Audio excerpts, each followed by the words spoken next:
Yellow, yellow, yellow, yellow, yellow. Hello, hello. How are we all doing today? Welcome in, welcome in. I have my big old cup right in front of my stream deck. And I didn't have time to until it was late.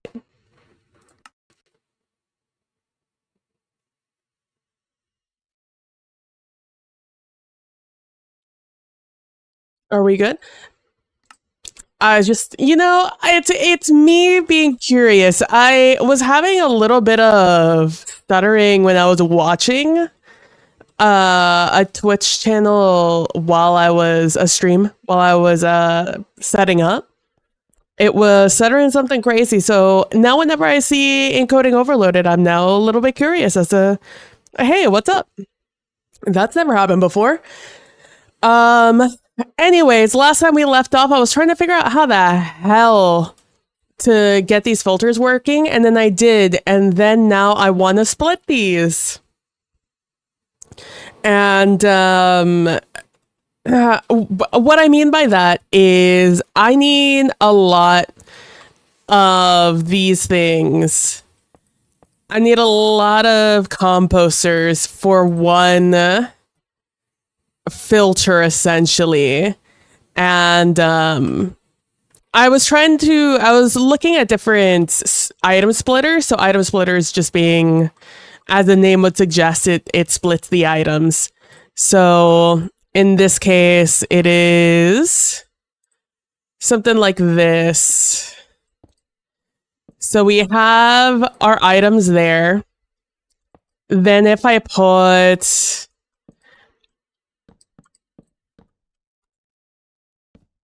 something like this, that means I have no stacks in my inventory. So as you can see, it's going down by 2 at a time. And if we look here, they're being split evenly, and you can kind of just continue doing this kind of forever. You can kind of just keep doing this, and it will just split these items in half. As you can see, 16, 16, 16 from our original stack of 64.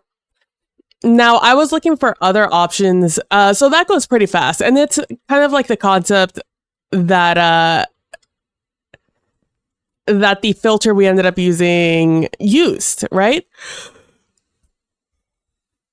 The main issue here being, this is a little bulky for this area. I mean, I can use it, don't get me wrong. This is probably what we'll end up using because I just genuinely didn't find a better filter. I did find this filter. This was kind of fun. So the idea is you put a comparator right here, which I can't do right now because I have the boat there and I'm not going to just redo this. But that stops this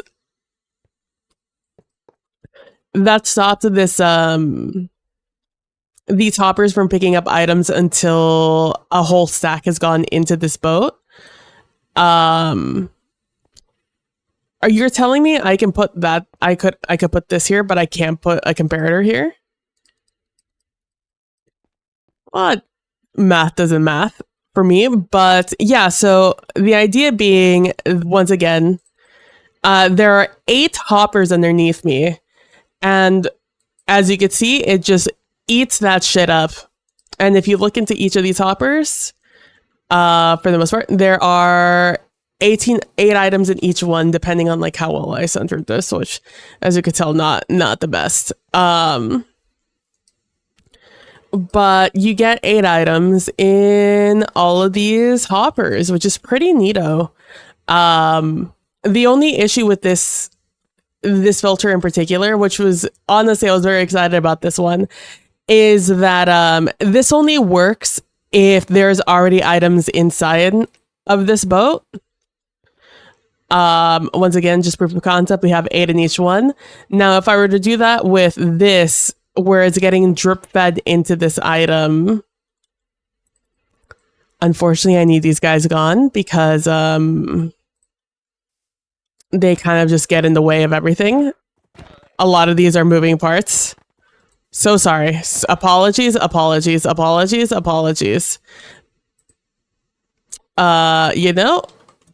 sorry. If I could turn you off retroactively, I would. But now all of these items are out of there. Nothing left in there. But now you see there's no items in here. Where could they possibly be? There they are, all in one. And that's unfortunately what ends up happening. If you put these in one by one, they will just go into one item hopper instead of spreading out. Like it just chooses one and it goes. which is a shame. So the redstone, the comparator that would be here would basically just read if there's any items in here, and if there's as soon as this runs out of items, it'll unlock all the hoppers and then it'll go. Is typically how this works. However, that's not the best for my use case in this scenario. I want we're just going to be getting constant items, so this item hopper is never really going to be empty, and therefore, and if it is going to be empty, it's not going to be empty for long, and that's kind of our issue here. So it's looking more and more like I'm just going to go with this sort of setup because everything else seems a little bulky and kind of finicky otherwise. So if we were to go back over here where we actually have our stuff going over here, if you recall, as you can see here, this is our issue, is that we have so many wart blocks and just not enough of these going through. So what I'm going to end up doing here is we're going to try out what I was talking about. So I'm going to throw them like this.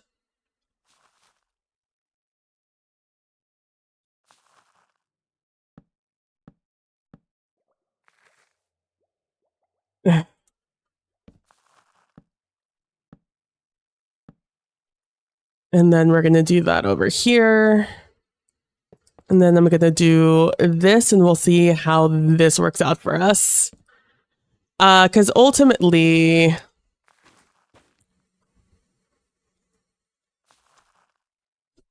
I mean, I'm still going to, let's just still do this one by one, just so I can make sure these are all being split fairly evenly. And like, it's not a huge footprint. And we're not going to have these in the actual build. These are for me. These barrels are here for me to see that it's working fine. But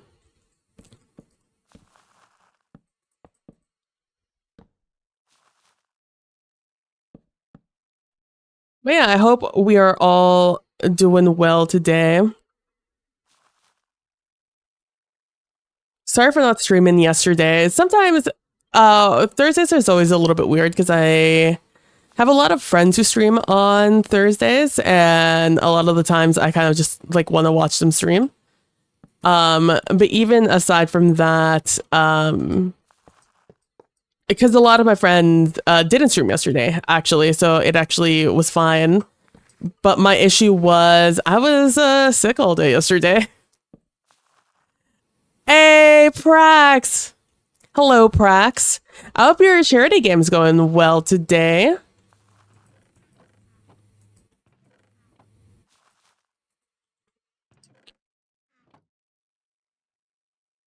The charity game that I lost track we're still in. Hope all is well.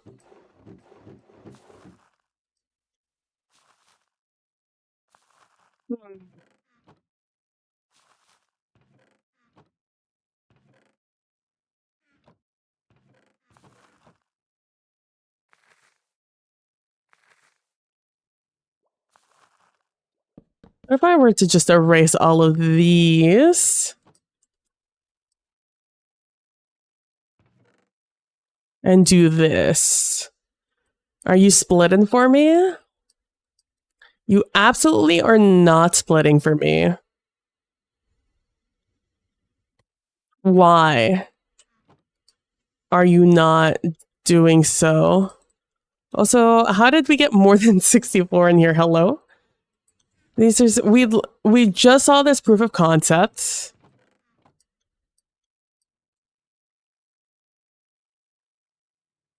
How is this any different than what we just did? How is this? This is just this.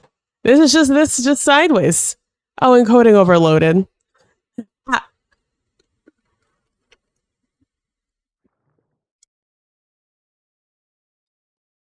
Is this just this? Is this not just this? Ta-da.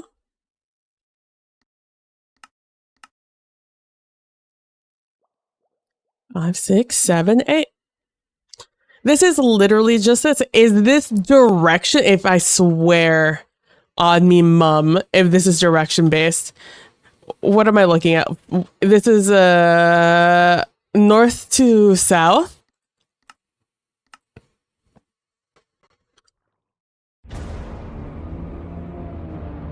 Hey, thank you so much. Wow, almost a whole year. Thank you so much, Prax, for the sub with your primer. Thank you so much. Thank you, thank you, thank you. This is, oh my God, this is an east to west. If you tell me I rebuild this and this doesn't work, I'm gonna lose my mind. Do it this way. Thank you so much, much, much, much for your primer. Also, as a reminder, to anyone with a primer or who has Amazon Prime, don't forget to grab your like free games that they drop like every month. So we're fine starting up here.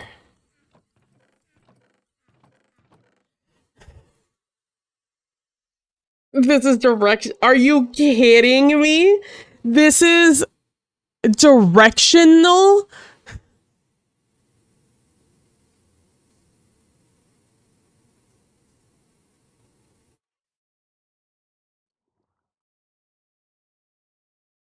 Let me go see which direction this is going to be in the. It's my mind.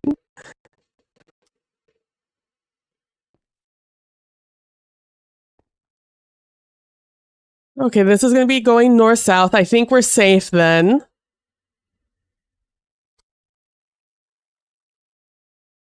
We are, in fact, not safe. This is, in fact, an east to west.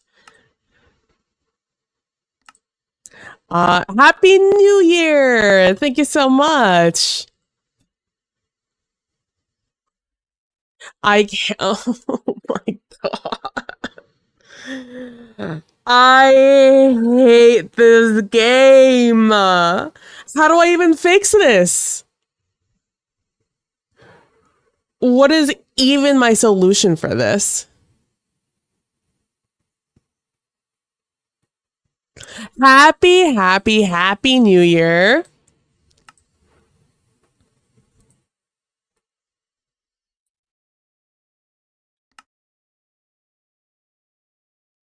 Dude, let me tell you, the beginning of my fucking New Year has been rough. It has been Rufio, man. Okay. Okay, here's the thing. Okay. You know what?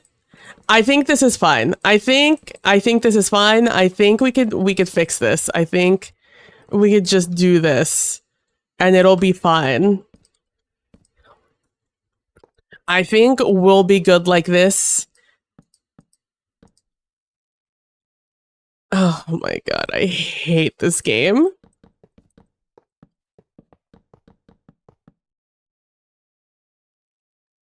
Oof. Yeah, it's been a rough one.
I'm back. Sorry about that.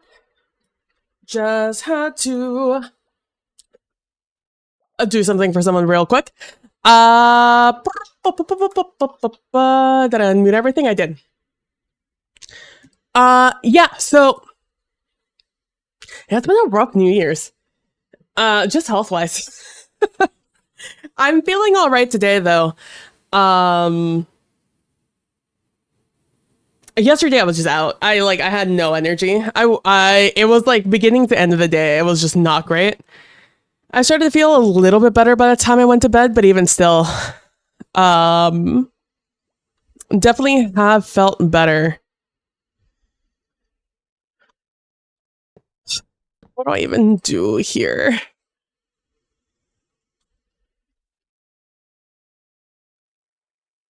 I went through all this effort to make this as compact as possible, only for this to happen.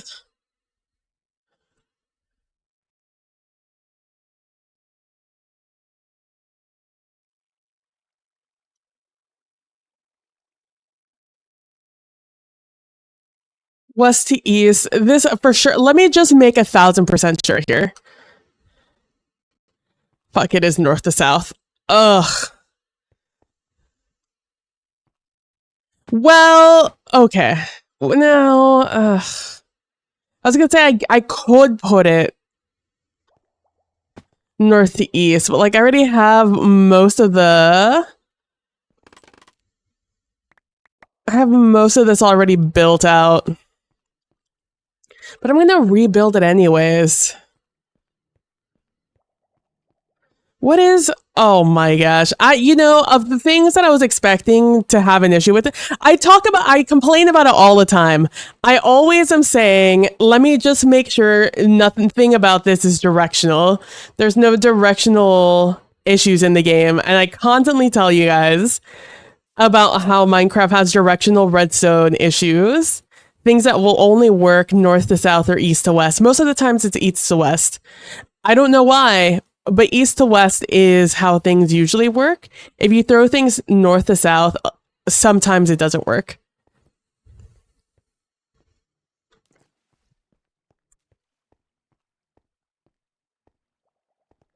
Okay, so it comes this way. All our items come down here. They go down here and they go across here. So starting here, they can go down.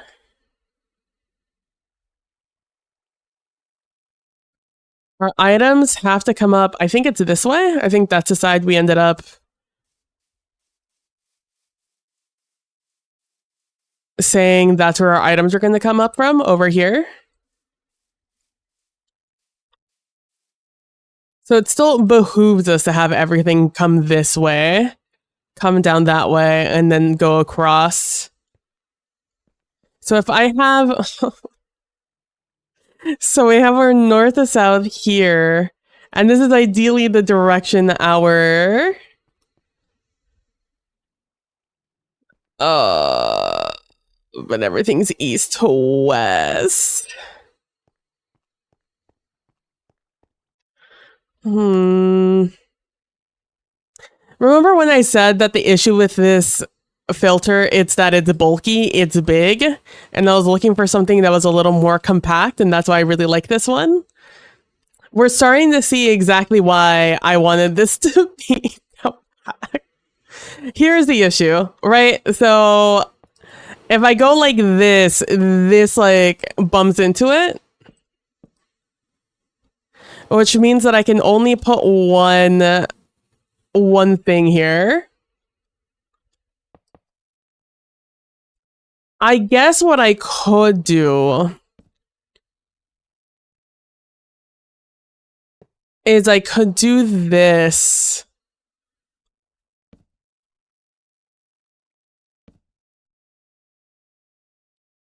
That wouldn't work with this though.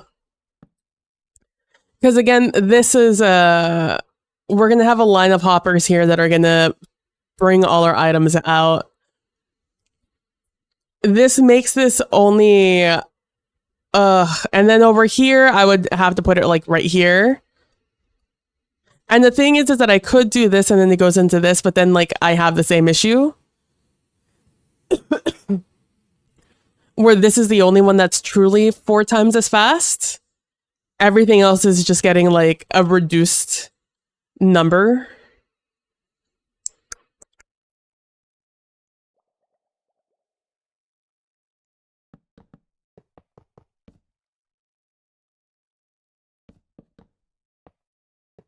What do I do? So remember that I was telling you guys while I sit here and I ponder how the fuck I'm gonna fix this. I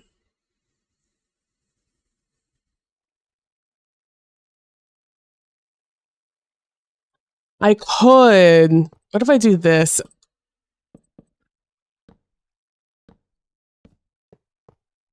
And I start to splitting. I mean, I feel like this is going to be the same issue, just lower. And then down here is where we have this going down. It's a lot lower than the other ones, but like, what are you going to do?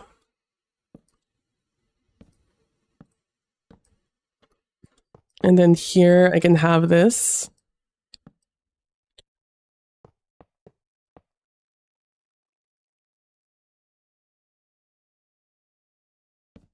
Immediately, no. I'm gonna drive myself insane with this. I can't believe. I think it's just gonna be so much easier if I just move the whole damn thing to the side.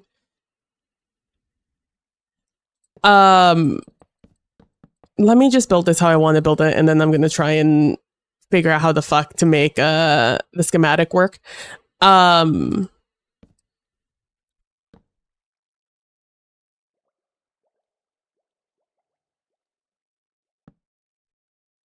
Is this where you're supposed to go?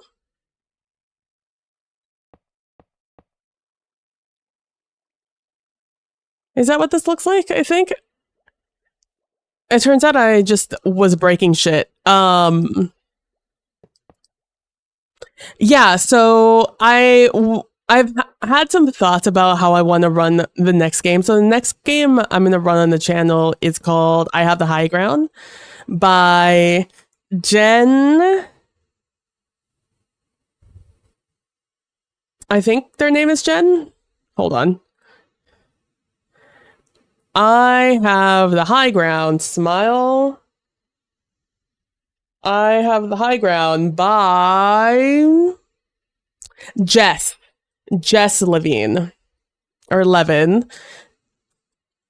That's the next game we're going to be playing on the channel. It is going to be January 29th at our normal time. We're going to be playing with Uncivilized Dan, a friend of the channel. And we had our session 0 last week before last.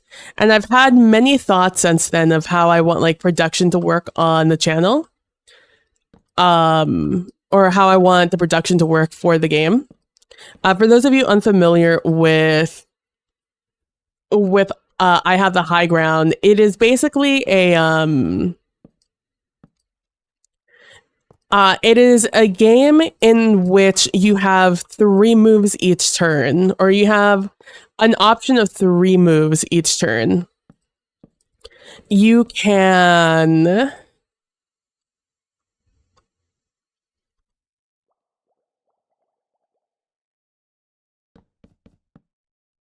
you can thrust, feint, or parry, and depending on what your opponent does, will determine who succeeds on the turn. Each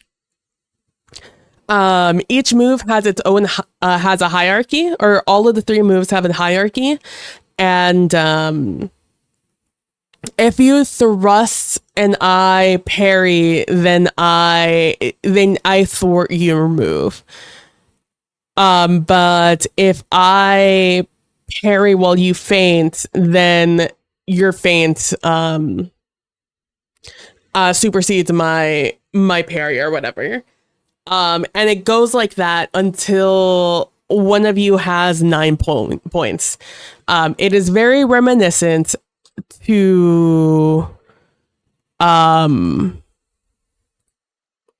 rock paper scissors is what it's reminiscent to. MTMR.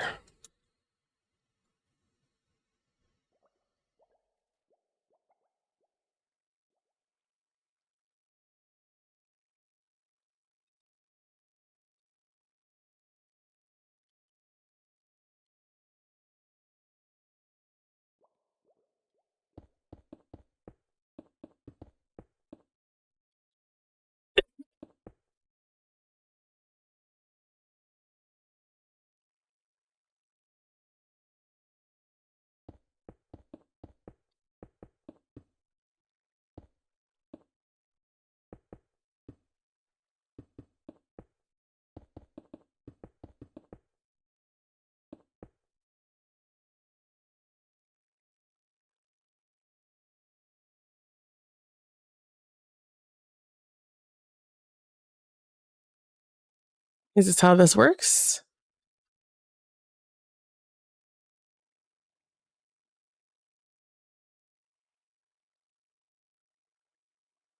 Okay.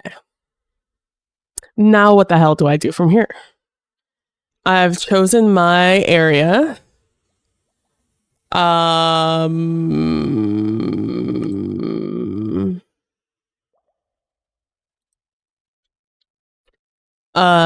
Composter.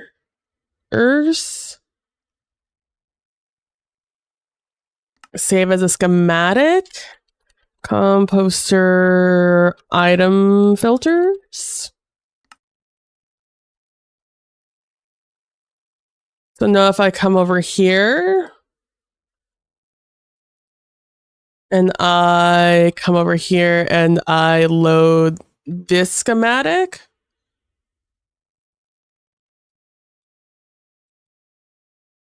And I get this here. Okay. Okay. Okay. And, okay. Then if I do this.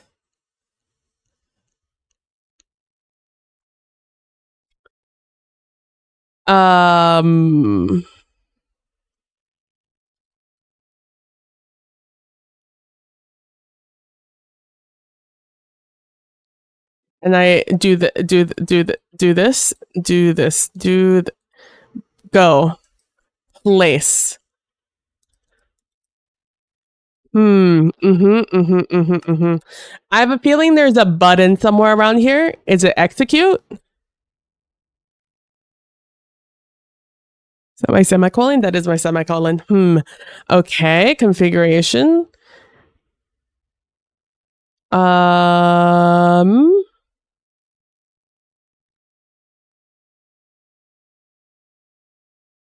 Yep. Absolutely. Yeah. Sure. Absolutely. Cool. Total rendering. Yep. Schematic rendering. Got you. Top place. Sure.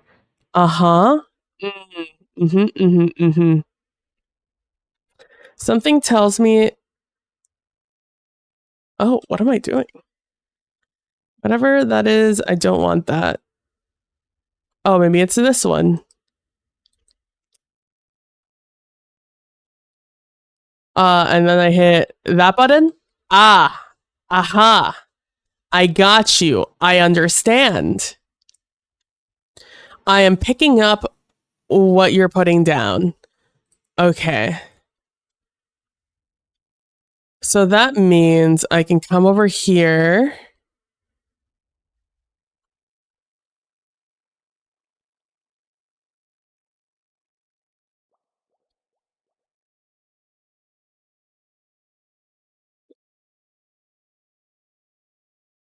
Okay.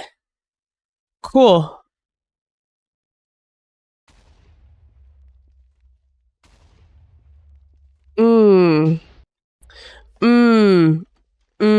Yeah, yeah, yeah, yeah, yeah, yeah, yeah, yeah, yeah, yeah, yeah, yeah, yeah, yeah, yeah, yeah, yeah, yeah. Uh-huh, uh-huh, uh-huh. I believe it's this. There's definitely something that goes this way to turn you on or off. We just lead, okay? It's just a redstone line that leads to this. I have a bunch of stuff that I accidentally deleted. Cool, cool, cool, cool, cool, cool, cool, cool, cool. Uh-huh, uh-huh, uh-huh, uh-huh. Yeah, yeah, yeah. Well, nothing seems to be blowing up, so that's good. That's positive. That's a move in the right direction. Uh-huh. Yep, yep, yep. And then we do that, and that should turn this off.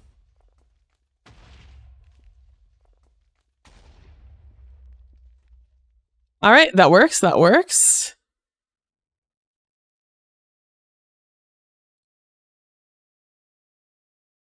I simply want to turn this area selection off is really what my goal is here, but I don't know how to do that.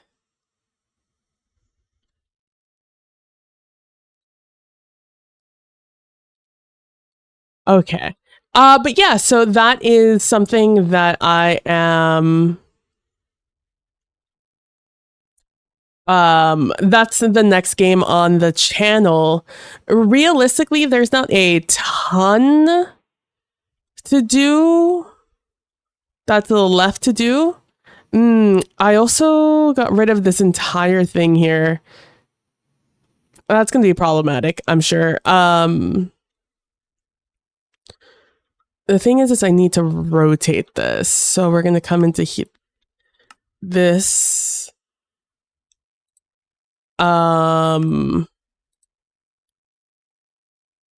Okay, it's this one. Nope, loaded schematics, this one. Schematic placements, configure. I need to rotate you. Yeah, that's fine. That is the direction I need it to be in. That area is still placed there, and I don't know how to fix that. Uh-huh.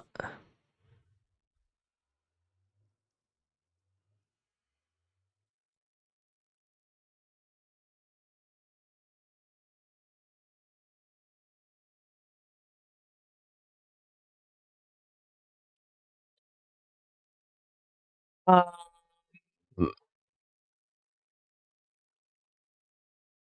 then we go this way. Give me a second. This is my brain is going at like a million right now. I was just doing building in Once Human, and all the buttons are kind of very different.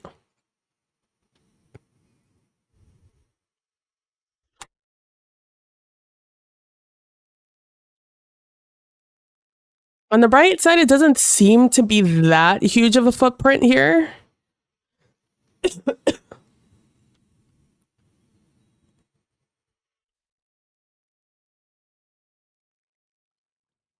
You guys listen to Kelly Clarkson sing this song?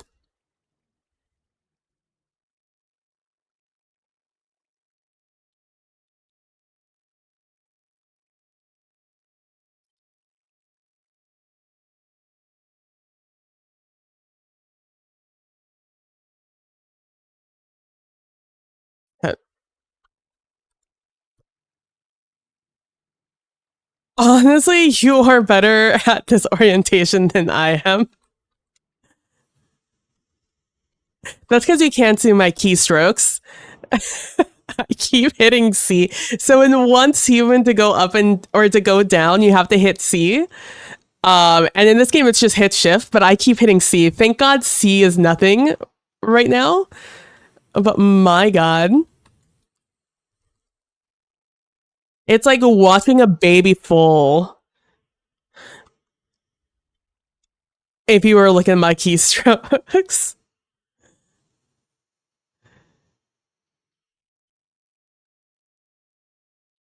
Like a little baby foal learning how to walk. Okay. I would like you to place here. That's not the button. Okay. There we go. There we go. Okay, okay, okay. And you deleted nothing? Okay, good. Now I could go into loaded schematics, and unload. So, okay. There we go. There we go. There we go. We're getting there. Oh my god. Okay. Now that's just going to be there and we're just going to have to accept them for who they are. That is just who they are and we're just going to have to accept that as a society. Okay, what is a track? No, minecart rail. It's a rail.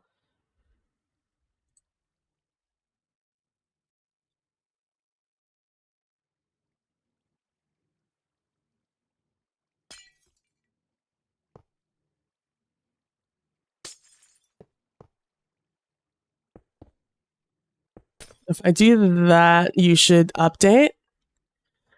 Follow tomorrow.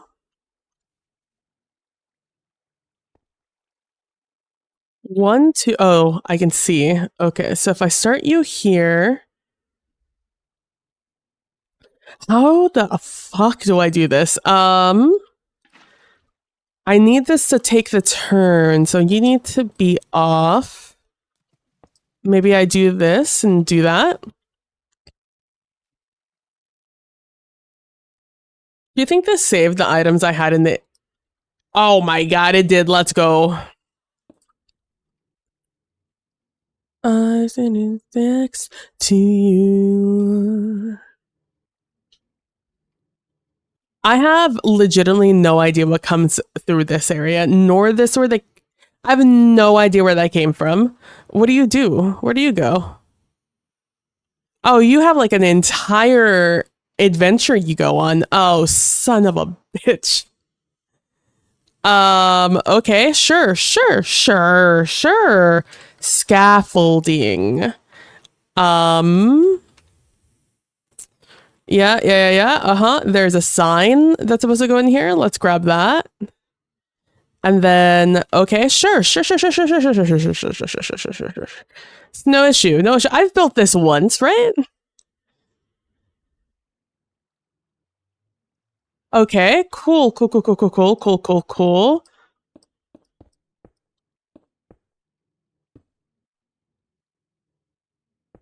To be honest with you, I don't know, nor do I don't I don't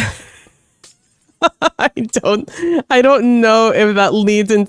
It doesn't feel that it goes this way. Oh, it does go this way. Okay. Uh-huh. Sure. Yeah. Absolutely. No doubt.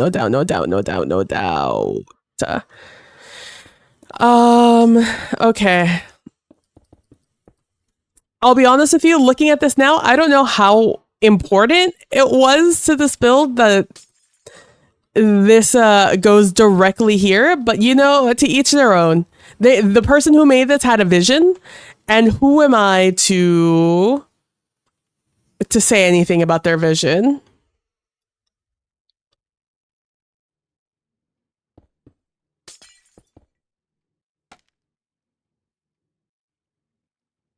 I think that's how it went. Except this goes here. Right? I think we got it. I think we got it in one. So yep, it's two there and then it just goes straight up. Let's go. Okay.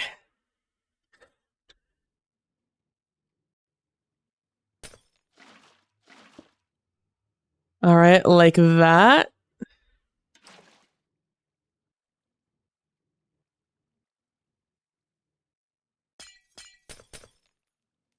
Oh, please don't get onto any of the redstone.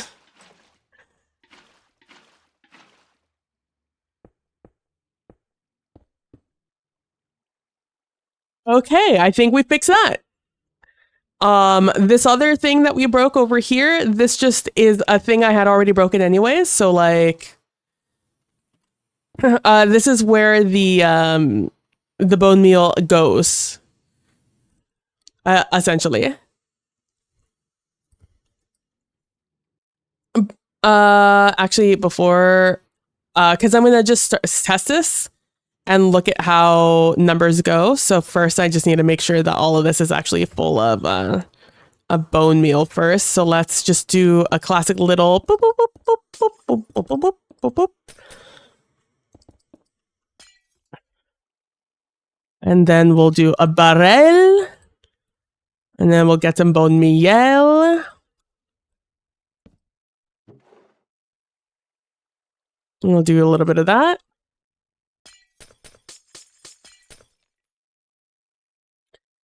The quickest way I've found to just move things into these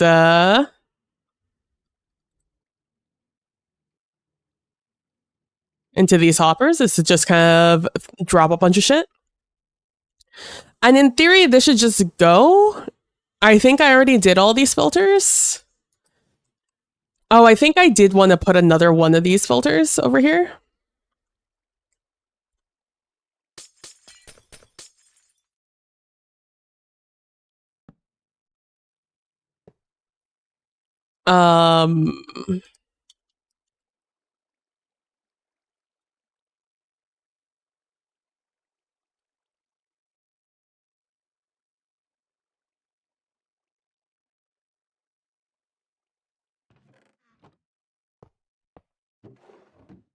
Okay.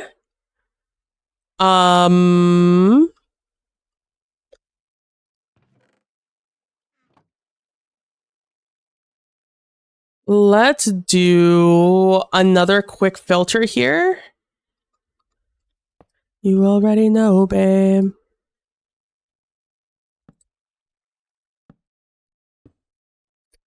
We're just gonna do another one of these small ones. I've been dead again.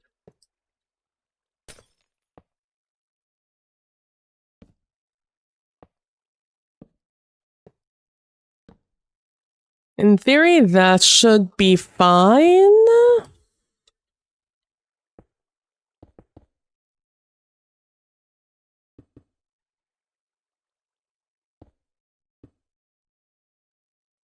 We do this here. We go here. We go here. We do a target block. Some redstone here and redstone here. Every time.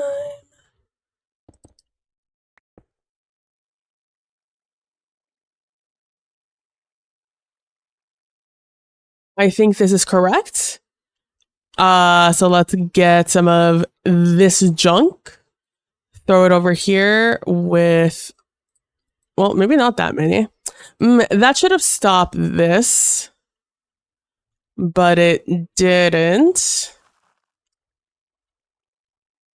Or maybe it shouldn't have. Well, let's see. What do you do? It's supposed to be 17, 18? Okay, that works. All right, Pog. All right, let's start the machine and pray, I think. Oh, what we're doing is we're creating this item filter, but it goes, we get too many things too fast. And I am trying to find ways to mitigate that issue because in particular, this little lime green module is specifically for these items. Just immediately no, huh? Oh, I need to put... okay, that's fine. Can I get these out of my hands? Smile?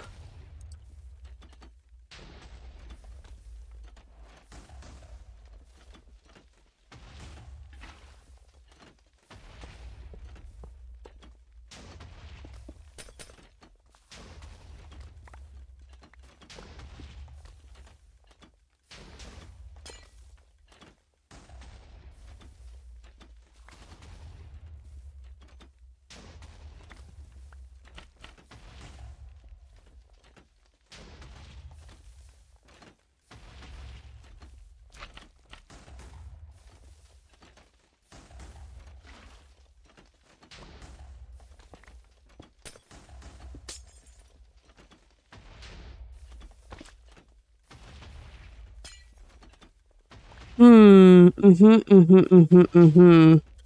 Mm-hmm. Mm-hmm. Mm-hmm. Mm-hmm. In that 1, 2, 3, 4. 1, 2, 3, 4. In hindsight, I should have put this the other way.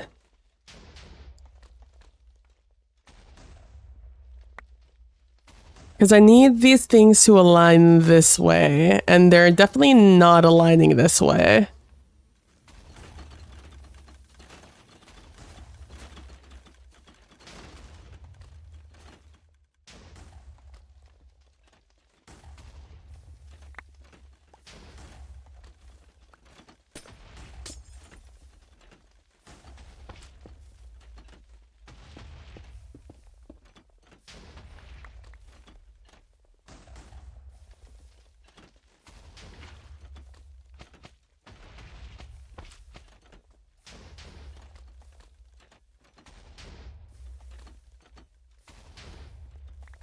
How do I get you...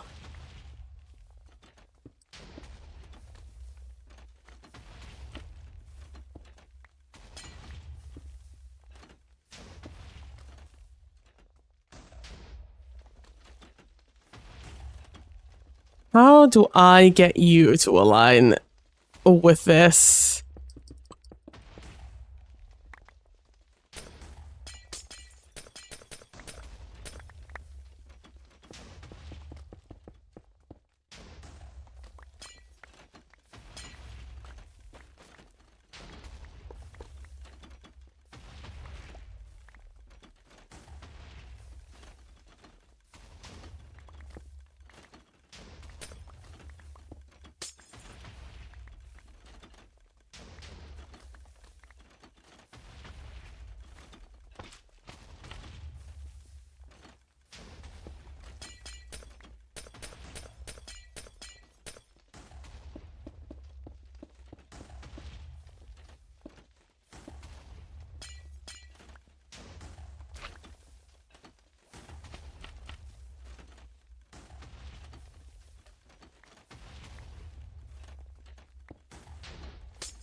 How do I get you to align here?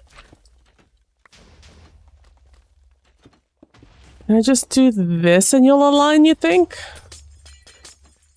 No, because I don't think the water will actually catch you here. Well, let's find out, I guess.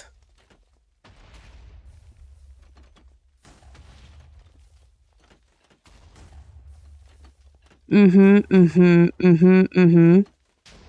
I am in fact correct. The water is not catching you here. Luckily in creative mode, I could just hold a bunch of items. Like, they'll just get deleted as I pick them up, so I'm not having a big inventory issue here. The issue is that I need to get items to saddle right between these two lines. And the issue is that I'm already having them saddle in between two lines.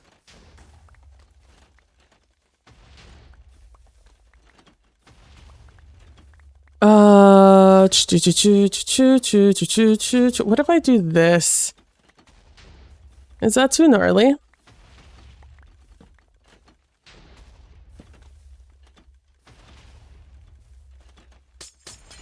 If I do this...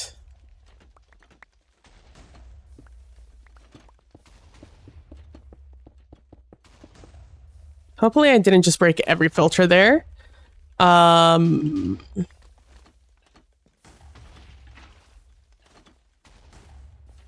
mm-hmm, mm-hmm.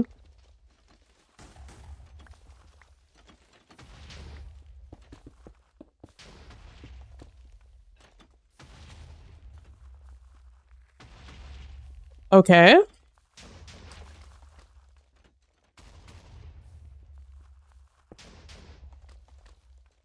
Mm-hmm, mm-hmm, mm-hmm.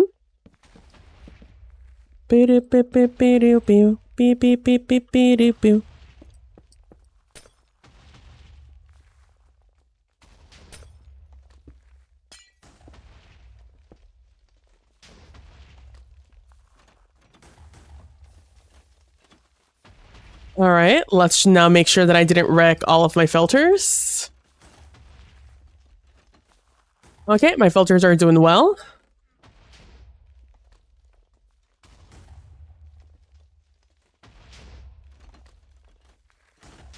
Let's see if our items go through.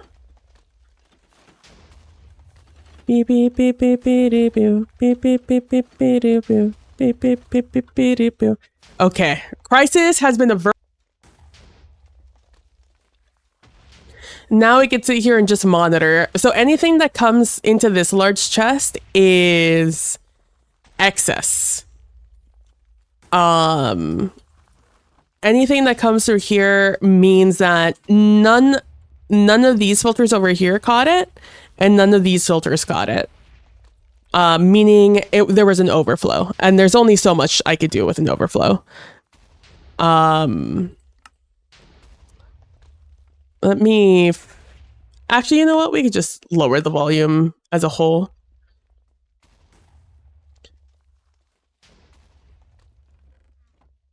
So far, so good. Granted, I haven't seen many items come this way.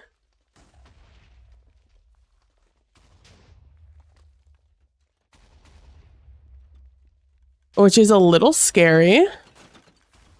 NGL, but everything looks fine.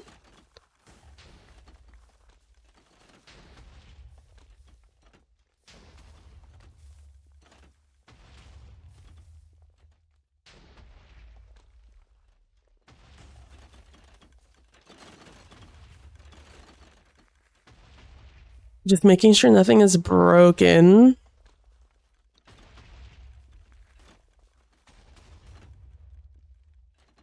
Okay.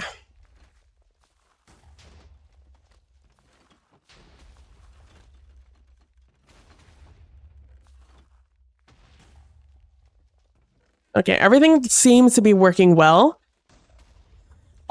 We just have to sit and wait now. So, yeah, so, hey, Kalino, how you doing? Welcome in, welcome in.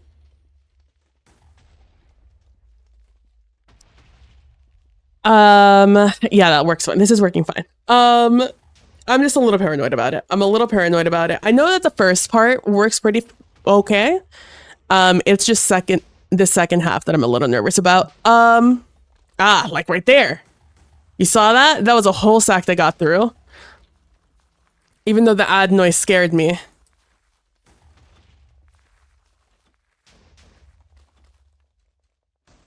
It looks like even as fast as this is going, I cannot keep up with all of the items. Also, it probably doesn't help that I'm going Mach speed again.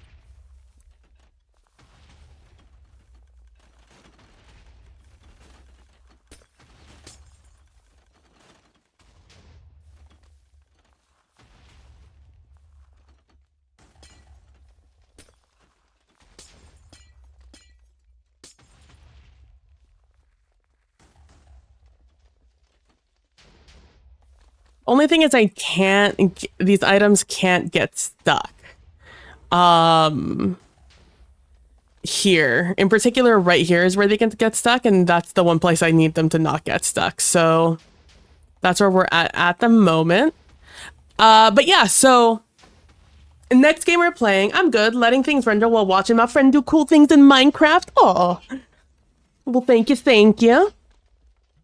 Oh, I should probably also check that these things aren't full over here. I only have one chest holding all these items.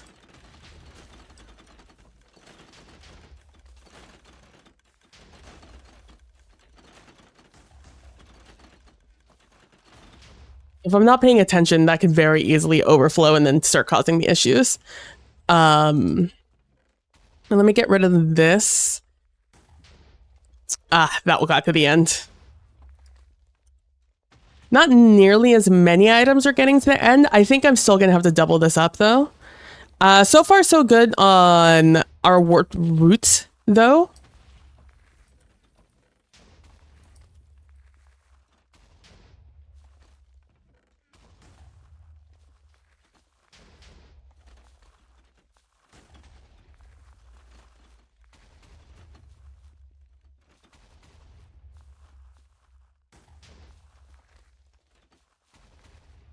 I think to assure that we're not going to have any issues, I'm going to have to put in another one of these filters, which you should be able to put in even just right now, I think. But yeah, so we're playing I Have the High Ground with Dan January 29th. And I've had some ideas. One of the things I have never really put a ton of attention to when I'm streaming solo ttrpgs or anything, any ttrpg on the channel, is I've never put a ton of effort into the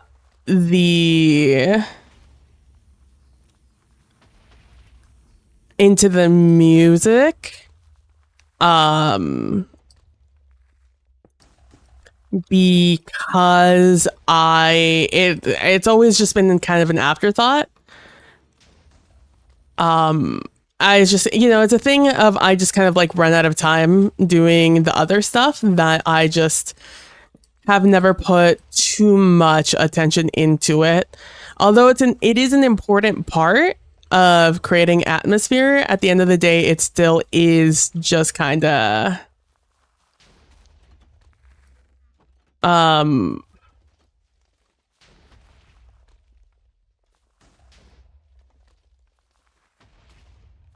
it is just another aspect.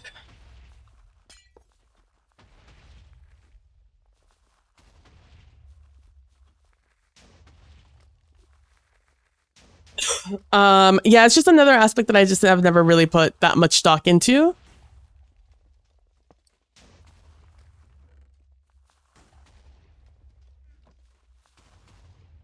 And I should. The thing is that I should. I just haven't, and I don't.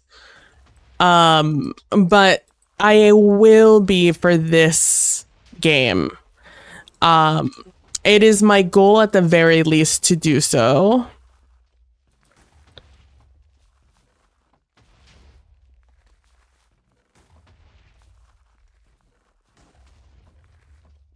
It's going a little too fast for me to see.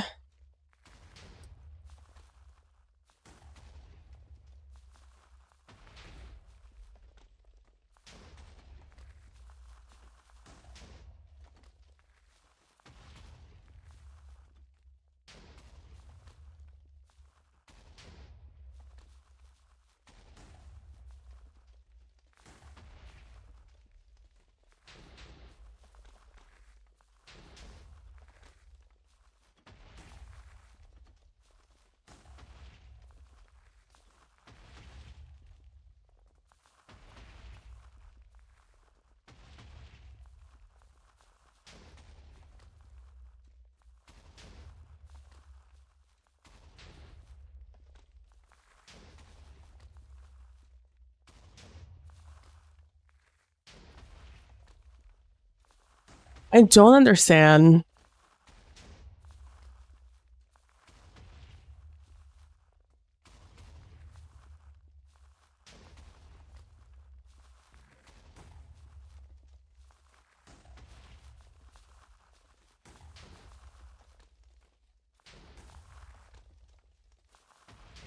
I don't understand. I mean, nothing is breaking, so like I can't complain about it. I don't understand.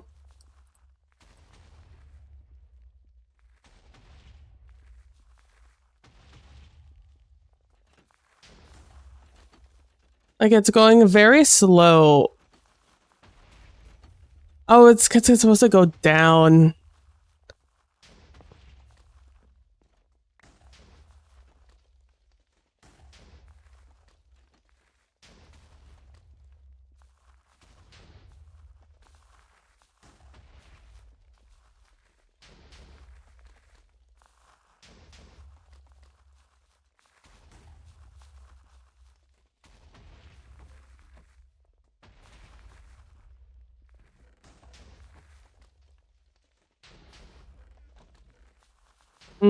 Stuff is still ending up over here, though how much of it was a me issue and how much of it was like a this issue is TBD.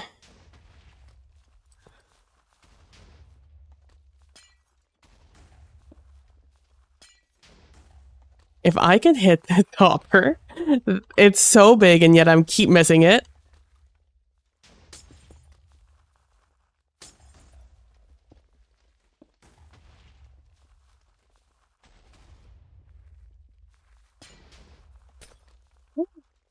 It's fine. It's fine. Don't worry about it. It's fine. It's fine. It's fine.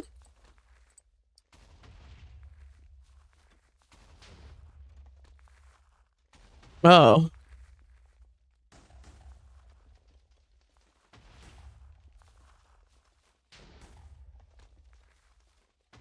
It's fine. It's fine. Don't worry about it. Don't worry about it. We fix it. We fix it.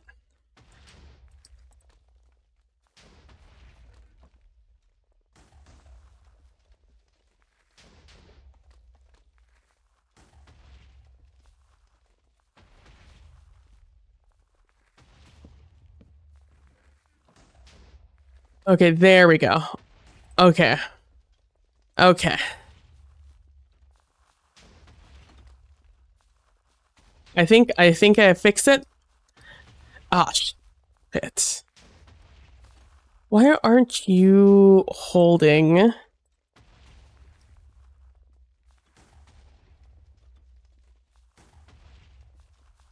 Why are you doing this? I have this item go here. I have that one go in here. Is it just a type of... Is it because I'm using the other one for all of these?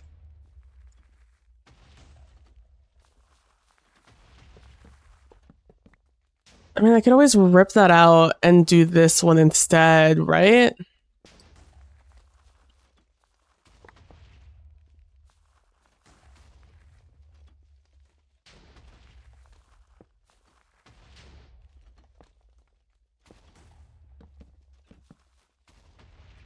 And then we just do this here. So yeah, I'm gonna try to do something new and different. I've asked Dan to look through some free use music to create a playlist for his characters that we're going to be playing. And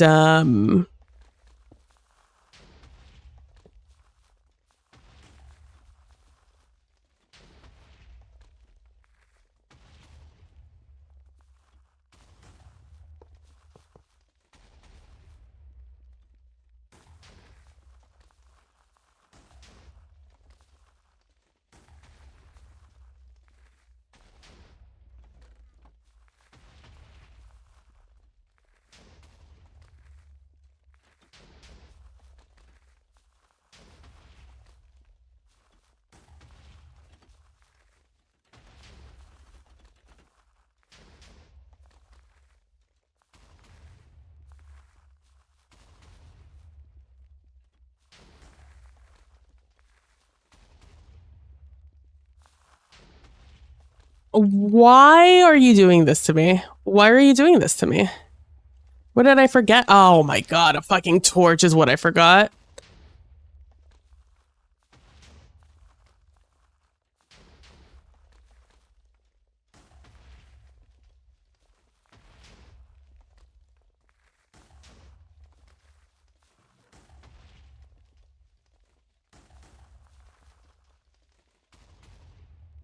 Oh my gosh. Okay, I think we got it. I think this is good. Let's just finish the other filter for the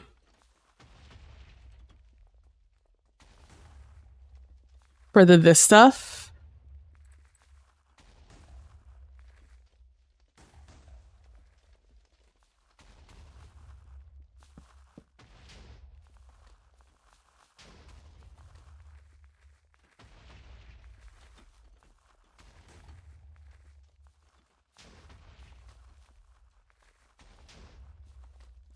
Now, why aren't you working? If it's not one thing, it's another. Why did I fuck up on this one? Oh, it's this. This one, it can't look like that.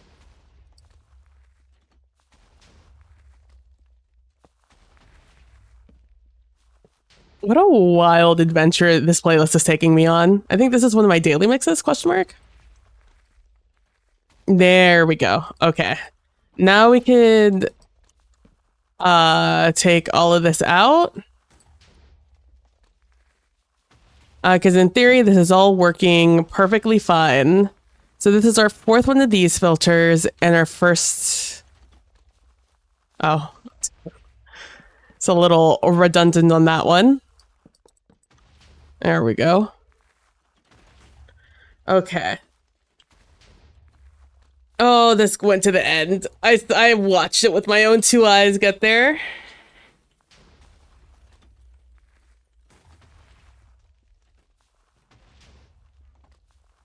Damn, and that's with a whole other one too.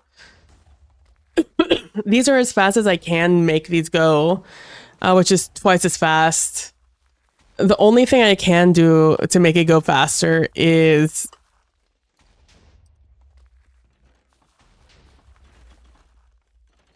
the one good... Oh boy. Well,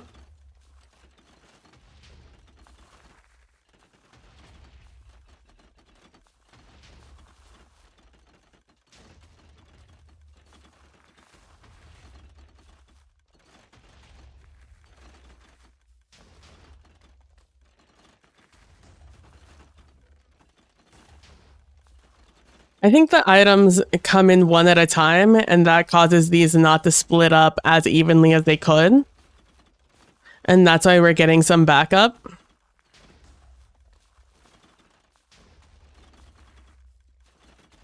In theory, that does mean if these back up enough, items will go into the other item hoppers, and it will self-regulate. So I will need to do 4 no matter what. This has a lot of backup though, so I'd have to be running this for a very long time to get that to back up. Just gonna real quick clean these out.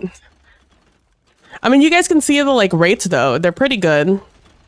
This is the same thing we have going on our side.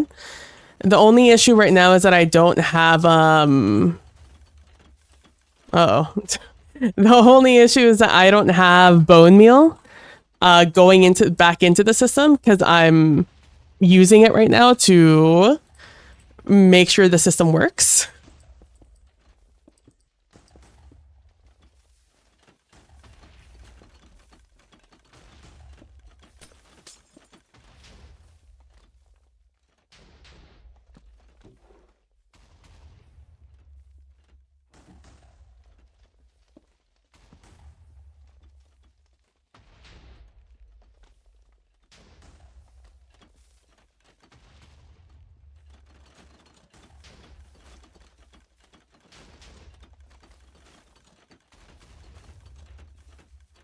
Oh, that's not good.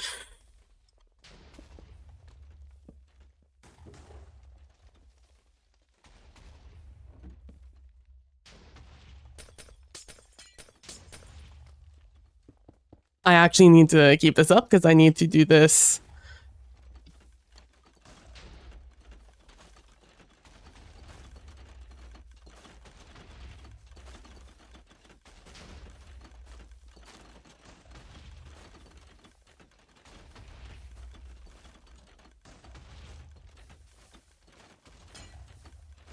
Okay, now let's do it for the other part. In fact, I'm just gonna drop 3 loads of bone meal down there. That's what the green module that we're working on is for, by the way. These composters down here, they're making bone meal that's gonna go back into the system and power everything. That is why we want every piece of warped block to make its way into the item filter. item filters so we can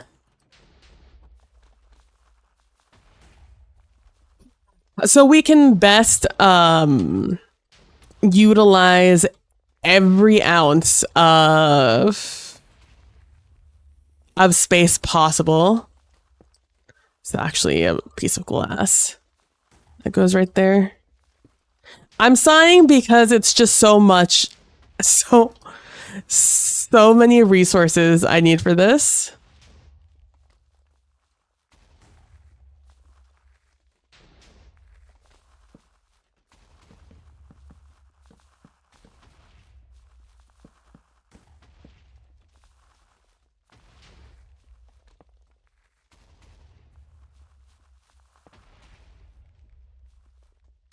It's just a lot of resources that are going to go into this that I'm unhappy to be spending at the moment because I just don't have a lot of resources.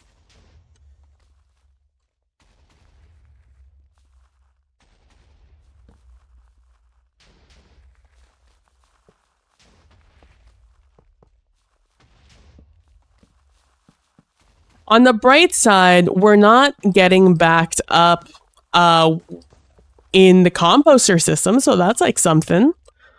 You know, we're making a little bit of progress there. Also, shout out to Nightbot for actually showing up to work. Good old Nightbot. Showing up when the going gets tough.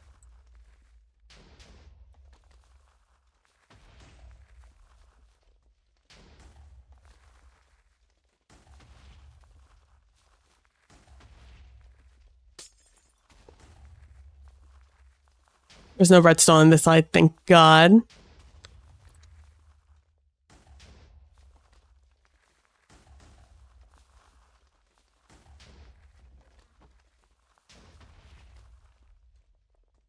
Good.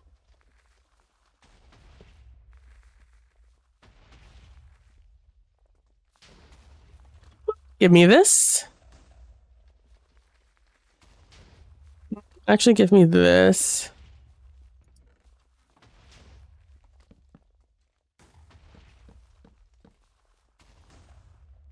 I've changed my mind. Give me back this.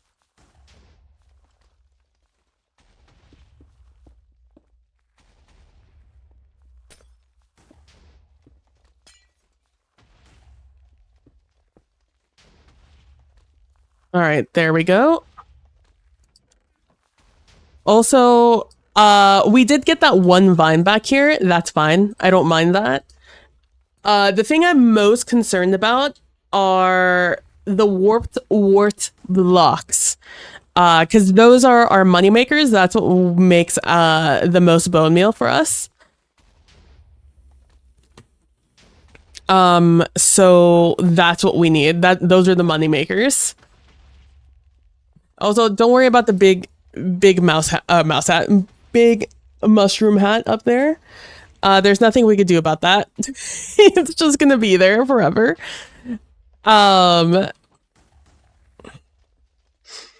Okay, my biggest concern that we don't have. I don't mind if we end up accumulating like a stack after like 5-10 minutes. It gets to the end here, because whatever ends up here, realistically in the machine is going to be getting destroyed. It's going to be thrown into a fiery death or a prickly death, one of the two. But if like a third of the items we're getting into the system are ending up in this last chest, then that means that we have gone wrong somewhere. We have not planned accordingly.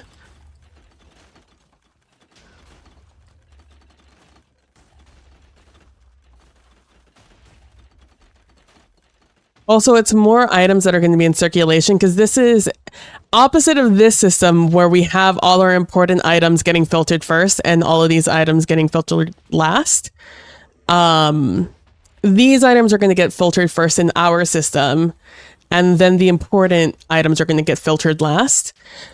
Just that's just the way it's going to end up working out. It'll be easier for me to send the bone meal back into this line if it's down below than if it's up above. Also, this is it's just going to be a lot of gobbledygook, a lot more so than what we got going on right now. If I did this in any other manner. So far, we're looking good. We're not mad about it.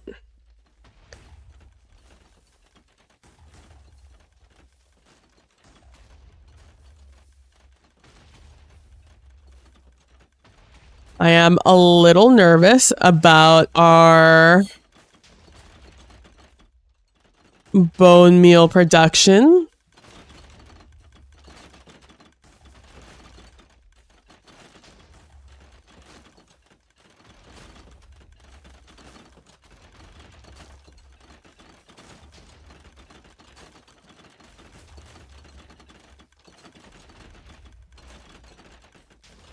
Where the hell do these items go?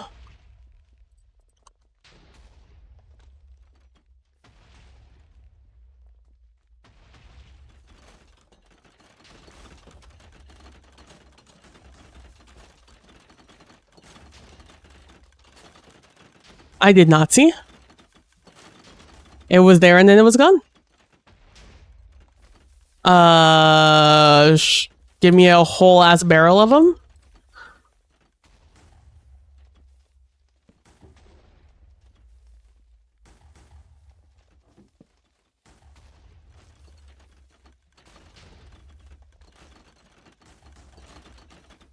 Oh, they get sent this way into you.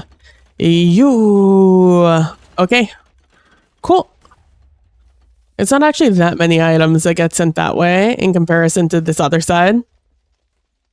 How are we doing over here? So far, so good. So far, nothing's getting sent this way. Almost nothing is even entering this item hopper. Yeah, so I'm gonna be I have this vision for the overlay, right? It's going to be because it's a versus duo GM-less game. I want to have Dan and I on opposite sides of the screen. So one of us is on the far left middle side of the screen and the other one is on the far right middle of the screen. Sorry. And I want in the middle, we're going to have like one of us throws out parry, the other one throws out thrust, and then I press the button and in the middle of the screen, it'll pop up with, you know, who wins. Then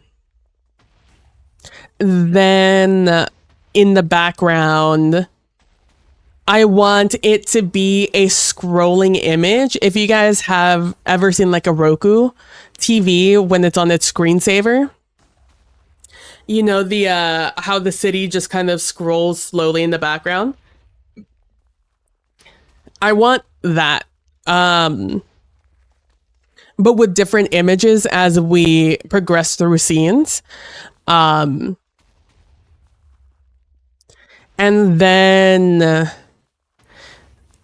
they're not too difficult to figure out how to do. Scrolling images aren't hard to do on OBS, and even if they were, I could always just make them a GIF or like a short video.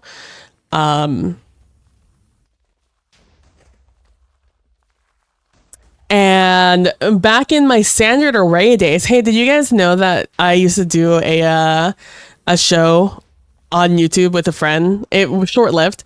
It was called The Standard Array. It was with my friend Sir Lucian, and we would talk indie TTRPGs. We would talk about like the TTRPGs we found on Kickstarter, and anything we had heard of. Don't give me more lore to look up. And it was a short-lived little thing. It's no big deal.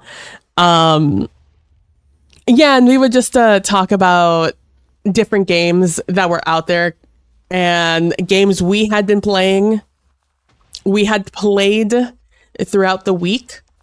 I don't remember exactly what we used to talk about. I don't even know if I still have the email for it, because that's where I had all the Google Docs for it.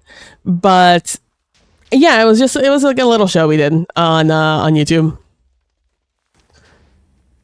And occasionally we would invite other people in the community to come by. Again, it was a short stint. We only did like 6-7 episodes maybe. But what ended up happening is that, on YouTube you have to come up with thumbnails, unlike here on Twitch where you can just kind of like fuck it, we ball. On YouTube, you have to come up with thumbnails. And since you're already coming up with a thumbnail, it's easy kind of to transition to create it's easy to transition into making a Twitter thumbnail. And so depending on what we were going to be talking about that day, or that like week, we would like adjust the image and stuff like that. So I got kind of like good at just kind of manipulating images. That and like my own YouTube stuff that I used to do. That is a skill I still have in my back pocket. And something I learned while doing that was how simple it is I'm like a little concerned with the lack of just like, with like the lack of warp blocks we're getting.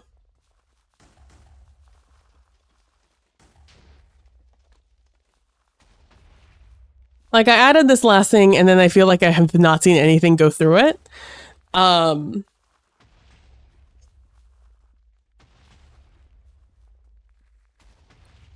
What was I saying? Yeah, so something I learned was how to just put a color grade on an image and it would just kind of like change the vibe of it immediately.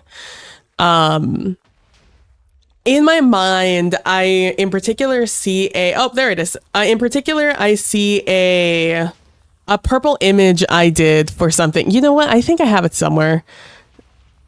I'm sure I have it somewhere. I hoard everything. I hate deleting things. So I almost never do.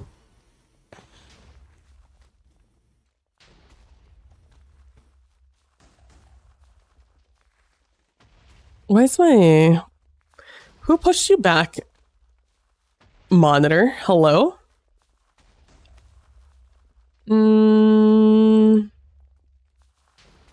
Here we go. Yeah, we did this is what I'm thinking of. We did one of the things that both Lucian and I were excited about was something called Retroverse. And the Retroverse was this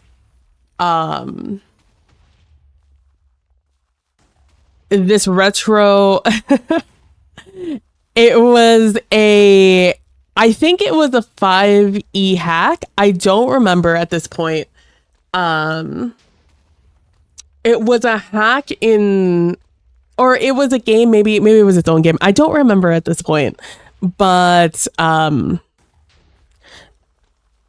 it was retro. It was like all the enemies and all of the images and everything that was being made was like very 80s, very like Blade Runner-esque. It was very that kind of vibe.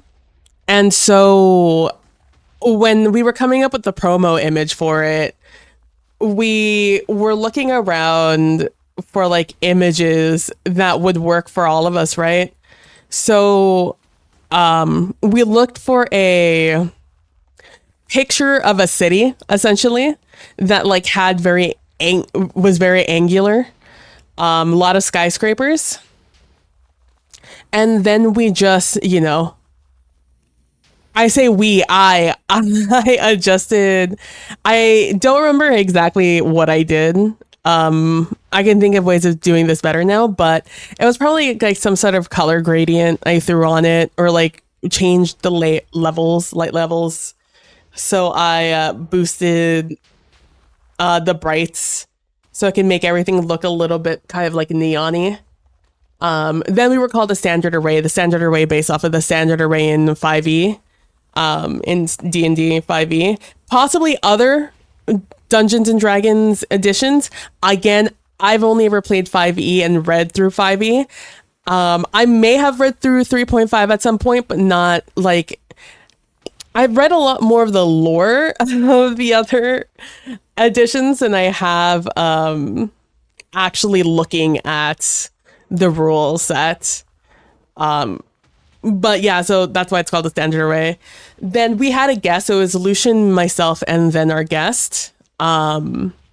So I did that, you know, bright in the middle, dark on the edges for our webcams. And then because it was Lucian and I, and then we would invite our guest, we had an overlay for both of us and for one of us. And then this was our promo image. Like I said, very easy to transition from an overlay to a promo image for Twitter, or I guess social media just now. If this were me now, I would have changed up our logo, the standard array, to something a little bit more interesting, but that was our most interesting image. The rest of our images weren't nearly as exciting. This is what it looked like just on average. This is what the standard array looked like. Because again, we were a ttrpg show, not just a D&D show. So even though we mostly play D&D in our weekly games were mostly D&D, but they weren't always. I was out here playing different games, and so was Lucian. So we decided to go with like hexes, because like hex scrawls and stuff like that. But also they could be like little tiles, etc. That's essentially what it looked like. I don't remember which title we ended up going with. Probably this one with the actual cutouts on it.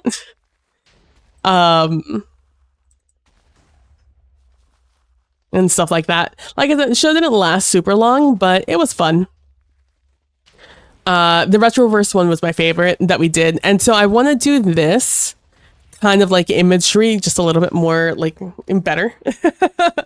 A little bit better, a little bit more thought out than this is here. And I want to cause this to, I don't know which direction. It depends on the images I find.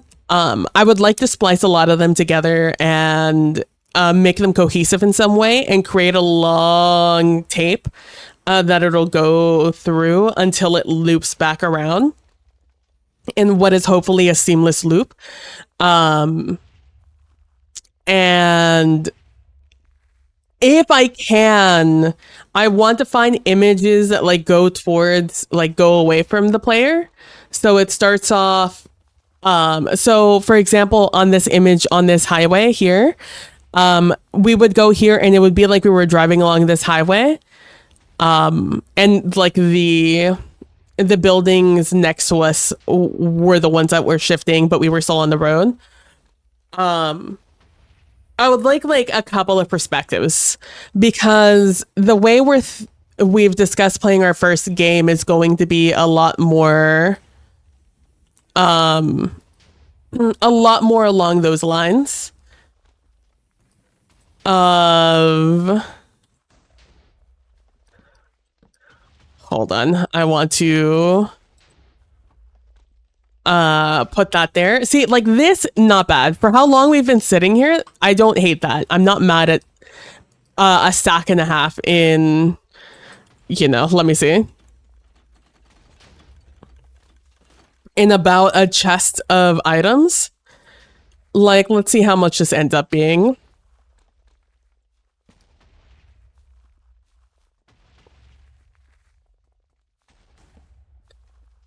it's gonna end up at like maybe like 5 pieces of bone meal in the long run.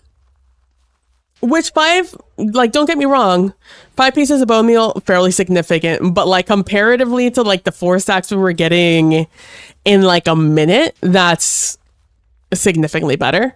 But that's kind of what I want to try to do. I've never done it before, and I only exist in my mind.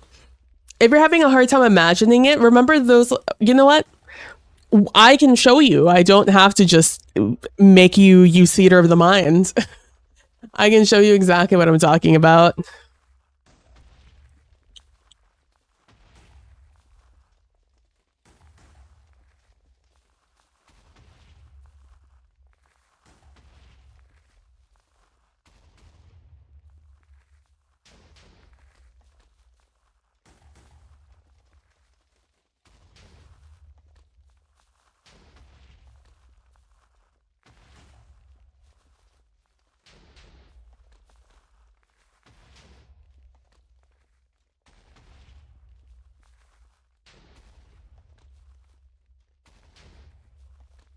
That's not what I'm looking for.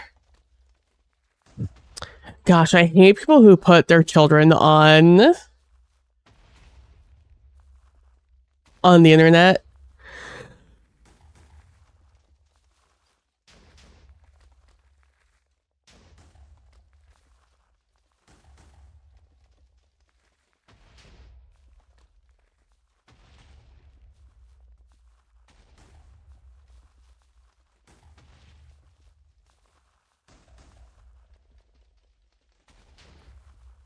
Is it this one? Is it this one? I can see it in my mind. Ah, there we go. So like this. Like this idea, I mean, without the fish, but like how the background is moving, the fish are moving, so it looks like they're swimming. That same idea with the scrolling image in the background, albeit a little slower than this. I want it to be kind of like snail's pace almost. But just have something visually appealing happening in the background. Something along those lines is what I'm imagining in my mind at the moment.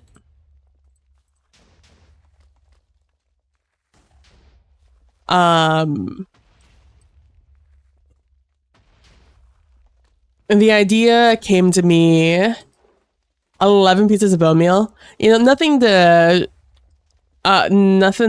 ignore, but again, it looks like I could do one more of these and be basically 100% lossless. Let me look up here and see if, like, how we are starting to get a little backed up here. But again, we have a long way to go until this becomes an issue. This is a self-regulating problem because if this becomes full, this one will start taking items. It will take the excess until this backs up, and even until then, everything will then just start coming to this side. Albeit a little more slowly.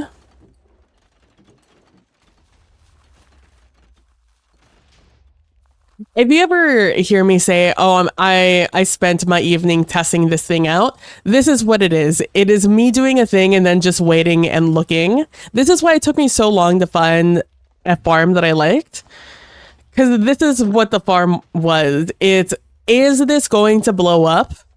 If, like, I sat here for hours just with this thing running in the background to just see if it was going to blow up, and when it did blow up, why did it blow up?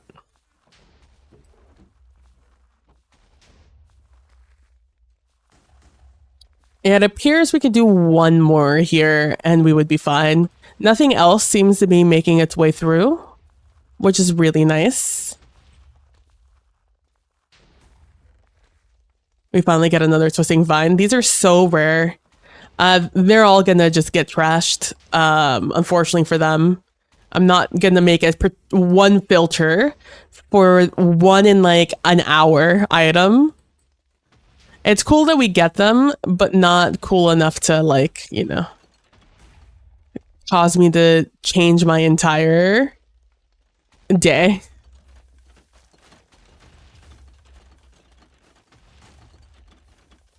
So yeah, that's what I'm thinking. I'm hoping it'll look nice. I'm hoping it'll look cool. Ultimately, I won't know until I've done it.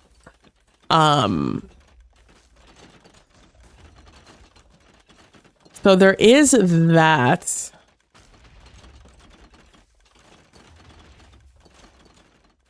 But you see how much of this we have here?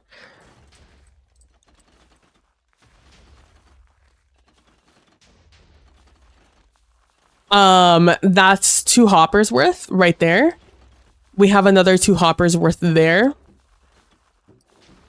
And between all of this, yeah, we're keeping up. We're almost, I think we overflow actually.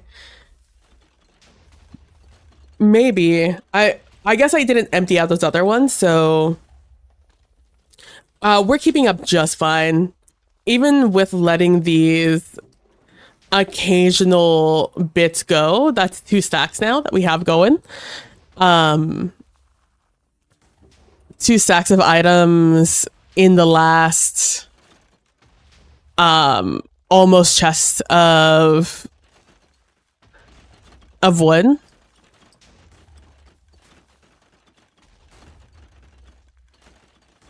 Those are that's pretty good. To me, I'm not mad at those rates. I'm so not mad at those rates that I think this can just go back to being a oneer. I don't think this needs to be a whole production like it is.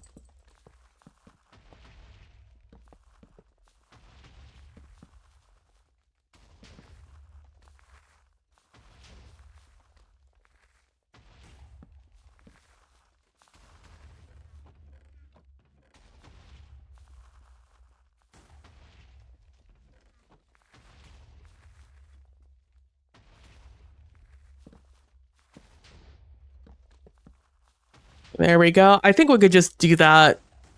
And if we do that, I won't be mad having to do another filter back here.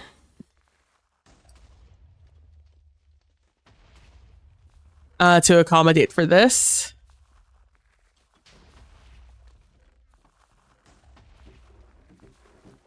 I was gonna say, realistically, we probably don't need it for that one either, but we probably do.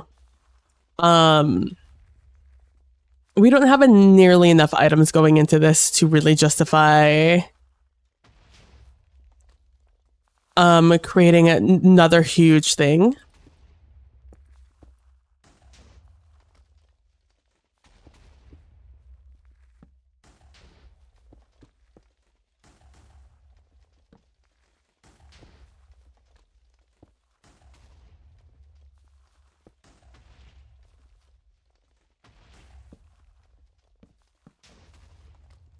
I think that's good. Oh, there we go.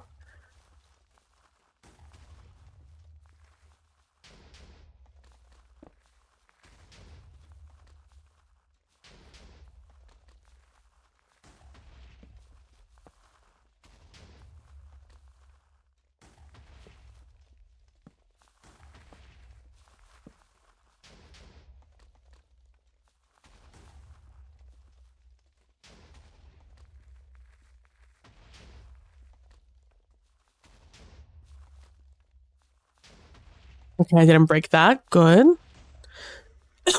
So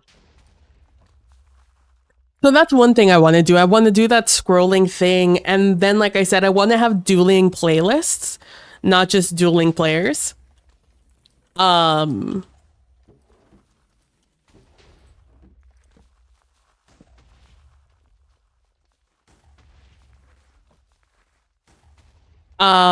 So when I was looking for stuff to do for Void 1680, of which I still want to play again, I just want to do it more low-key this time. I don't want to do like a whole DJ set for it. I want it this time when I do it, it's going to be a little bit more introspective, a little bit more sitting down, actually talking about the things, what I imagine NPR to be like.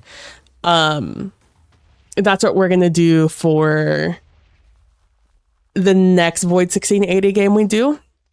I'll sit down and actually talk about each track and why I like each track, blah, blah, blah, blah, blah, blah, blah. But when I was doing, looking for things for Void 1680, there was this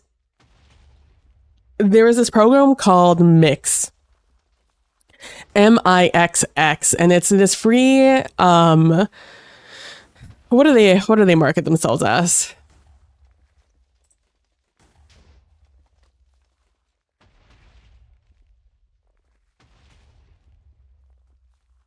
Oh, I thought that was something else. I thought I had a different pop up there. What do you guys market yourself as?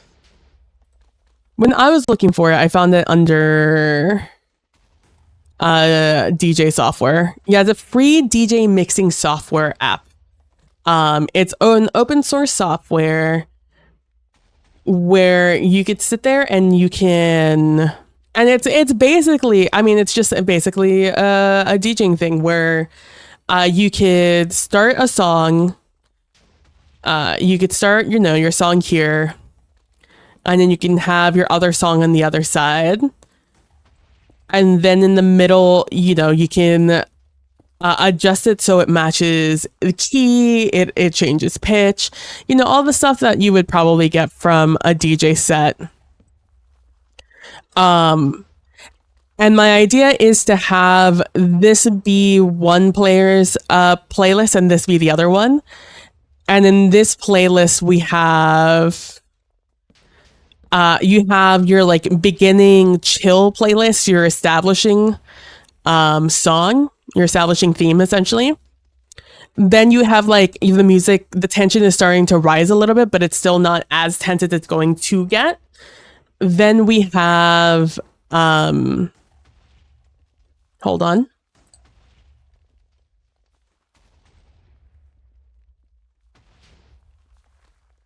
Then we have another tension. Then we start creeping into like the climax, like the most intense moments of the song, or a super intense track, like the chase scene, Then we have the face down scene, because in I Have the High Ground, you don't actually fight. It is literally the entire I Have the High Ground is the system for everything but the fight. It's the entire lead up to it. Your three attacks are parry, thrust, feint. It is in inspiration of fencing, the sport fencing. And while I don't know anything about fencing, Dan does actually. And I have a couple of friends who have fenced in the past before. So, from my understanding of fencing is that, and I've watched a little bit, come Olympic time. And from my understanding of what fencing is, it's a lot of push and pull until you can like poke somebody, right? And so that's kind of like I Have the High Ground is. It's that push and pull until you finally get the hit, right? Or you reach that point. In fact, I believe in the rules, it says that the way you end is when one of you has lost your patience and time for talking is over. It's time for the real fight, essentially. So I Have the High Ground. It's all about just the tease leading up to a fight.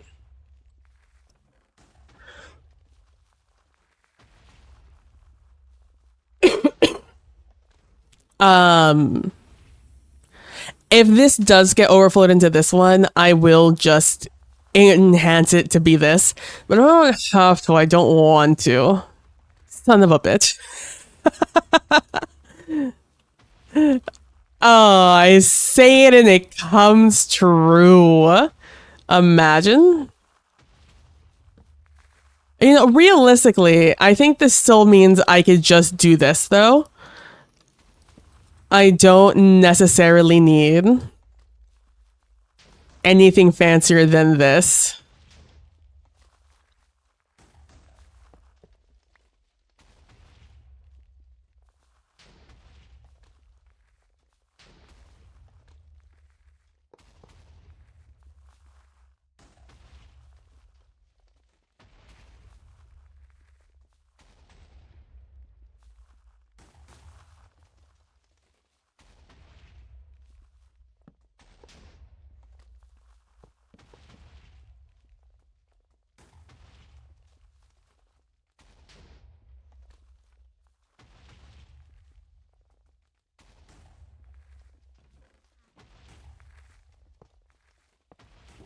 This should be fast enough.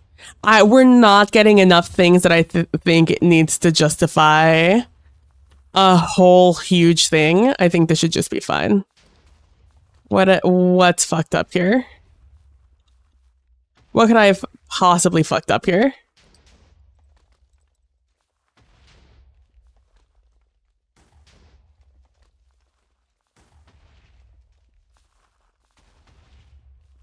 I guess it's the amount of items I had in those other chests.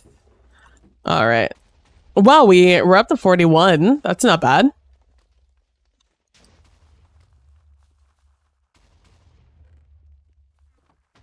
All right, let's see how that fares. Okay, so yeah, so back to our example over here. So we have our establishing theme. We have our things are starting to get serious, but they're not serious yet. You know, the anticipation, essentially. And then we have the chase. Maybe the chase part 2, the face down. The face down. So it'll be 5 tracks where the tension is at the very end. Because again, there is no resolution. There is just, we get to the fight. And then, so we'll both have these themes, right? And like I said, we go to 9 points.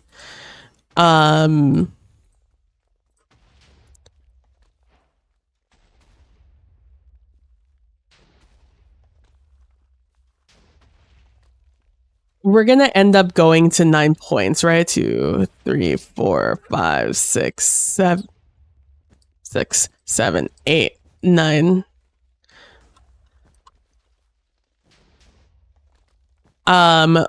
We have our beginning and we have our end.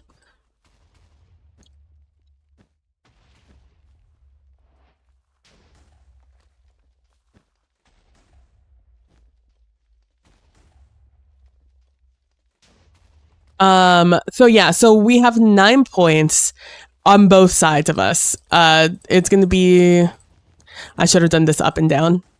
Hold on.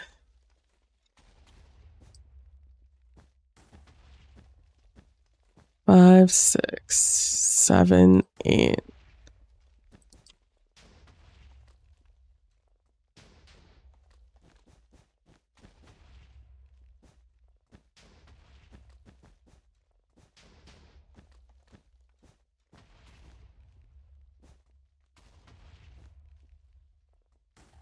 Yeah, so we have our beginning and we have our end, and little by little, as we both get points, we move our tokens, right? Until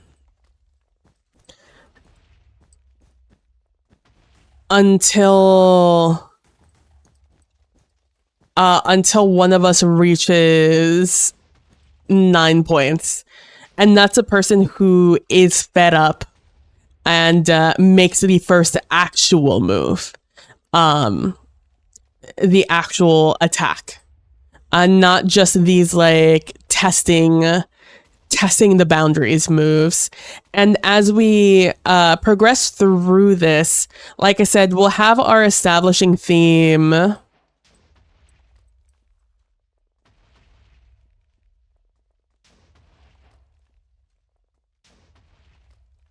We'll have our establishing theme to start with, right?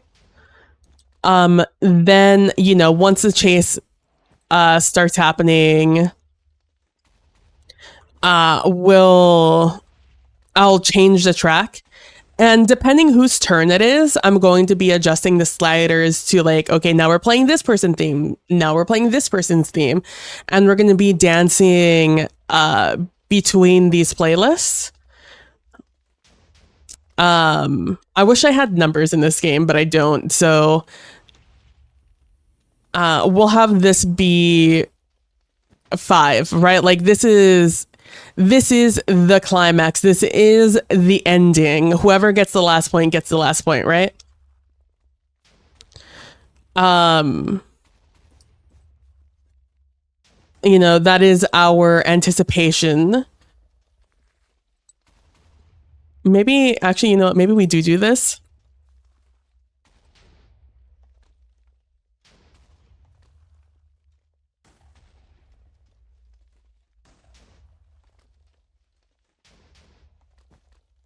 So our establishing theme, and then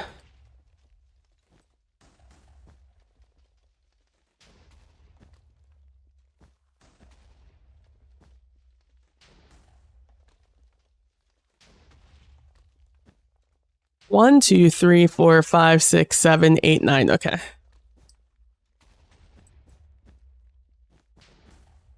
Something like that, right? So we start off with our establishing theme. We end with our 10th face-off music. And in the middle, we'll be transitioning from our 1, 2, 3, 4, 5, 6.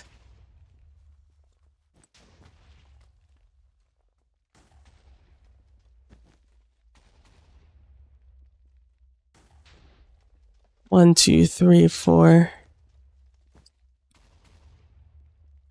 2, 3. Let's do that. So the most play we'll get is from our middle 3, right? Because our top one is our establishing theme. Then our middle songs are our tense our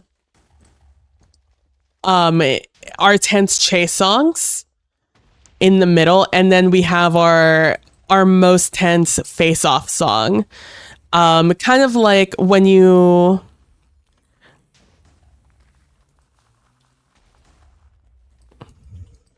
sorry, I wanted to see that. I saw that a lot of them went to this end.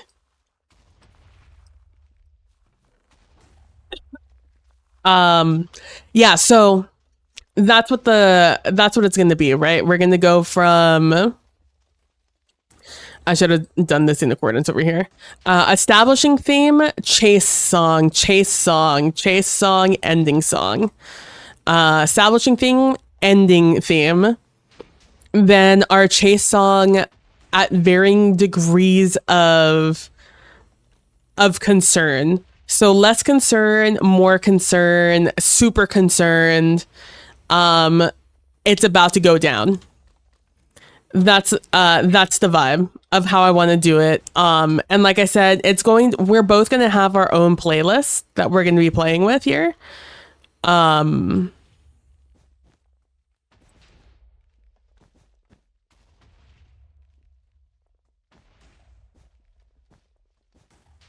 We're both going to have our own playlist that'll have on either side of the mix, and depending on whose turn it is, because we alternate turns based off of a set of curriculum at the beginning of the system, and based off of that, we like, you know, say Barrels gets starts off the game. We start off by playing their establishing theme.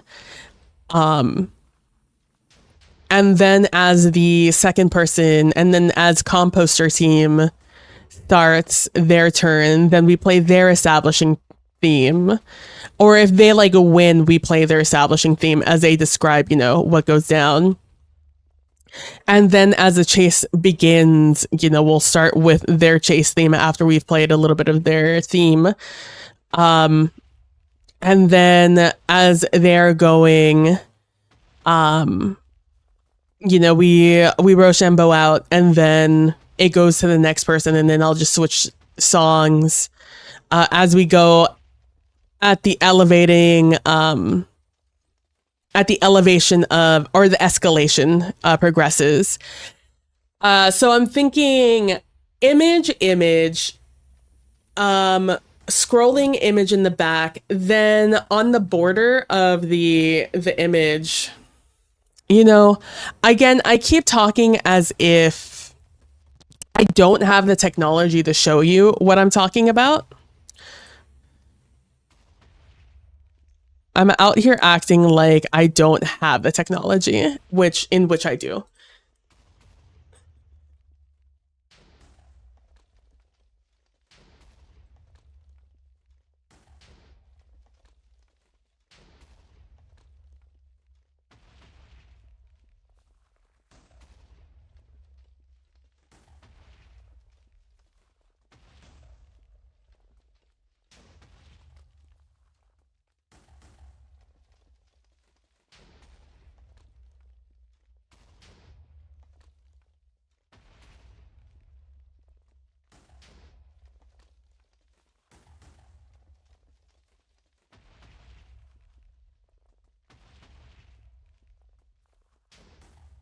Okay.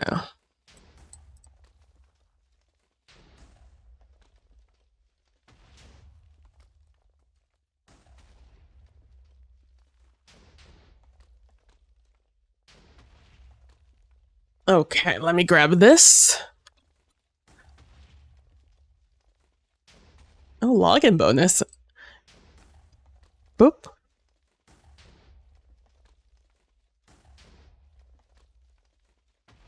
Well, apparently I've had to been clicking that the entire time. Oh well, that's fine. Let's do just a little check here before I change the stream. Okay, cool. So far so good. I am gonna leave this running in the background because this is what we're here for. We're here to test this. So my idea is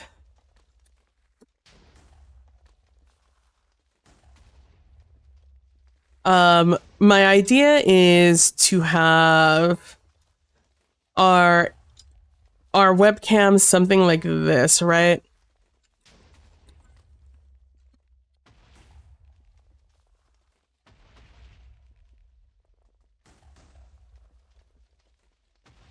Something like this, right? Then out here on the barrier, on the outside here, I want to have some sort of tracker along the edges here. So you could visually see like what turn we're on. I'm thinking in particular, I'm in a couple of minds about it. Part of me wants to do it like sort of sci-fi in the way that it looks like it's just lights coming through. Hey Dan, welcome in, Raiders. I'm PB. PB plays inside. I use she they pronouns, and right now we are. Hold on. We are in Minecraft at the moment. That's why you're hearing a boom boom, a boom boom, a boom boom in the background. However, I'm testing out rates right now. I'm trying to figure out if this machine we have going on here is going to be good enough to keep up with the rate of this tree farm that we've made. I say we've made. This is not my tree farm design. This is Potato Craft TMC's design. But to retrofit it for my needs, I need to change up how some of these things work. And in particular, I did not love the filter system that they had. So I have changed it up a little bit. And now we're just testing it out to see if it will keep up. And in particular, it's this item. We don't want this item in this box because we get all... this machine provides the fuel to run this machine. So if we don't if if anything reaches this chest is a trash can essentially. We don't have it turning into or being destroyed like trash because I'm trying to see, if anything ends up here. And we're testing it right now. We're testing out for rates to see if it reaches here. And if it doesn't, then we have succeeded. I've slowly but surely been expanding this. This is our third expansion that I'm sitting here on. But as we've been talking, I've been talking about how I'm going to be doing the next game on the channel. Called that I'm actually going to be playing with our Uncivilized Dan later this month, January 29th at 6 p.m. Eastern Standard Time. And yeah, I just discussed how I want to do I want to play around with using music in the game in a way I haven't done on my channel before. I usually the music's kind of just an afterthought, quite genuinely for me, for all the games I've run thus far. And for this game, I kind of want to up my game a little bit, and I have some ideas. Still gotta go through that big music folder. Yeah. And so the idea, to give you a concept, just a quick overview of what we just talked about. We're playing, I have the high ground. Has a system where it's very like rock, paper, scissors-esque, where you can parry, thrust, or feint. And both players either parry, thrust, or feint. And depending on what each of you choose in secret, you will both reveal at the same time. Big like paper, rock, scissors vibe, paper, rock, scissors, shoot. And you'll both reveal what you chose at the same time. And depending on what the other one chose, it will decide like who gets to point that turn. And the game itself has 9 points, right? So 1, 2, 3, 4, 5, 6, 7, 8, 9. And that's kind of how the game progresses. Both players have 9 points they have to escalate through. So the first one to 9 is the first one to win, essentially. Or the first person to like make the actual move, because in I have the high ground, you're not really fighting, you're really escalating to the point until you get to the fight. Once the fight starts, the game is over, essentially. So the entire game is basically just the tease into the fight. And so for the music, how that relates into the music is I want to have like a solid 5 tracks for both of us that we're going to have on either our playlists. I have this, there's this free DJ mixing software that I picked up for, that I was going to try and use for Void 1680 when I ran that game. And I might still, I want to run the game again. So, and that's going to go a little bit slower. So maybe that'll be the point in which we play Void 1680 in that manner. Yeah, right. Once the fight starts, they literally tell you to go play it out in another game if you really want. Exactly. So, in our playlists, I want to have like an establishing theme. Then we're going to have 3 tracks that are escalating chasing songs. With the cyan being the like least tense of the chase songs, because that's when it's just starting, it's like going on the run.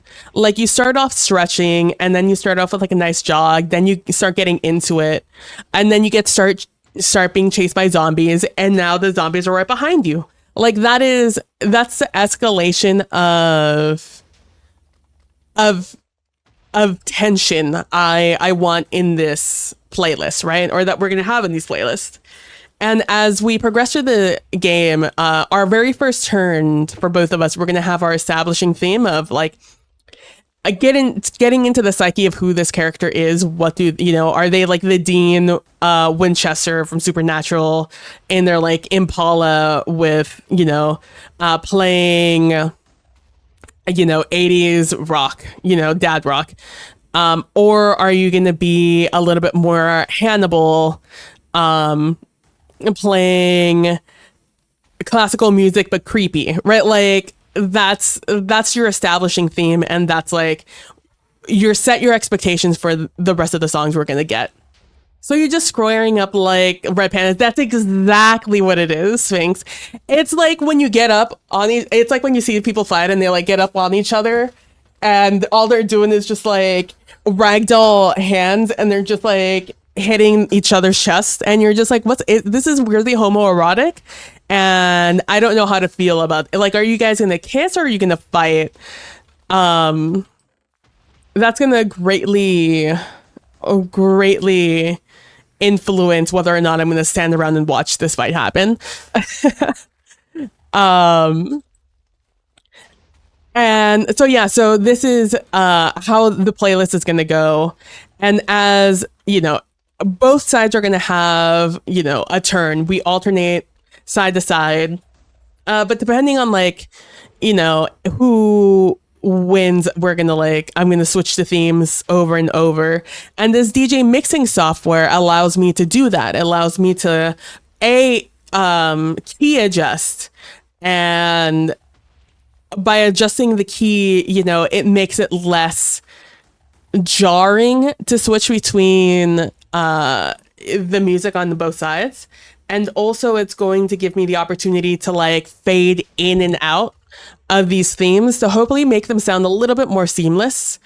And that like crisscross and dance we're going to do with these playlists is how it's going to go. And this is approximately how I want it to run. So green is start, red is end. We're going to start off with the establishing theme. It's going to be the establishing theme and the ending theme are going to be the shortest songs we play probably. Then we're gonna have our first like getting started with the chase or whatever, the theme of the game's gonna be at that point. Then we have our most tense like, oh shit's going down sort of music, and then shit is going down is the yellow one, and then orange is the facing off music. This is the final showdown. And then the fade to black is going to be, is going to be the first shot rings out. What does that mean? What is the fade to black is you hear a shot and then we Sopranos it. We don't let you know what happens. So that's my vision for how this music transition's gonna go. I've also been discussing other things of the I'm running this until it runs out of bone meal, aka the fuel to grow these trees. And if we reach the end, because I filled it up right before I made this change, if we make it to the end and there's nothing, no warped wart blocks in this chest by the end, and then we have won the video game. No, but we are at a point where I am happy to let that be,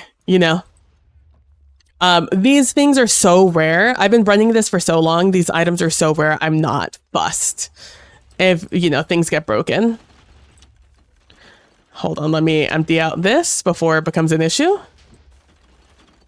Before it breaks the entire system. But see, we're getting a ton of items. So sorry you guys are hearing the absolute chaos that is this machine running. The absolute racket. I will be out of here in a moment. We just have to clear that out. But yeah, so that's a vision there. I also was talking about the overlay. Oh, I talked about the background and how I wanted to be kind of like a scrolling image in the way I even like looked up a photo of the like aquarium that I was talking about where the image is just constantly scrolling by. So it makes like the fish look like they're swimming. I also likened it to the Roku screen saver, where it's like an image of a city just scrolling in the background. And I'm fairly confident in doing that. I'm not too nervous to do that. It shouldn't take too long. The thing, if it takes long, it's because I've gone above and beyond. Um, so the thing I was talking about is, instead of describing the overlay, I was going to give a rough draft as to what I'm thinking. And so I discussed how I want to have I want to have the webcams on either side of the screen. So it very much, is like a versus. It feels like a versus. Then on the outside of the screen, and light blue for emphasis that it's a different part of the screen. None of these colors are the official colors. They're just the ones that I think contrast the best to give this example. So the other thing is over here on this blue strip.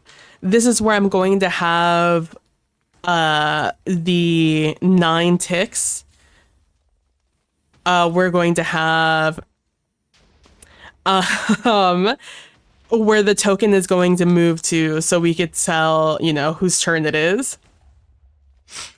Except what I'm thinking is, and honestly, having this be blue is probably not going to be really helpful for this. So much so that I'm going to immediately change it to gray to really emphasize the point. What I'm thinking of doing is making this a little bit more sci-fi. 1, 2, 3, 4, 5, 6, 7, 8. Fuck. 1, 2, 3, 4, 5. Fuck. 5, 6. Fuck. Where's the middle of the screen? Hold on. Where is the middle of my screen? It's here. Around here. 5. 1, 2, 3, 4. 1, 2, 3, 4. You know what? That's the best we're gonna get. And I'm thinking of having these be like lights.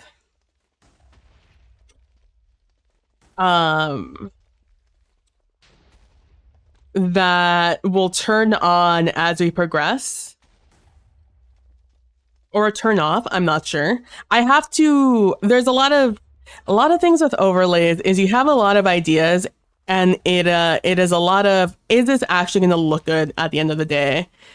If yes, progress. If no, try again. I'd have to look at how like lights look. In very classic PB form, I've forgotten what every light has ever looked like, but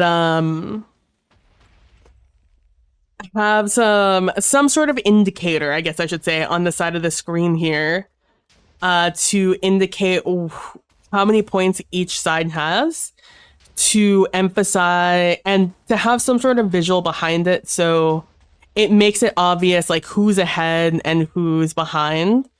And if things are close, without having to be like, who's winning in chat, you can simply just look at the overlay and be like, based off of this light meter, I can tell that someone is ahead and someone is behind. But, yeah, so if things are,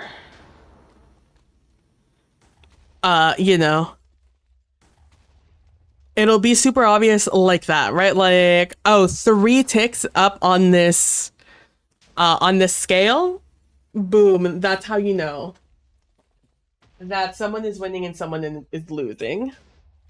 Or that's how you know how far we are in the game. It's just a matter of how am I going to do that at this point? How am I going to indicate that, essentially? Sorry, I'm still sick, guys. I got my period, and that really fucked up my day. for getting better because I feel sick on my period on a good day. So like just imagine when I'm actually sick. Um but yeah, so some sort of indicator like that. I haven't exactly decided. I had this indicator idea just now. I have considered doing just like a Philip meter, a Philip, a meter that fills up as the game progresses, and you know, I want whatever is going to go over here is going to be the whatever is going to go over here is going to be indicate an indicator of how many points somebody has. It's just a matter of how the fuck am I going to do that at the moment.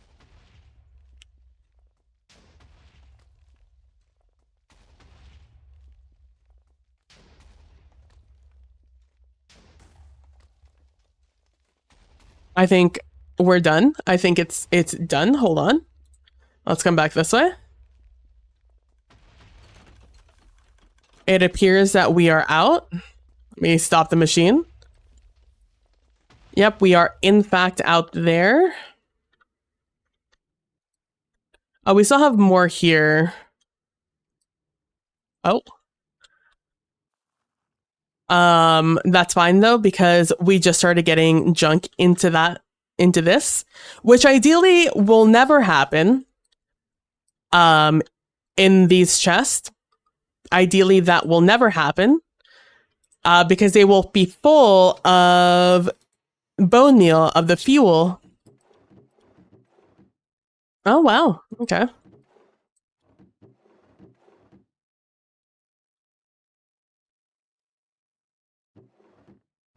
All right. Okay.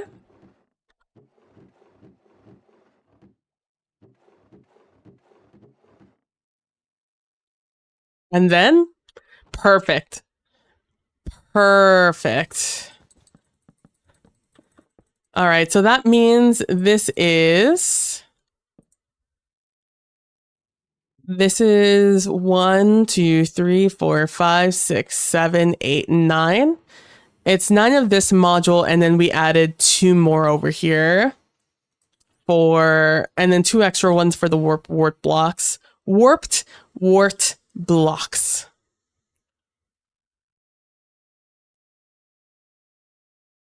You know what? I'm not even gonna struggle with it. Let's just make another.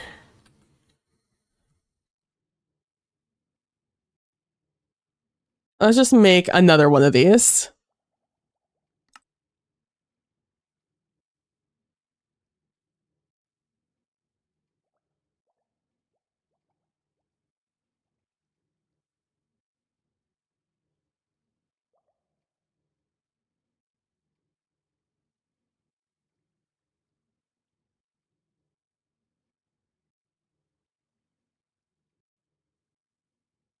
Get back here.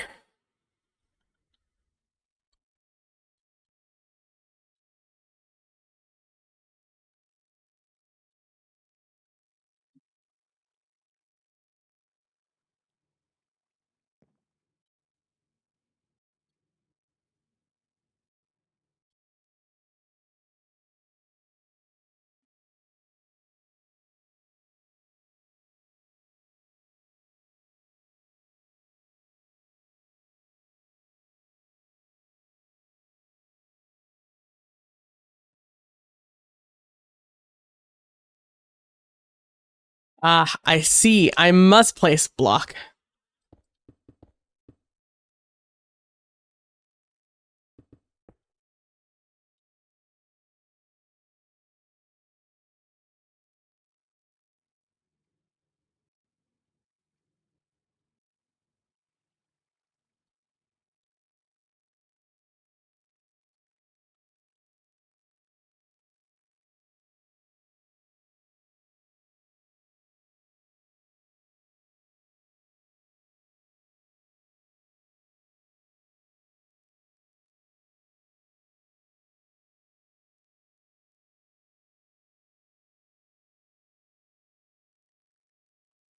I need to place another block over here. Sorry, concentration mode activated.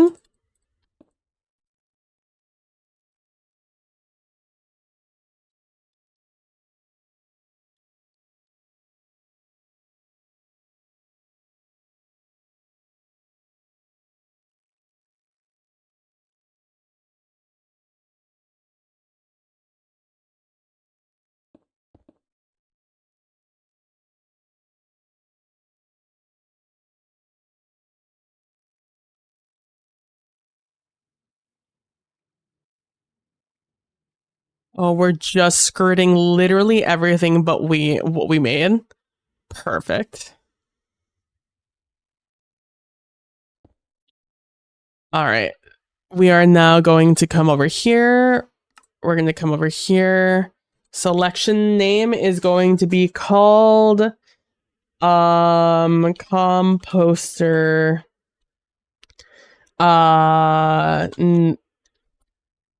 NTF, I think is what this is called. We are going to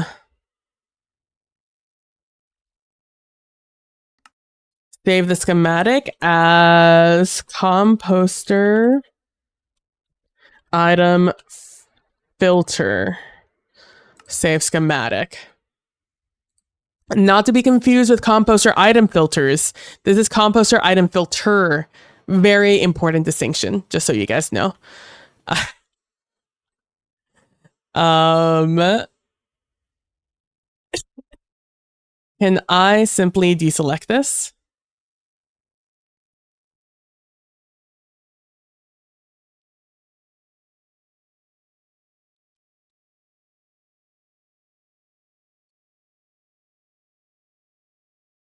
It's gonna have that over there. Smile.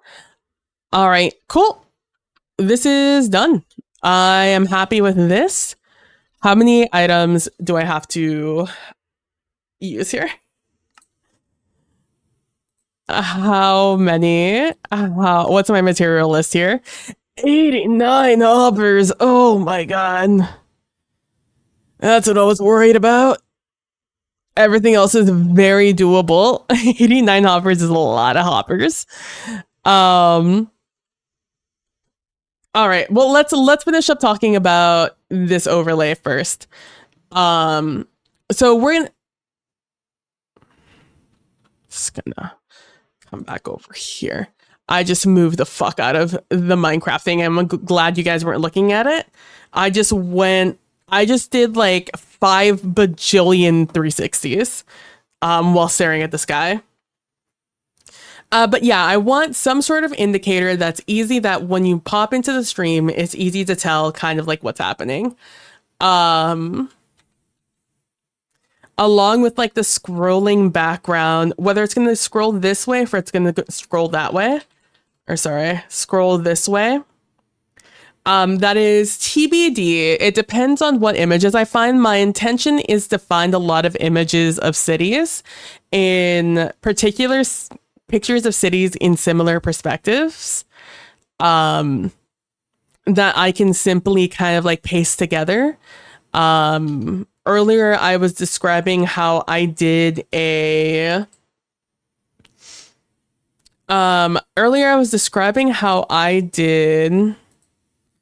no, it's not going to be over there. It's going to be somewhere over here.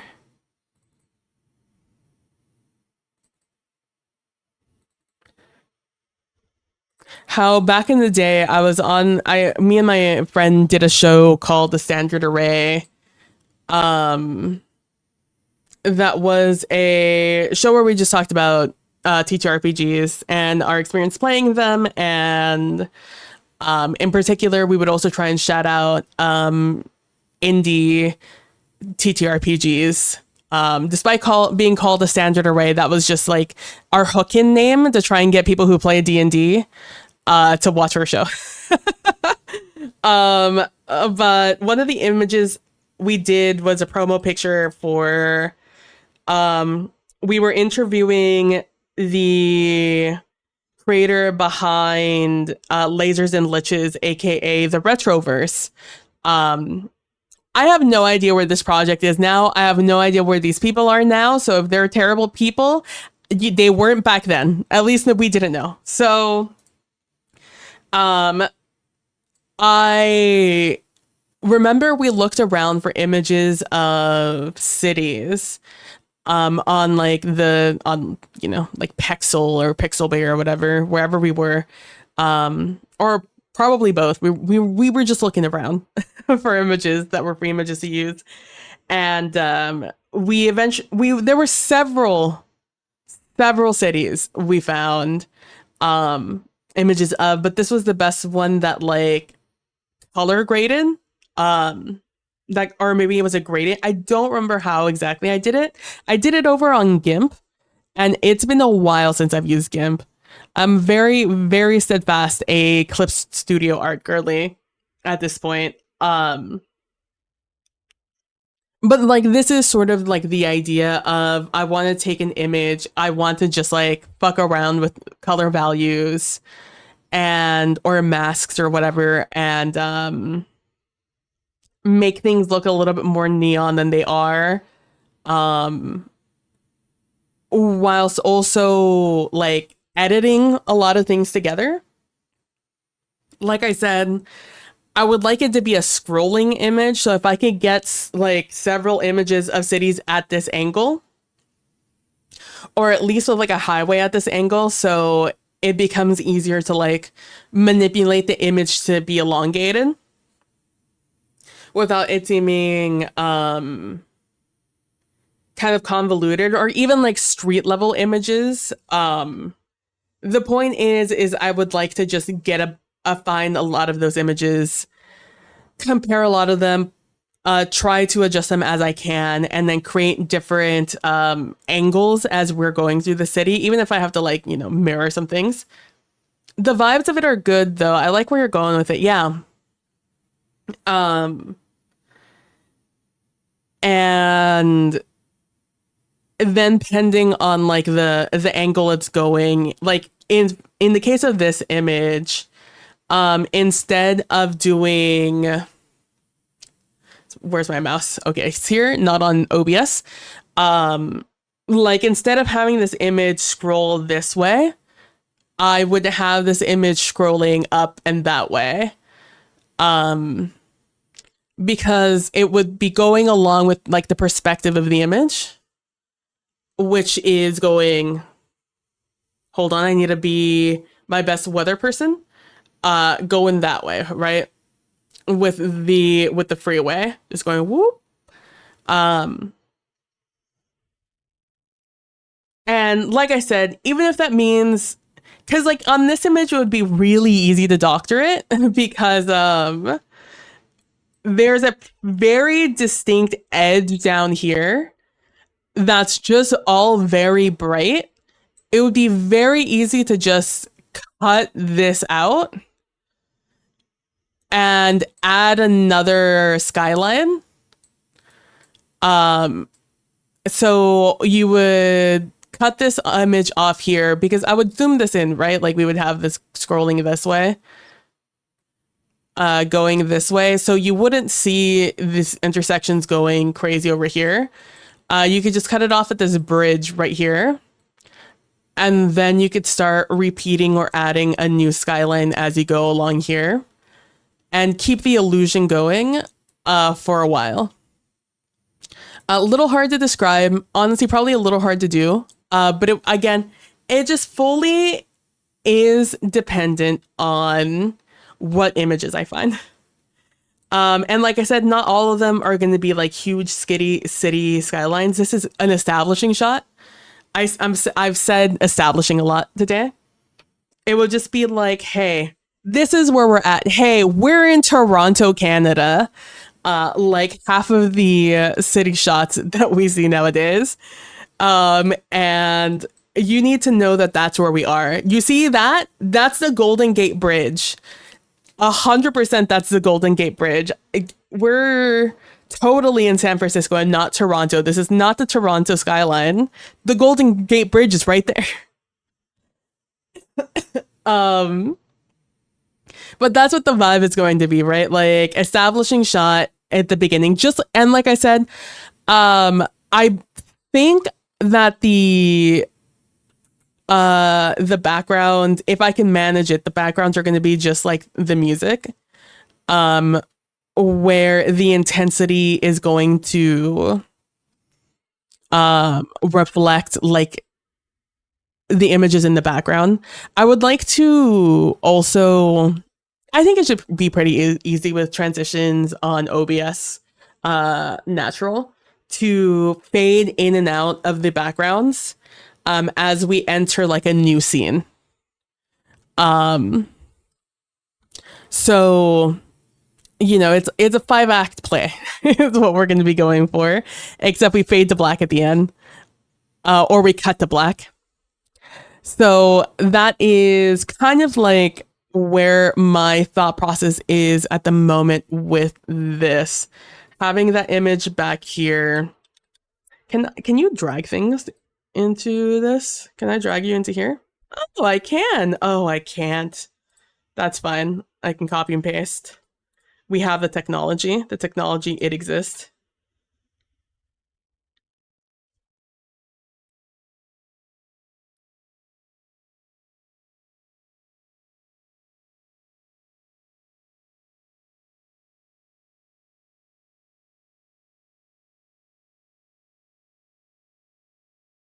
So as we play through this, this is slowly, probably a little bit more this way.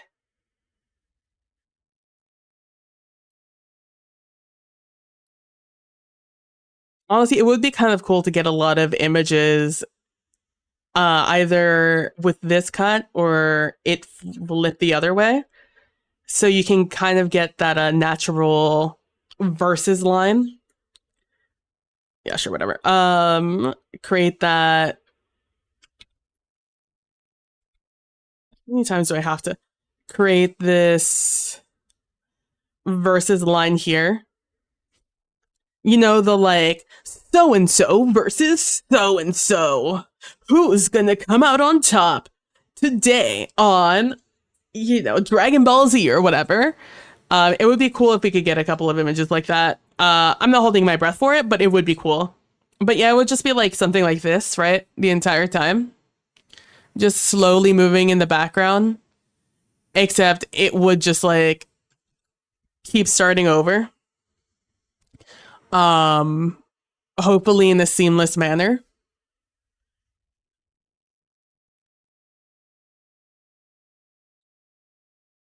But a lot slower, like you can tell the background is moving, but it's not distracting, sort of, how I'll go about it. But it wouldn't be nearly as vibrant as this. This is hella vibrant. Because it would have to be, in the background.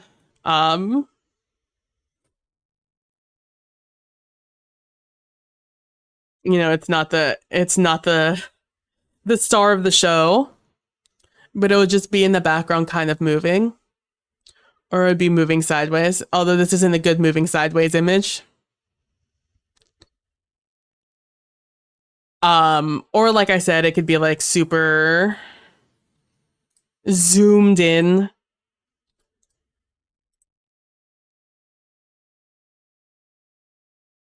So it's like street level view instead of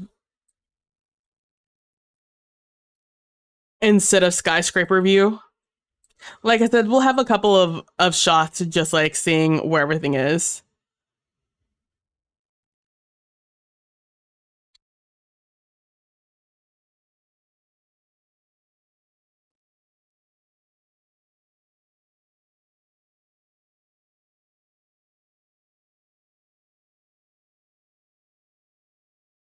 It's unhappy I did that. There we go. It was unhappy I did that. But yeah, just like slow imagery like that, just slowly. I think very 90s sort of sitcom transitions, I think is what I'm thinking of.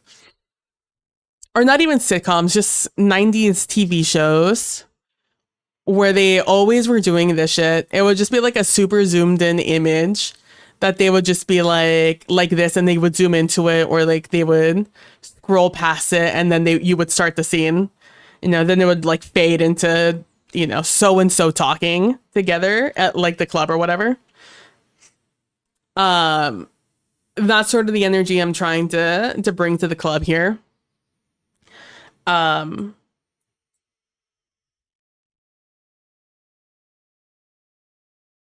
There was something else I was going to bring up. Cannot remember what it is.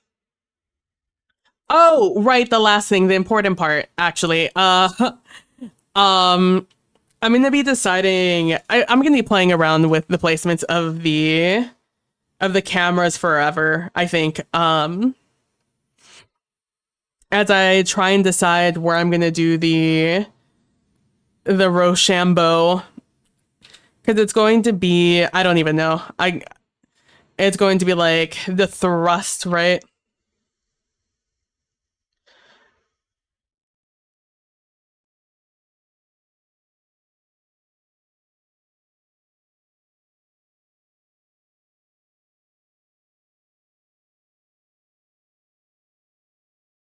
That's phenomenal. Phenomenal stance. And 1000% looks like you're pairing and not like you're casting out a line to catch something. Um it's like you've got your little minnow out here.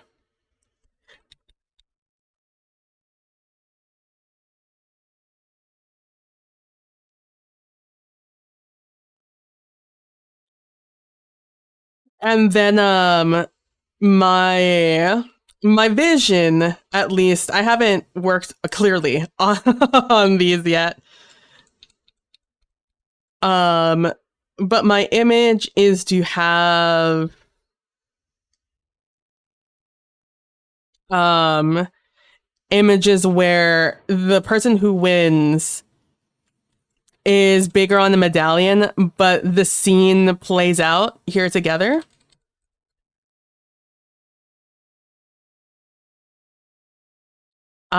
And so you could tell who won, right? Dude, my nose, unhappy I'm looking down. It is unhappy I'm looking downwards. Hold.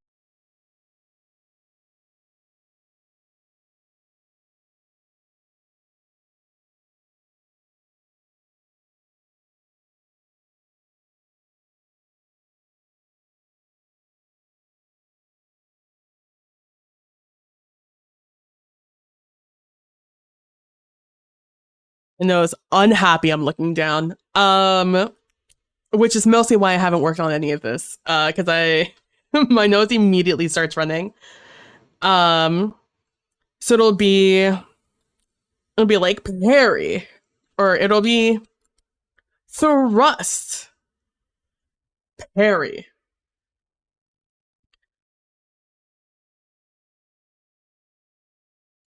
parry, wins. Um, it's something along those lines, right? Is what I am imagining will show up when we actually like do the thing. Our pictures are going to be bigger. I want you to know that the images will be bigger. This is simply me not understanding ratios when I was writing this out 30 minutes ago. Um that is the idea at the moment. Something like that. And while it's happening, the slow movement of the background, the music is going to be playing, and I'll manually be moving the points up at the top. So we could see who is winning and who is losing. It should be pretty easy. I'm going to have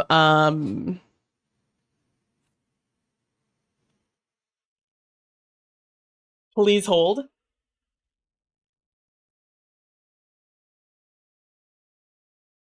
I'm going to have um the I'm gonna have on my stream deck, I'm going to have two folders. Maybe I'll finally learn how to press a button and make something go up and press another button and have it go downwards. I don't know how to do that right now. But hey, maybe in 26 days I'll have it figured out.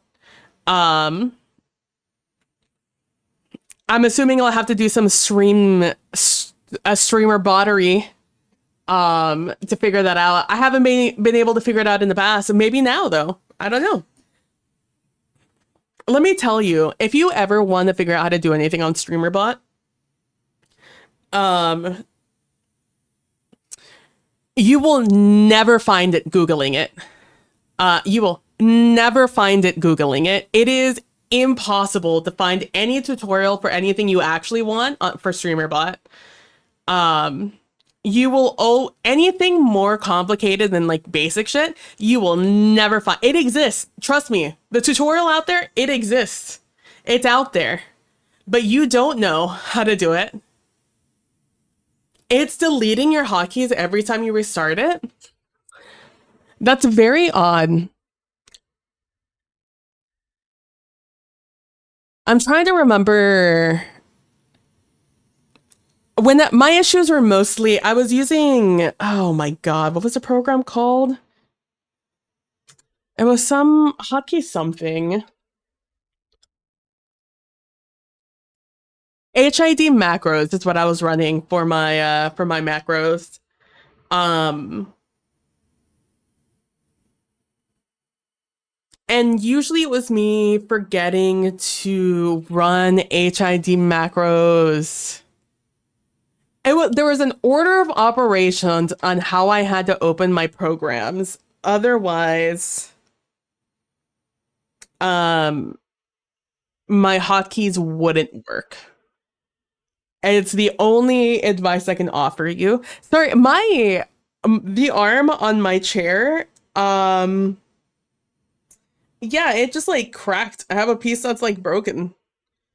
It's just like the pleather outside, like the plastic part outside. But it's inconvenient because it's where my arm is. So I need to I need to fix it. I just don't know how or like how I'm gonna do it yet. I don't know if it's salvageable with just glue. Maybe there's like special glue. Like I had no idea wood glue you could just use it to like cover holes that you made with like nails and stuff to like and then sand it down and boom, seamless. I wonder if that might be something like that. Maybe Sammy is grabbing them. I'll have to check next time. Yeah. That's my number one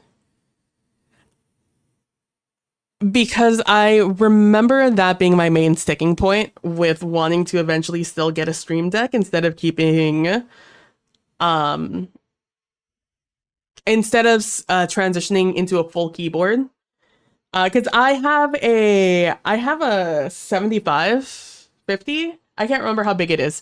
I have the one without like the number pad and the arrow keys. I have one of those smaller keyboards that I didn't use for very long because I had a friend very kindly gift me this keyboard after they discovered that they did not want to fuck around with the keyboard hobby.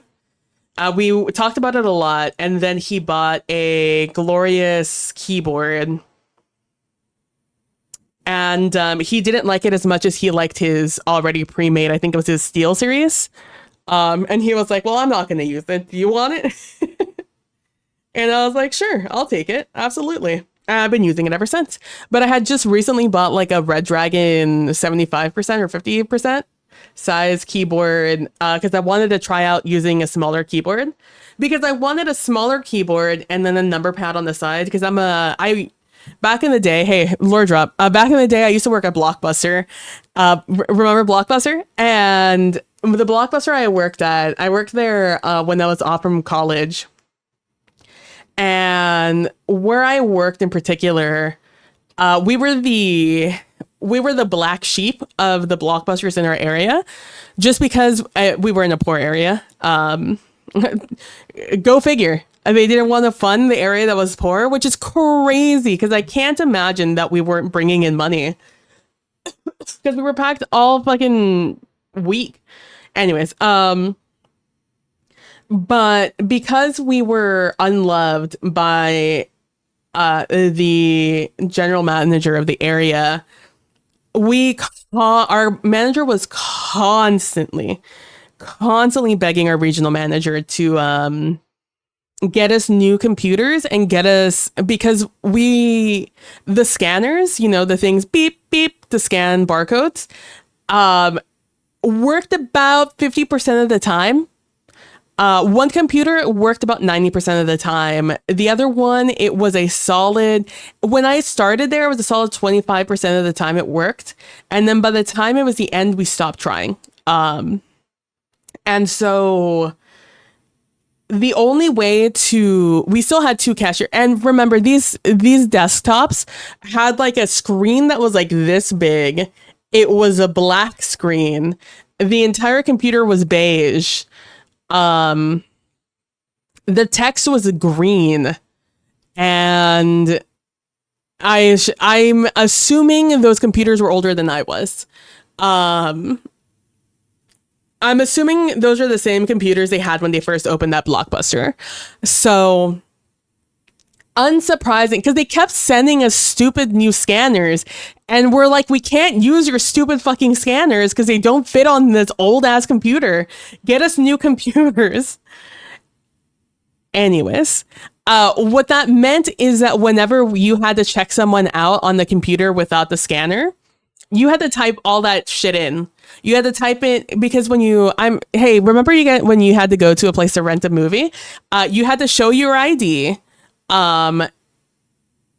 You had to show your membership card if you had a membership card, and then you had to pay. And so we had to it would do all the calculations itself. Like, the memory was fine. It's just the rest of it that was shit. So you had to type in the driver's license. You had to type in the like 20 numbered barcode on each movie that they were checking out. You had to type in their membership. God forbid you forgot to ask them if they had a Blockbuster membership card. God forbid. Type all of that in. You had to get their phone number. And you had to type all that shit in.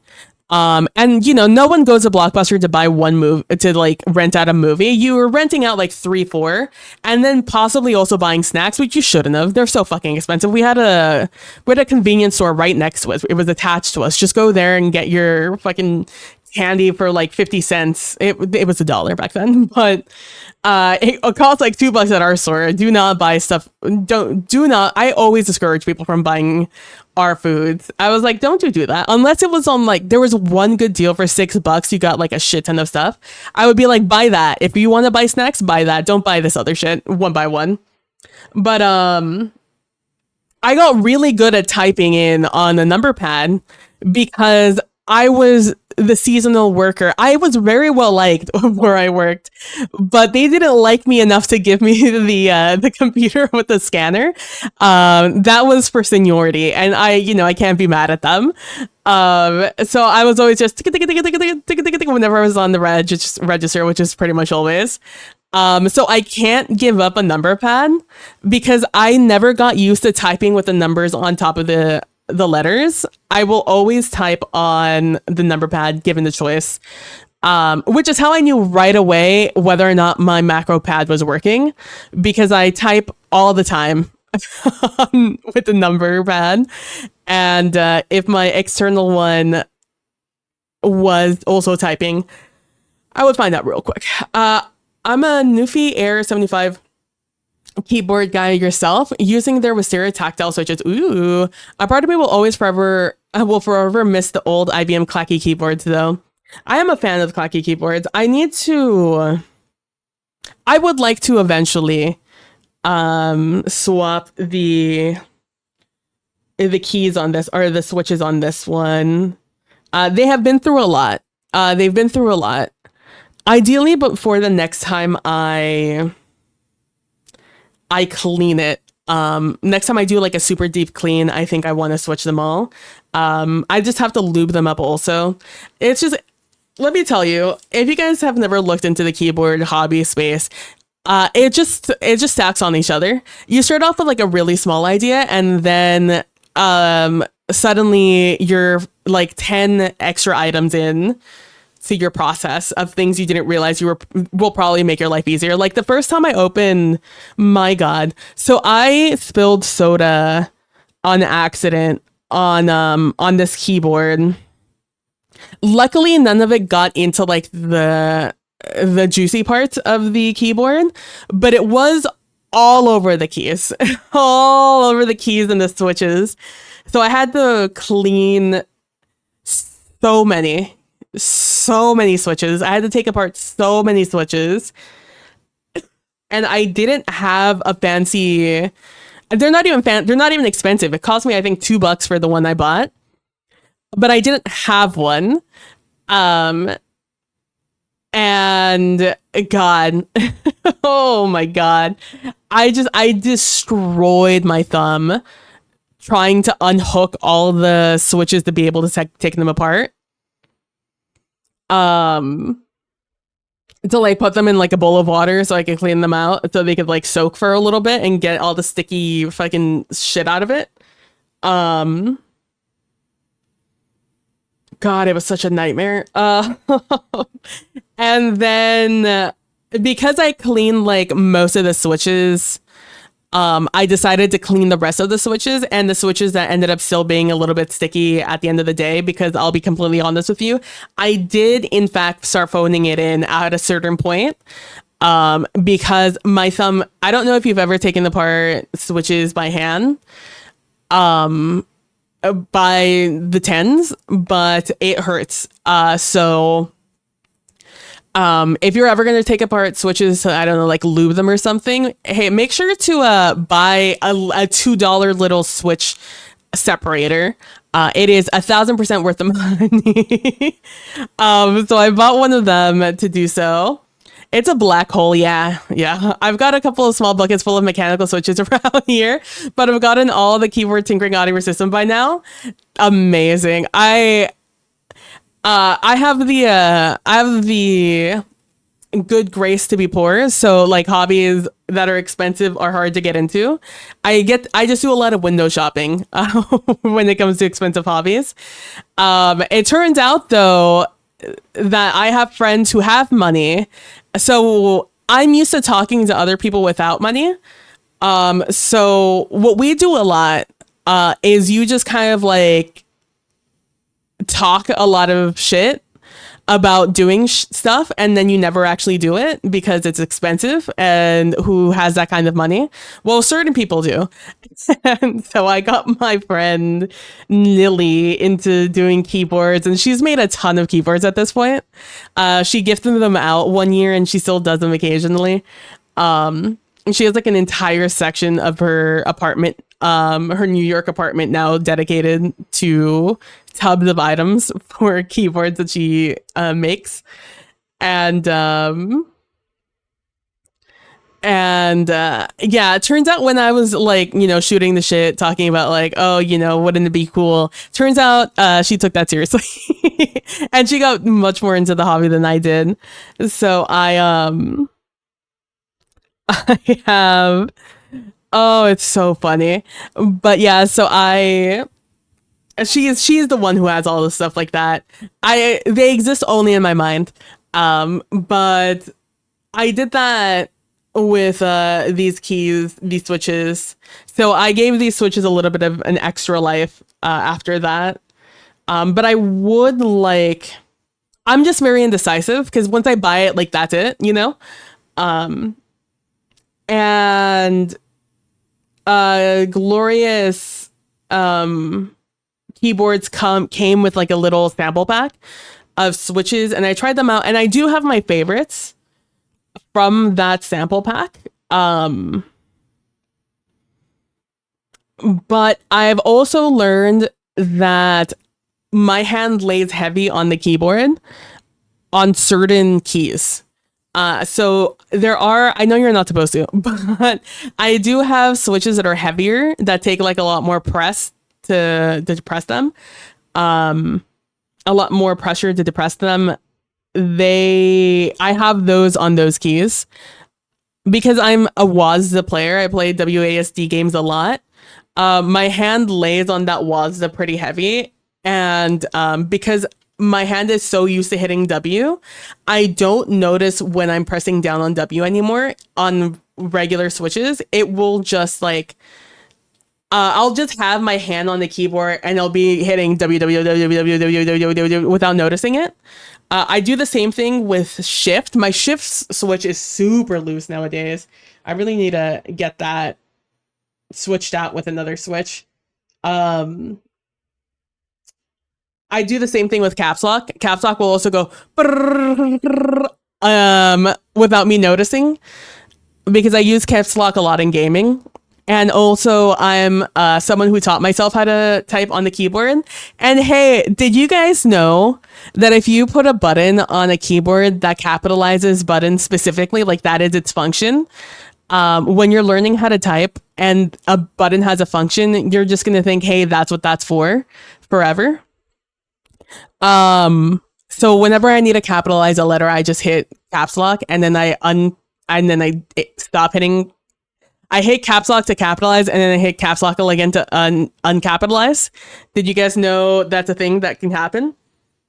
I know that I've learned since that shift is also used for capitalization, but why put a caps button there? That's all I want to know is why would you put a caps button on the keyboard if you didn't want me to use it? But I'm gonna save this image as real quick just so I know this is here. Overlay.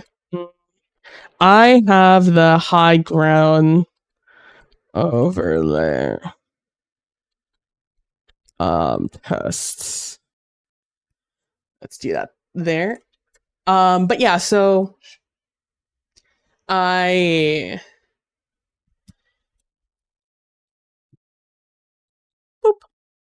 that is something that I am half interested in. And now that I've taken a second to stop looking at this item filter, I think we're ready. I think I'm ready. I'm emotionally prepared to tackle this project. I did just create chaos over here on my desk. Give me a moment. Okay. Chaos has been averted. Do not save. Thank you. We can save that though. And we'll close that. But yeah, so those are my ideas I think those are all of my ideas for this.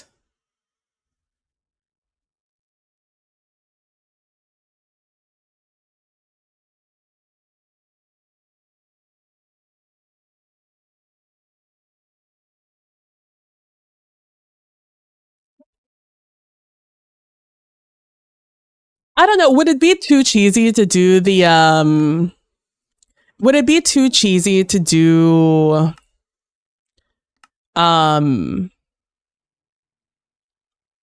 like almost like the Mortal Kombat or like Street Fighter like voice lines of like parry, thrust, parry wins? Would that be too cheesy? That feels like it might be too cheesy.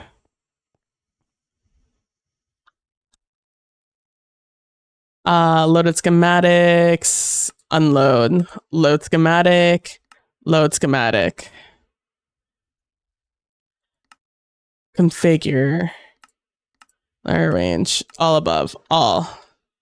Thank you so much. I don't have I do have a stick on me. Let's go.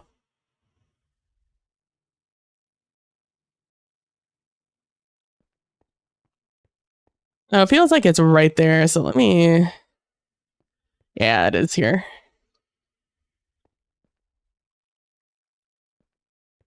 I keep wanting to fly. I just want you guys to know that. Every time I'm in here, I want to fly. A little cheesy, but maybe not too cheesy. Will really depend how it ends up sounding when recorded. True. Actually, let's throw you down. Oh, shit. Oh, shit. Let me throw you down for a second because I need to erase this. I need to get rid of this so I could see how many hoppers I have. But I need to do it from above. I need to do it from above so I can actually like erase. So I can actually not destroy everything with water, is why I need to do this. You can still drop here, that's fine. You can also still be there. It's the rest of this that needs to be displaced.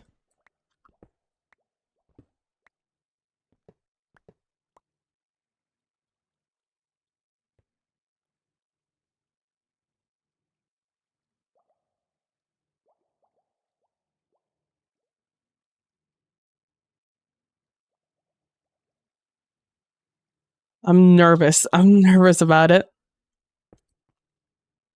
Fuck. But yeah, so those are like the grandiose ideas I have for this project. At the moment at least. I'm sure more can and will come up.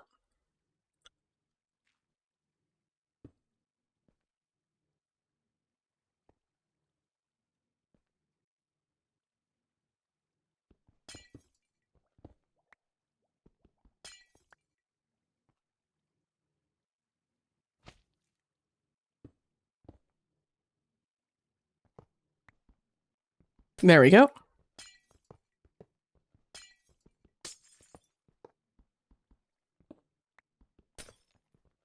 At least I think those are all the ideas. I think the thing that's going to take the longest is going to literally just be choosing music.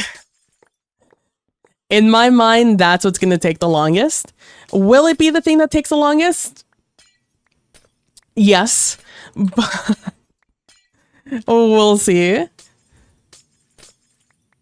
Honestly, it makes me wish my music appreciation class in college wasn't such a fucking boring class.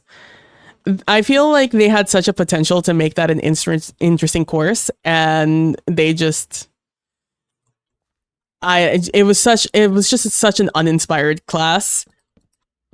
Our different professors got to choose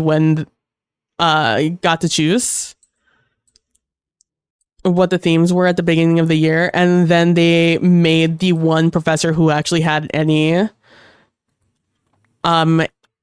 sort of heart be the one who set it up. Even though I bet you, like, you could tell what seasons or what things he chose, what weeks were his, because they were the better ones. Love it. Also, time for me to start winding down for the night, heading off. Have a great night. Hey, thanks for stopping by and hanging out, Dan. Thank you so much for the raid. Also, I shall talk to you later. And I will actually reply to your post instead of just reading it and thinking awesome. I will reply to it.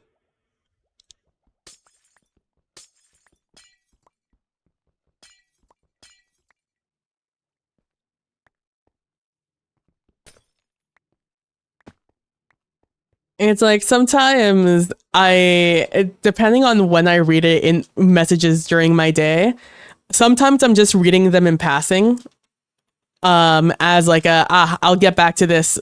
I'll get back to this.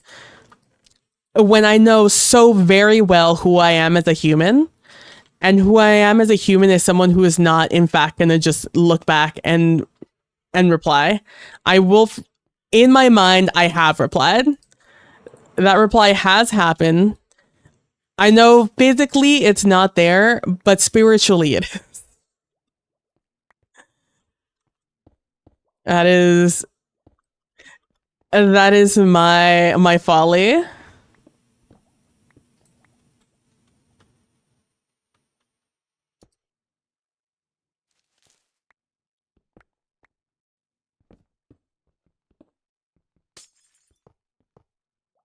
Six, seven, eight. Well, it's actually good I have this because it breaks wool faster. Only slightly, but it does.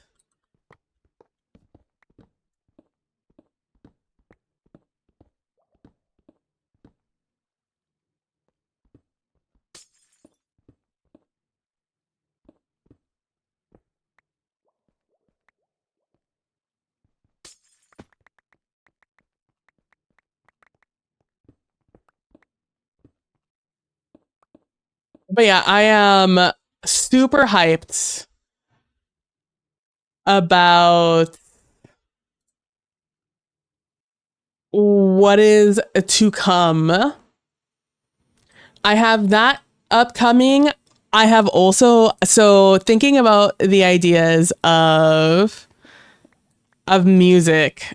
I have also had thoughts about a different game with a different person that we don't know, we don't have a system down, we don't have anything down, and that's fine because our session 0 isn't until March, maybe February, mostly March.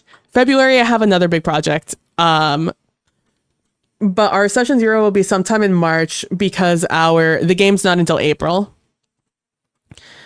But I have had thoughts, and I have messaged said thoughts to said person because I had thoughts when I was thinking about the messing around more with how music is going to be associated in this game. And let's just say the other person has also had thoughts, and we are now both full of thoughts. Where's the redstone? Okay.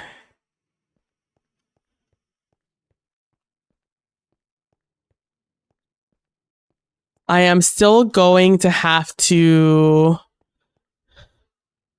Okay, so this bottom line of barrels doesn't actually exist. So it's really there. This bottom line of hoppers is the important one.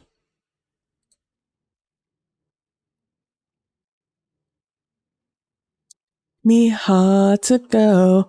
HOTTOGO.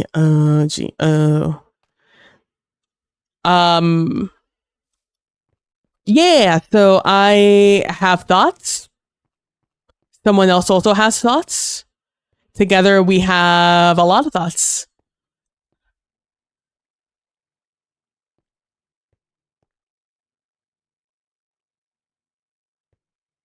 Ah, this is the other way. I need to rotate this around. Nope. Nope. Here we go.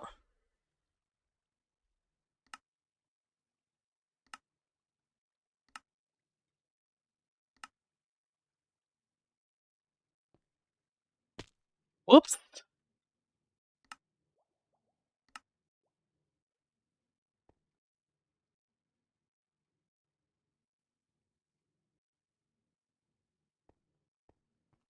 I need to rotate this.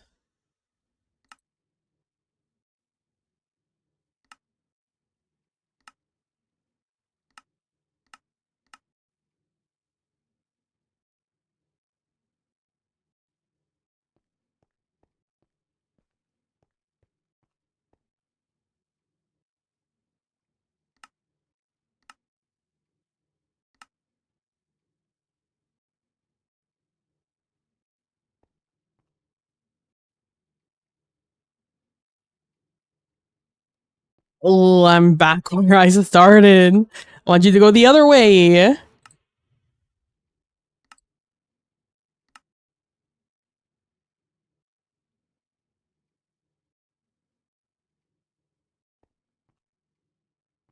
There we go. This is the side I want. Okay. This is going to be a little hard. I didn't realize I wasn't going to be able to see it through glass, which makes me now wish I had taken down this line of glass. You know what? Fuck it.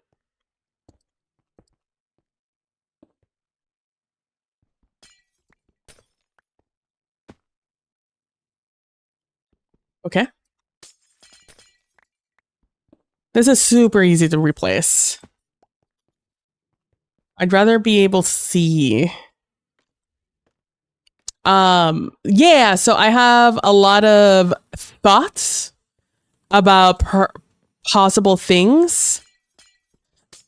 On an unrelated note, I'm also really tempted. I've been wanting to for years, and this might be the year I finally do it. I have wanted to own some sort of, I want to pick up another instrument. So for those of you who don't know, I was a music education major when I was in college. Though I only went for 2 years, I took all my methods classes, which are the classes in which you learn how to teach other people instruments.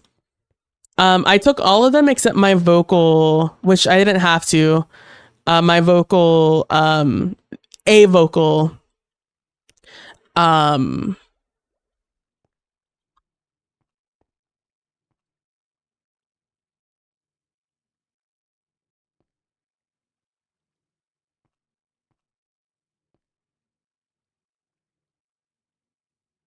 And drop that's just here. I don't even need to go that far. You just have all the items go here, fall here. I guess the issue would be that, well, not necessarily. Let's see. See how tall this needs to be.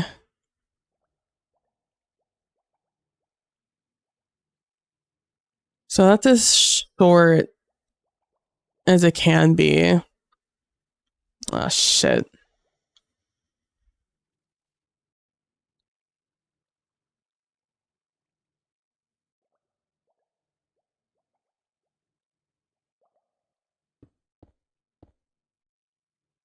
I feel like I moved this last second and I'm pissed about it. But yeah, I've wanted, oh yeah. So I took all these methods classes. So I did learn how to play like a lot of this music, or a lot of the instruments. The way that methods, fucking hell, I keep trying to switch my, to another item.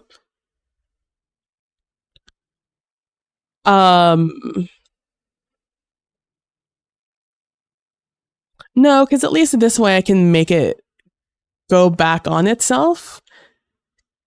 Because here is the meeting point, right?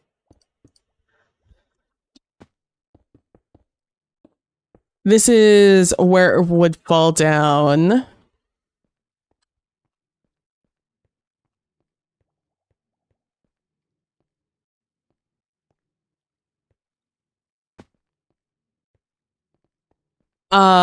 Get over here. Give me back that piece of grass. It's my grass. Get back over here. Give me my grass back, you son of a bitch. That's my grass, you son of a bitch.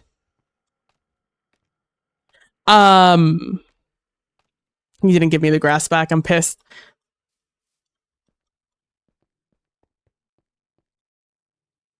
Yeah. Oh, get back here, you bitch.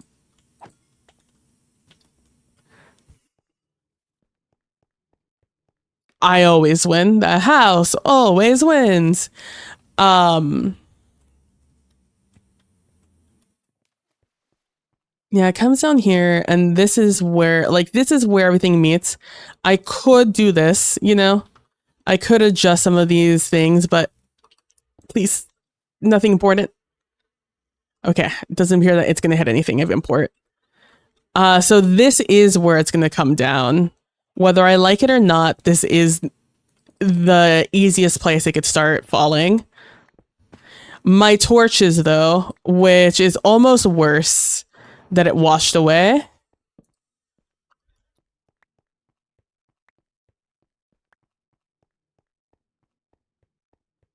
Let me just look at this. Yeah, so I learned all my practical things in college. Though it's been a while since I've been in college, I picked up all the instruments very quickly. Annoyingly so to a lot of my peers were unhappy at how well I picked up music things. Now, here's the thing. I'm bad at a lot of things when it comes to music things. I don't have a great ear, so I'm not someone who can listen to someone and immediately understand what they're hearing rhythm wise. Like, I can't write it down. I can sit there and sing back the thing I just heard, not the words, but I can sing back like the major points of a song. But it would take me a while to really register some stuff.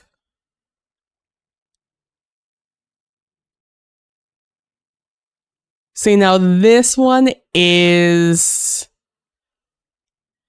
a. I guess I could do it the other way. Putting chests down is so much easier than putting sea pickles down. I would prefer to do chests, so if I were to re-rotate this,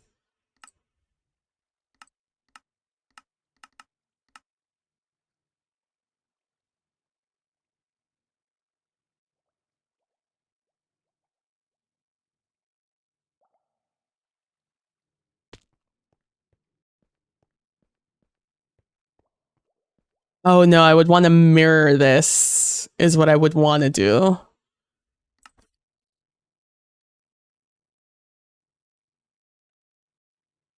So it comes this way.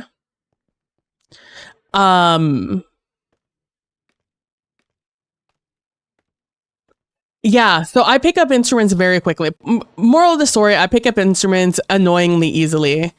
A fact that I wish I knew in high school, I'll be completely honest with you. Because I had more opportunity to like pick up instruments. So you know how in like fifth grade, a lot of the time, fourth, fifth grade, sometimes sixth grade, depending where you are, you have like band teachers come into your school and they will like, you get to sit there and play around with all the instruments and stuff.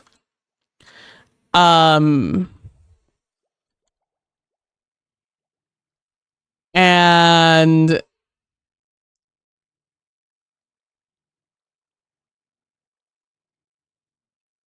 and that's like where people start like, you know, getting their first interest in music, and also a lot of people, that's where they learn what instruments they'd be like good at practically. Because you can like, here's the thing, you can play whatever, instrument you want. There's nothing stopping you from playing whatever instrument you want. However, there are some instruments that you are just more naturally you're going to have a naturally more easy time playing based off of what your mouth is like. Based off of your mouth and your teeth. And also the size of your hands. And certain physical limitations. You can play whatever you want. There is just some things that will make playing the instrument more difficult for you.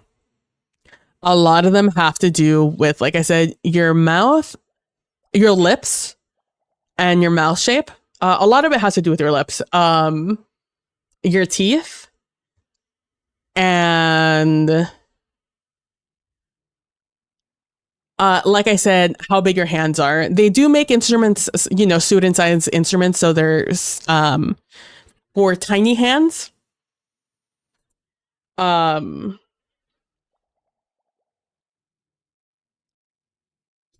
But like I said, you can play whatever you want. There's nothing stopping you from playing any instrument. It's just how far you'll be able to progress with said instrument.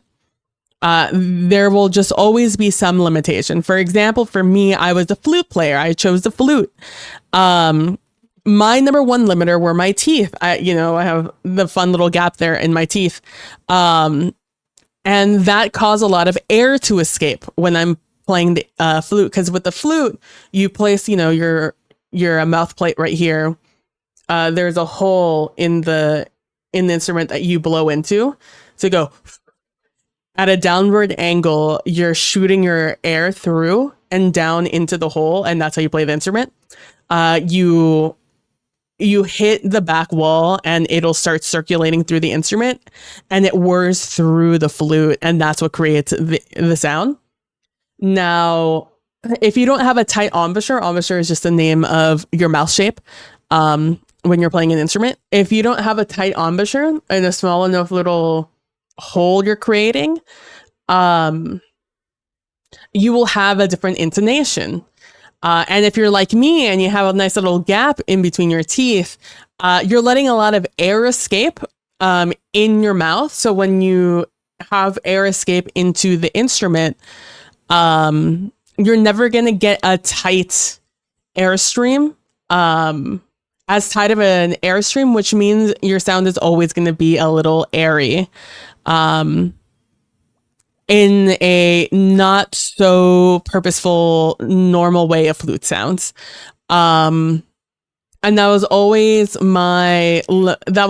like a sticking point whenever we talked about it, because it's like, oh, obviously, yeah, I'm doing something wrong. And it's like, no, it's my teeth. My teeth's the thing that does it. And it is what it is, whatever. But I never got the opportunity to have that little moment in school in which I was able to learn.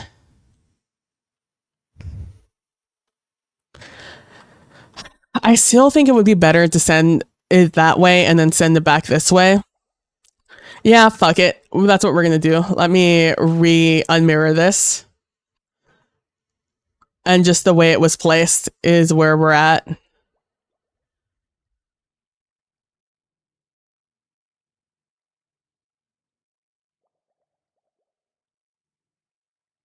Okay, we do need to rotate this.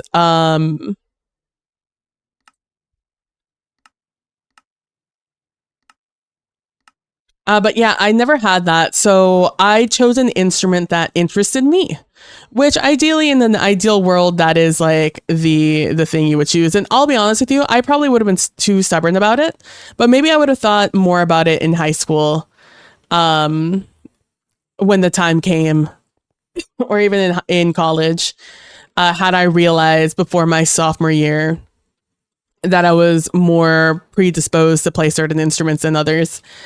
Because like I said, you're learning to teach kids, or people play an instrument. So there is that, I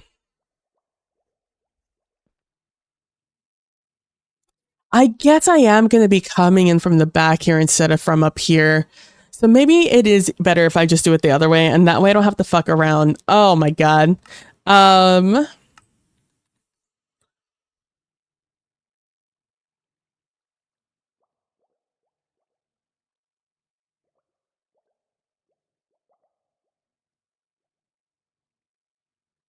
You're facing the wrong way. Fuck.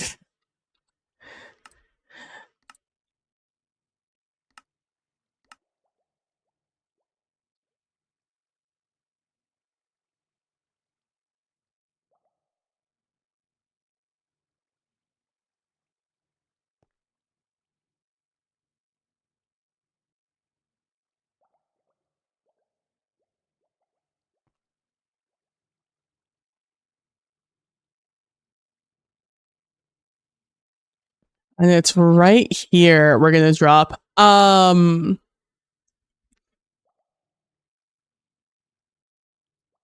me move you. Let's see. It's going to be 1, 2, 3, 4, 5, 6, 7. That's fine. And then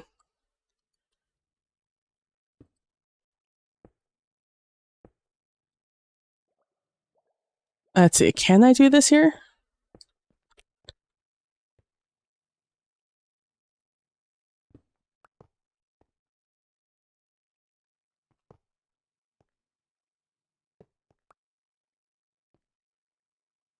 No. They would drop here. But that's fine. I can do this. I would just need to put something here. Like that. To get things to drop here. And we would do that. And things would drop here.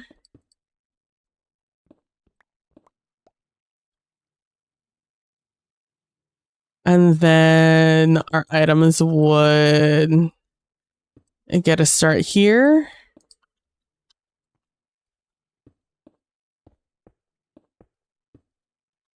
I believe the way this was made before was made it so you would keep the momentum of the items, and that would make items go through the system a little bit faster.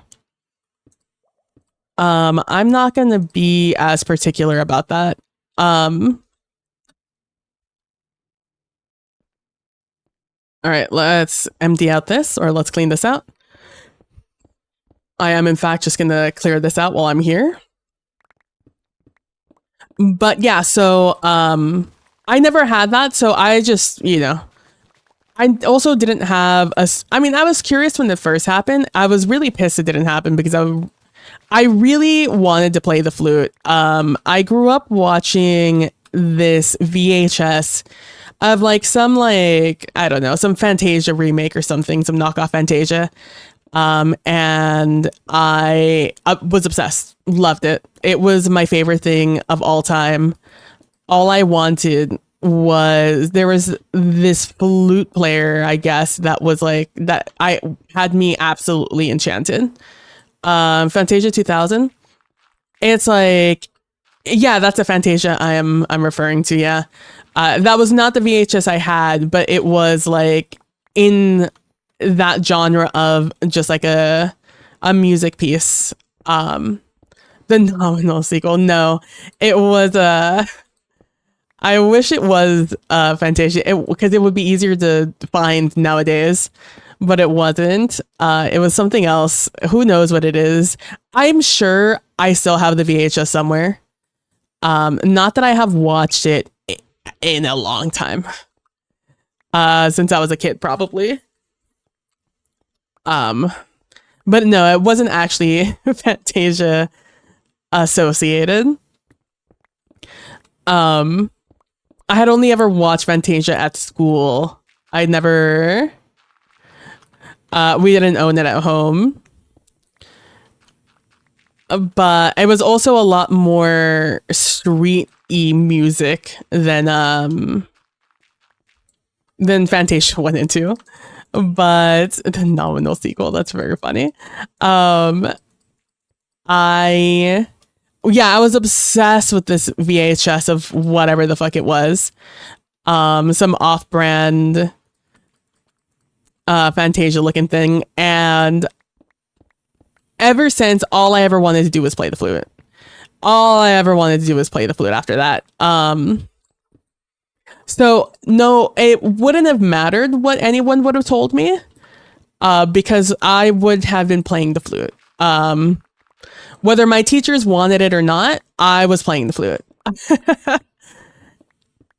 But like I said, maybe when I was a little bit older and I just wasn't progressing in the same, like my sound wasn't improving with technique, you know? Maybe that's when I would have started questioning, hey, maybe I should try this instrument that like the band teacher told me I probably should have played. Because what they would have told me is that I have great lips to play brass. I have a great mouth for brass. I actually probably would have been discouraged from playing trumpet, because trumpet was very much like flute, where everyone wanted to play it. I don't know if flute is still a popular instrument, but it definitely was when I was in school. It was a bajillion flute players and a bajillion trumpet players, and then a sprinkling of everyone else in the middle. I wouldn't have been chosen for a reed instrument like clarinet or saxophone. I'm actually terrible at the saxophone. Remember when I said I was pretty good at most instruments? Saxophone not being one of them. Saxophone is the sum of it. I'm not good at saxophone. I'm not good at any percussion instruments, including the piano. And I'm not good at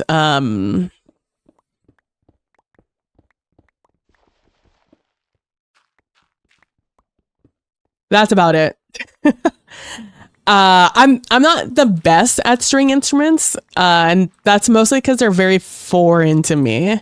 I don't have a very solid basis of knowledge of them because I did have a strings methods class, but our teacher was not great. She was a local she was the local violin teacher who taught in the Suzuki method. So what she taught me was the Suzuki method. She didn't teach me how to play a string instrument. We also didn't have a strings department at the school, so we had to rent out, or they had to rent out a lot of the instruments. And because our string methods class was in the spring during peak orchestra season, we didn't have a long time with these instruments, and some instruments were hard to find in our area, like an upright bass was nigh impossible to find. My professor, one of the department ended up calling in a favor with a friend that they had. See, this is why I played cello. I played the cello a little bit. We didn't have enough for all of us, so we shared a cello between like the 8 of us that were in the class or whatever, which is a shame. I would have liked to spend more time. We spent a lot of time on the violin. I have a huge hatred of the Suzuki method. I think the Suzuki method is terrible. I recognize that it's a very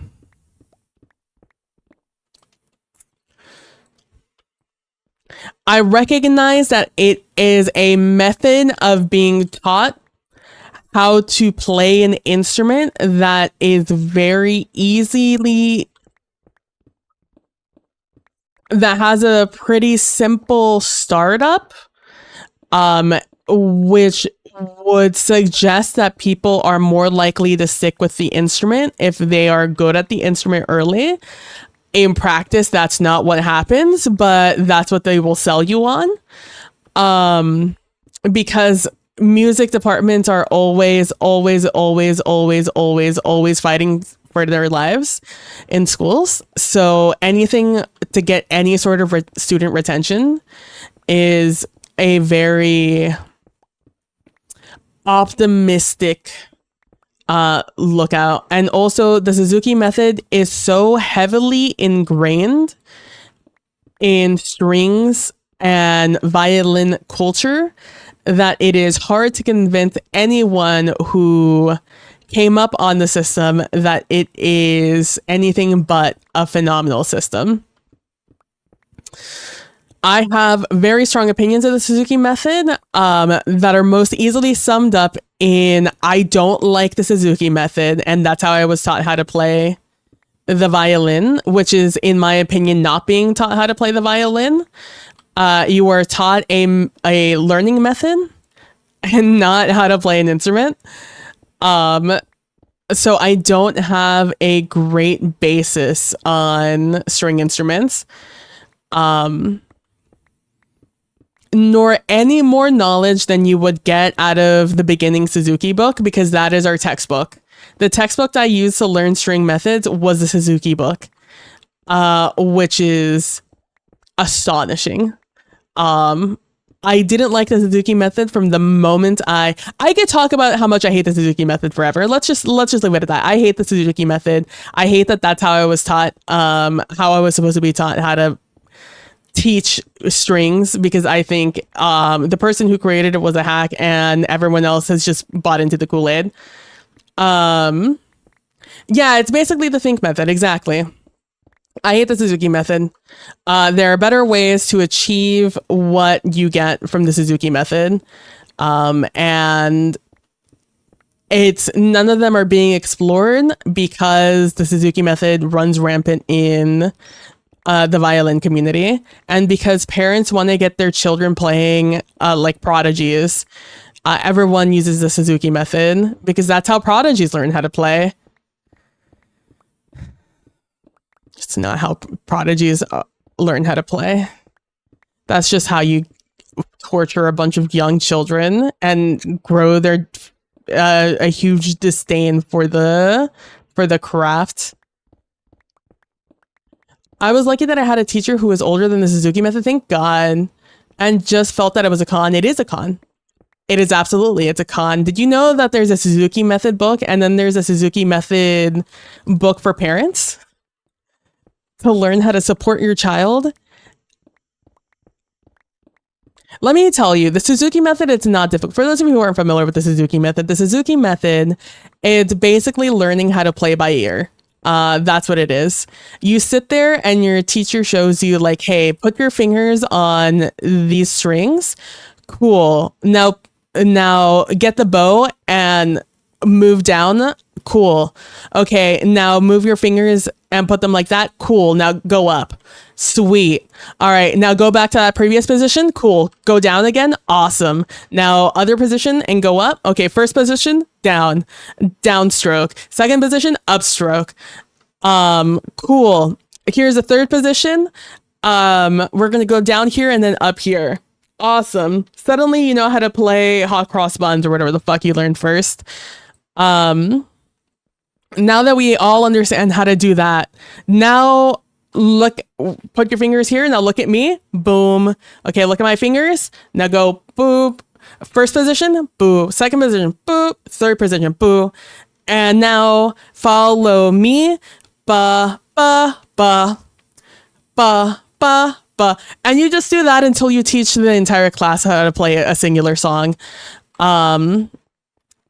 And the theory is that as you, because you are starting to play the music right away, you are encouraging, it becomes an encouraging feat for the students to learn, you're encouraging them to learn and play music quickly.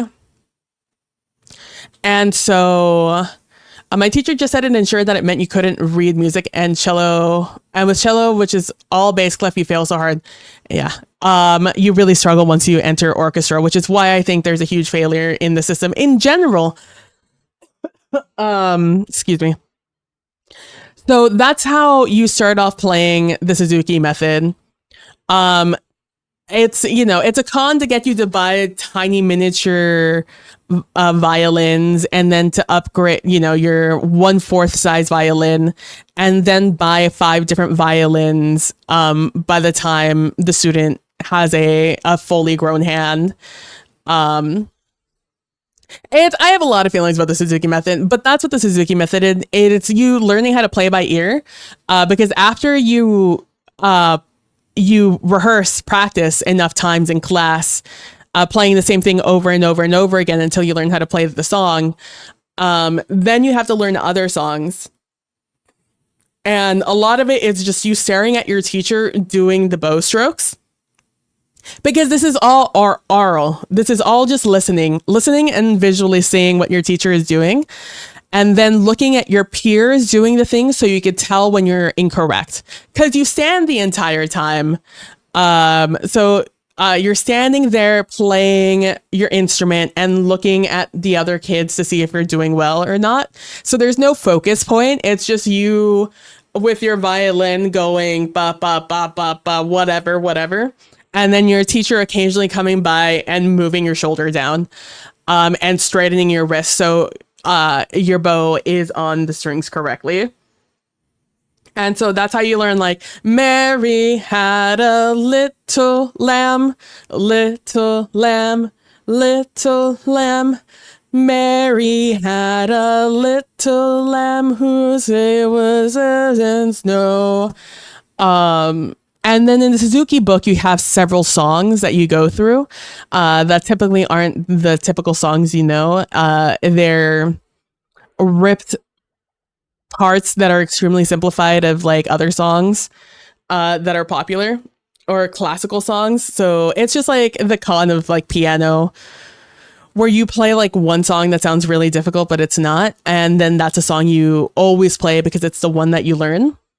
It's the same thing with the Suzuki method. So you work through a book at your own speed. Slowly but surely, you're going to be outpaced in some way or another by the class. Because if you're not on top, you're going to be left behind. And that's where the Suzuki method fails. That is the antithesis of the Suzuki method. But who am I to say anything? Because you just don't want these kids to learn. And so these kids are sitting here, and like I know because I taught kids in the Suzuki method, not because I wanted to teach them the Suzuki method, but it's the way that I wasn't comfortable enough to teach an instrument because I learned how to play in the Suzuki method, and that is the way that the local violin teacher at the local elementary school taught. So instead of stepping on any toes, that is the method that I continued to help these students learn with, much to my own chagrin, because I hate the Suzuki method, of which I will continue to repeat until the day I die, I guess. And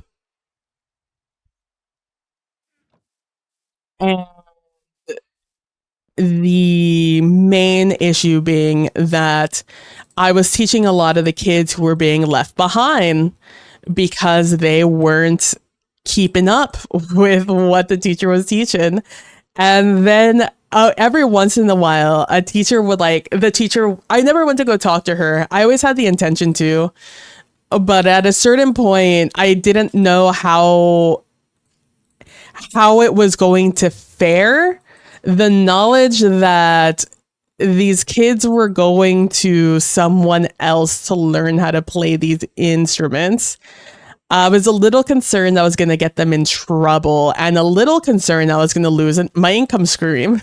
So I never went to go talk to this teacher, because again, I never actually finished my music education's degree. So I technically I was teaching without a license, but I was a private lessons teacher, so it was different. Anyways, whatever. And so I was stuck teaching these kids in the Suzuki method, and ultimately myself having to learn how to play in the Suzuki method. Fuck, I do need to go down further here.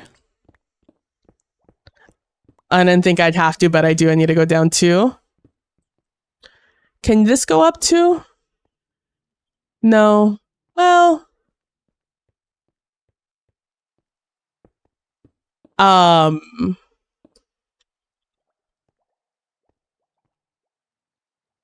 Do I want to go up 2? Oh, my pickaxe about to die.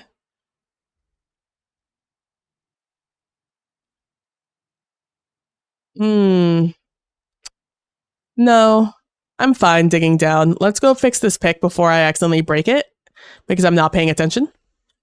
I'm here shitting all over the Suzuki method instead. Yeah,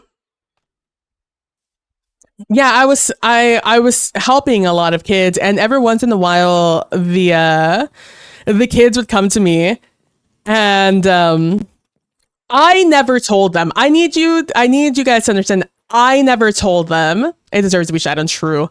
I never told them to not tell their teacher that they had a private lessons teacher. I never told them anything.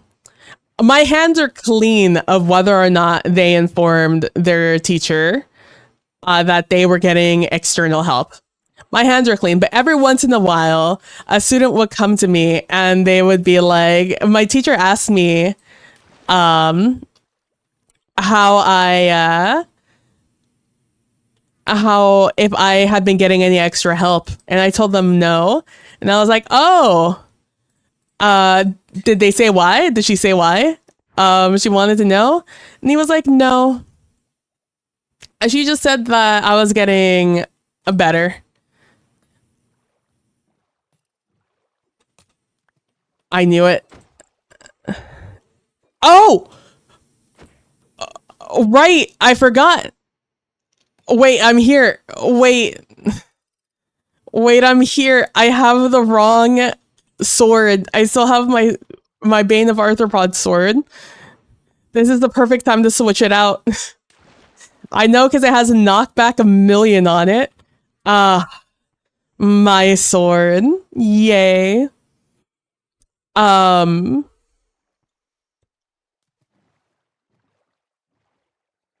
Oh, you're still here, huh?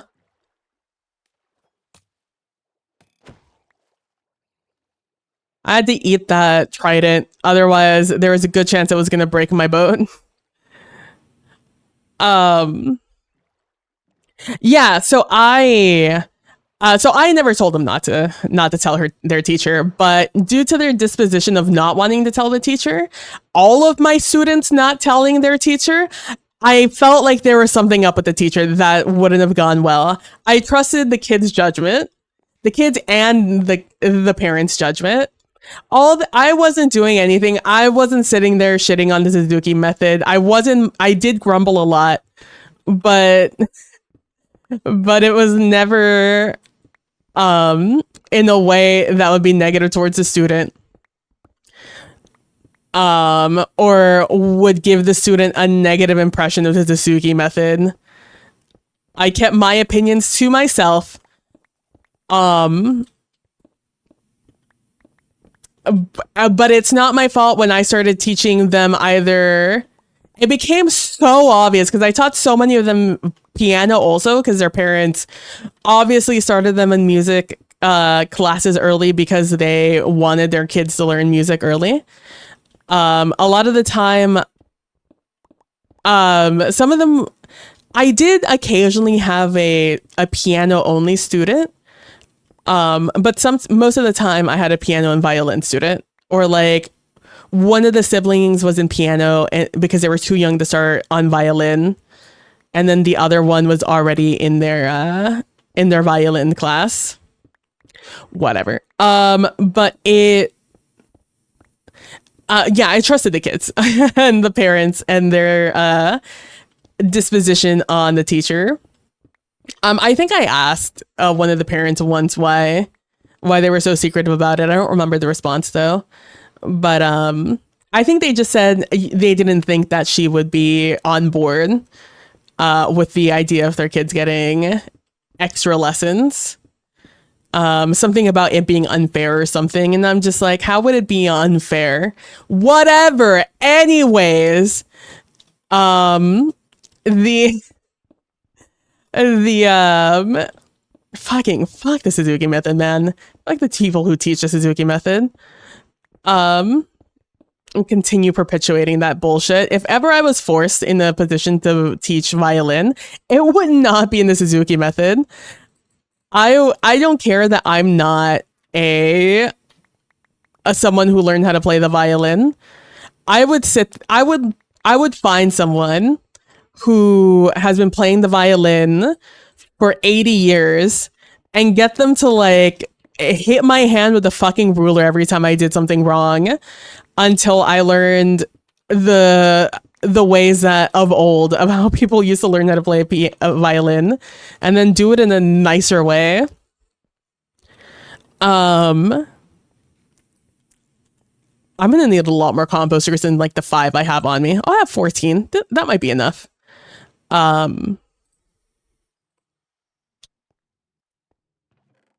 52 is decidedly not 89 though, so I am gonna need more hoppers. Well, we'll get there when we get there, though. You mean learning all the chords and read the music? I'm shocked. It's so dumb. I can't describe to you guys. Like, I know how ideal it must sound to learn how to play music right off the bat. Because a lot of people's biggest adult issues with. Oh. A lot of issues adults have with the Suzuki or with learning music is that it takes too long. Um, it takes too long to get started. That is typically where their chagrin comes from, which is why I think they're so bought in on the Suzuki method because their kids are learning right away how to play. I'm gonna need way more than what I have. It's fine. We'll figure it out.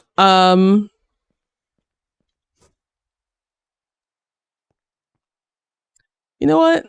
What if I do this instead? We'll just alternate because I'm going to be throwing these into a dropper.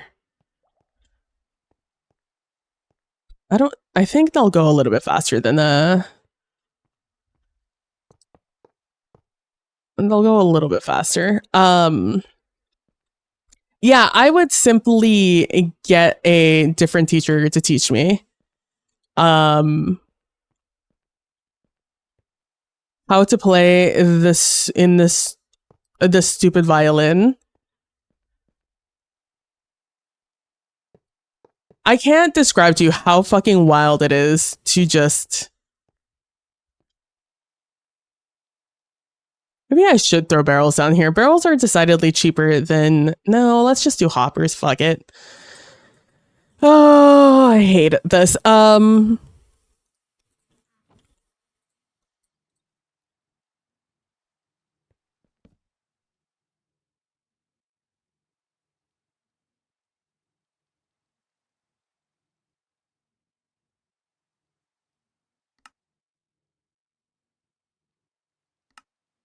Hold on, brain in concentration mode.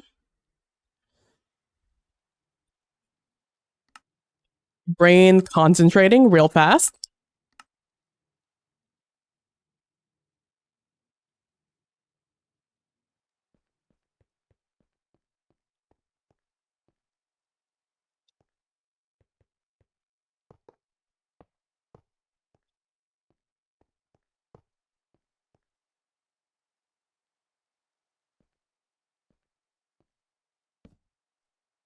Oh, this is another one that goes down, I see.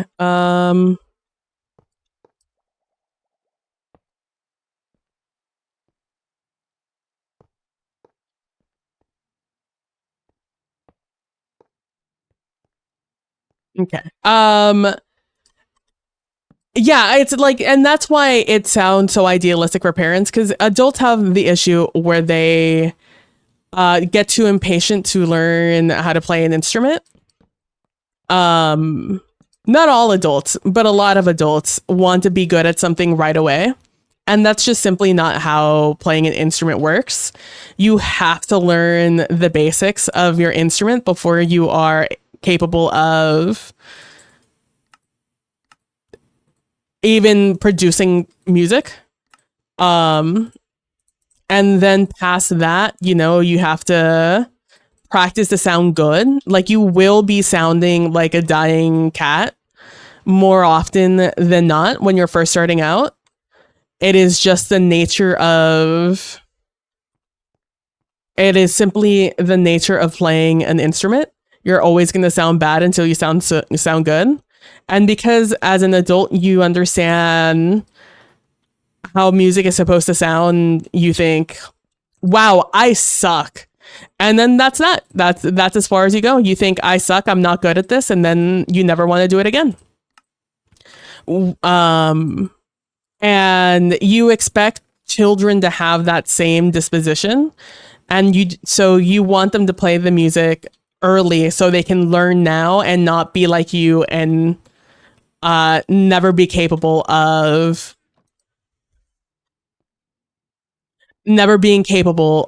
playing an instrument, which is decidedly untrue. You are able to learn an instrument whenever. As with everything, the only thing you need is patience and time. Um, it truly is just that simple. You just need patience and time, and you are able to learn pretty much anything. Um,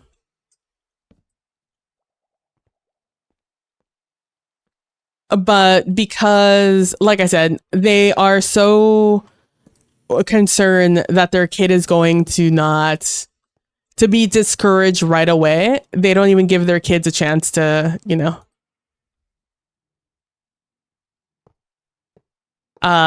not. Here's the thing you have to know about kids and learning. Kids literally spend all day, every day in school learning and not being good at things until they are good at things. Kids literally are learning how to learn in school. Something that clearly the art has been lost on a lot of parents. Because once again, parents want to be good at things right away, and it's an adult thing. You'll have this issue trying to teach any adult anything, is that they immediately become discouraged. If they are not a prodigy right away, they will immediately become discouraged and not want to do the thing again anymore. It's truly very annoying. It's why a lot of people don't take adult students, because they discourage themselves.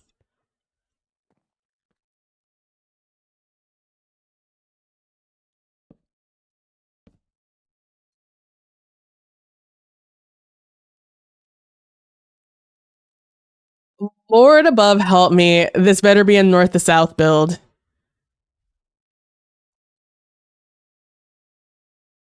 No, wait, hold on. It's this way. I need to look at it this way. It's the way these things are facing the chest.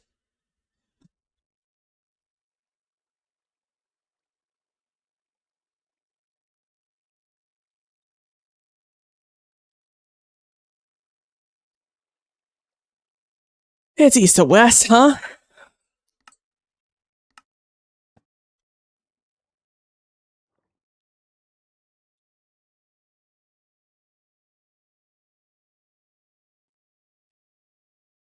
East to west. It's east to west, guys. Oh, I do have them east to west. Thank the Lord. I was about to lose my mind. I just need you guys to know I was very close to losing my mind.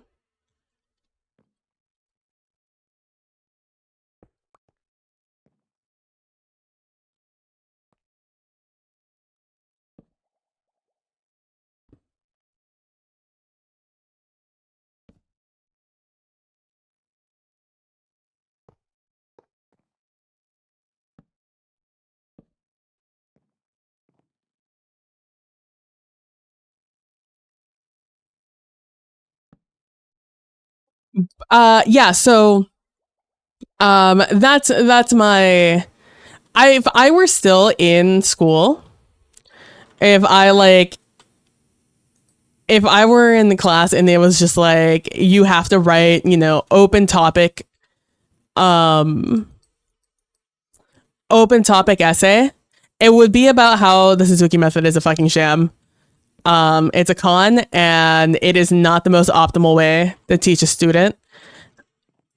Here's the thing. So I taught these students. I'm sitting there with these students, sitting there trying to teach them in the Suzuki method because that's the way they're learning in their fucking school. And I cannot tell you. So luckily, it's not a full Suzuki method the way that the teacher was teaching them. It was Suzuki to start with, and then as they improved, they would receive the beginner's book, your starter book that everybody knows, your basic elements book.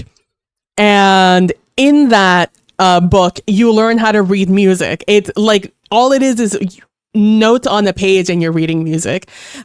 I know that it's gatekeeping to require people to learn how to read music to play in a lot of bands and stuff in school.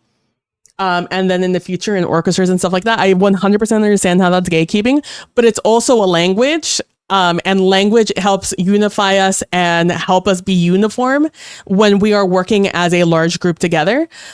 And that is why we learn how to read sheet music. And it's why they learn in their, once they reach a certain level in the Suzuki method, they start learning how to read music, because once they hit middle school and into high school, into their orchestras, they have to learn how to read music. And like, there's so much potential. There's so much that comes. So one of the things about the Suzuki method that people will always try to sell you on is that because you can play by ear, that means that you'll always be able to pick up songs and always be able to parrot music that way. Because, you're training your ear the entire time you're learning the Suzuki method, supposedly.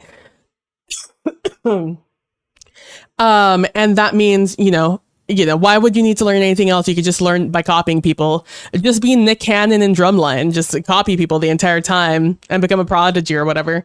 But just like in Drumline, we see the limitations of that because it's hard to play as a team. Whatever. And so the thing about the Suzuki method is that it's strict. You're learning how to play the music provided to you by your teacher. You have to rely on staring at your teacher to understand how to do your bow strokes, because that's actually very important to violin and how you present notes. Eventually, you're supposed to learn how that sounds. But I'll be completely honest with you, it's not always obvious, especially when you're first learning. And so it's much easier for you to stare at your teacher.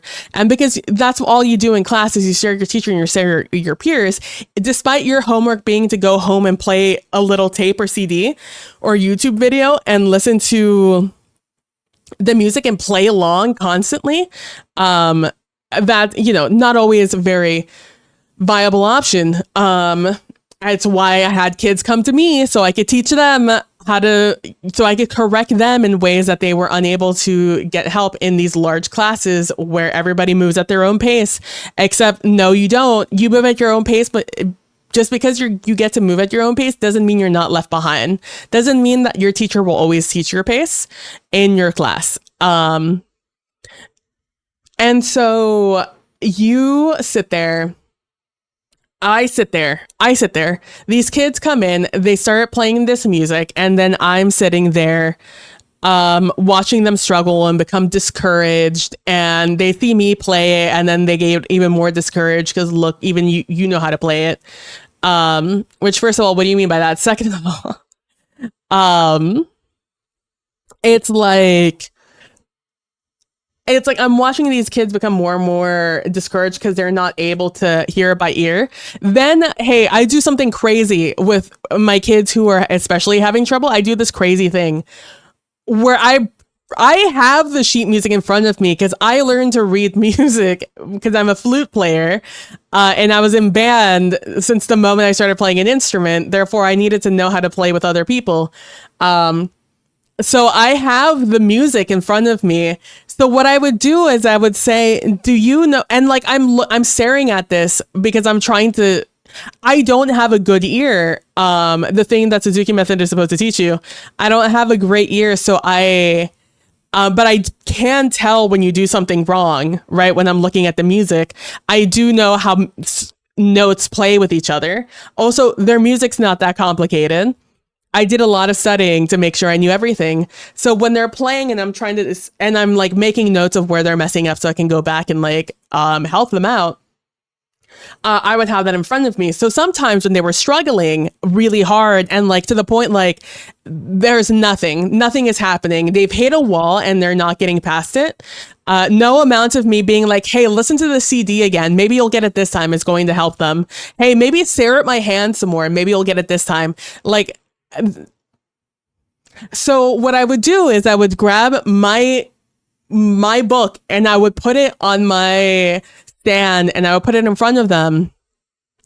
And at that point, once a kid really starts struggling, it's really when they start reaching that 4th, 5th grade level.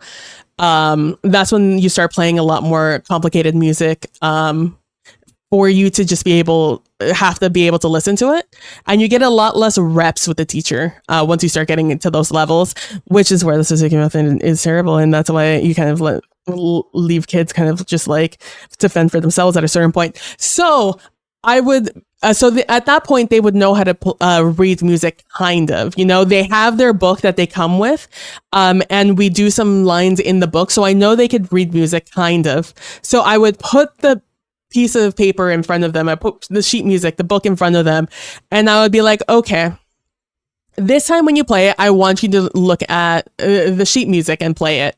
You don't have to read the sheet music. I just need you to look at it. And then we would go through it and we would go through it. And then whenever they would make a mistake, I would be like, okay, let's go back to this section. This is the ba-da-da-ba-ba-ba section that you struggled with earlier.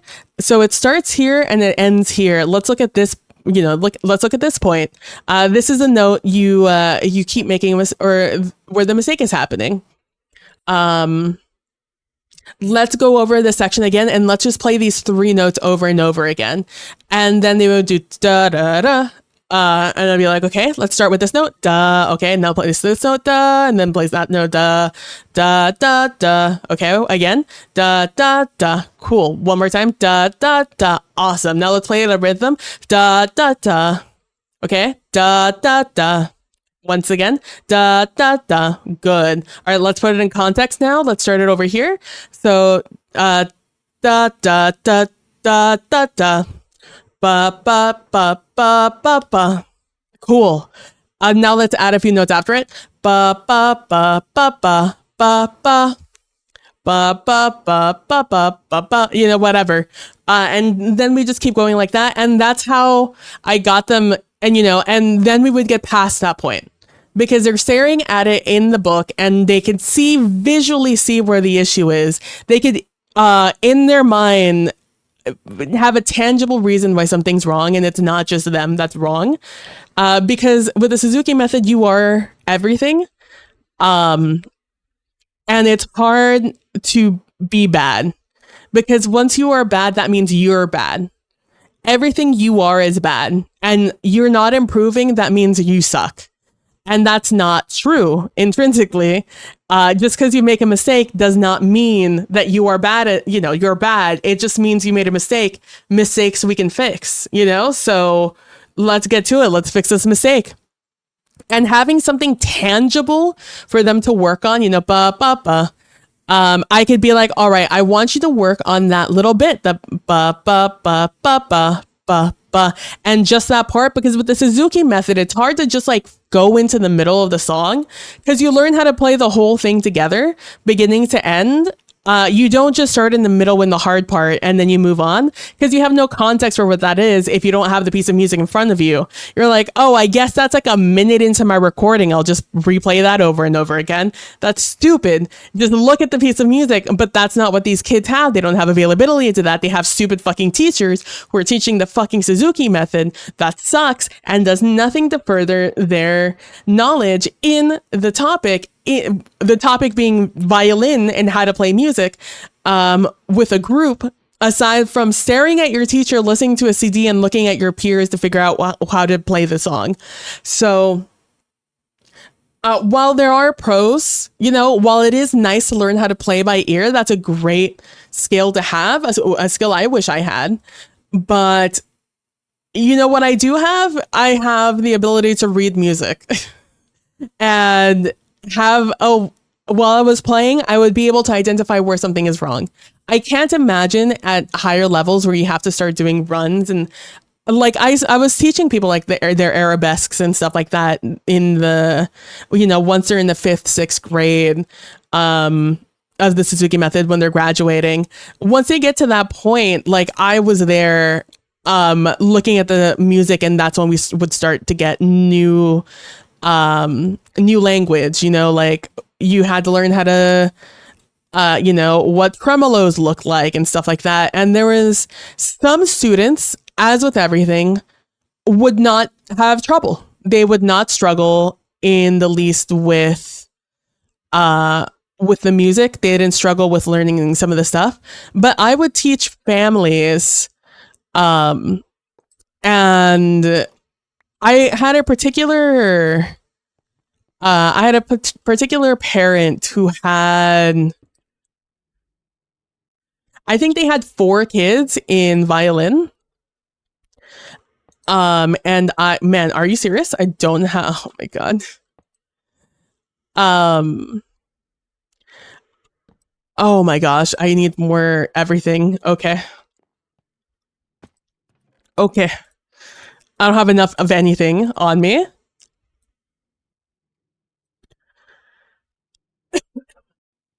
I have, oh, I had a little bit of spit go the wrong way there. Sorry, the cough in your ears. My bad. Wasn't expecting that.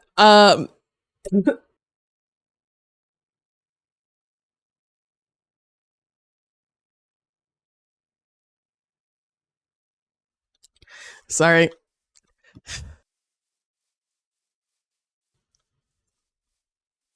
Um,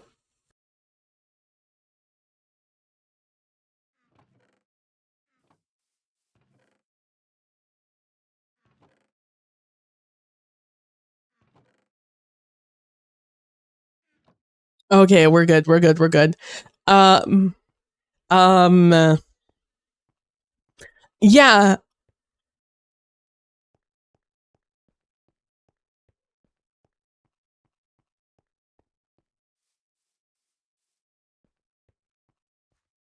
Okay. Okay. I think we're good now. I think we're good.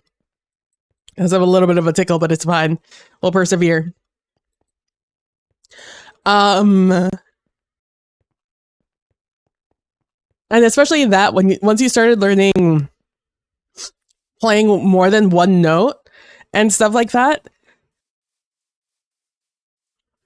or certain bowing patterns, shit became almost impossible to do without notes.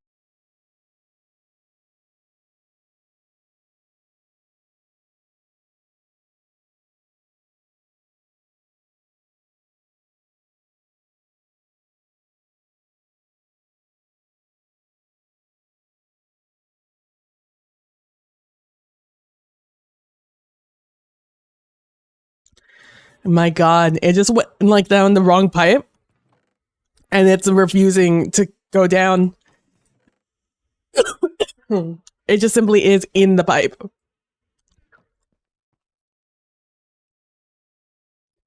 Anyways,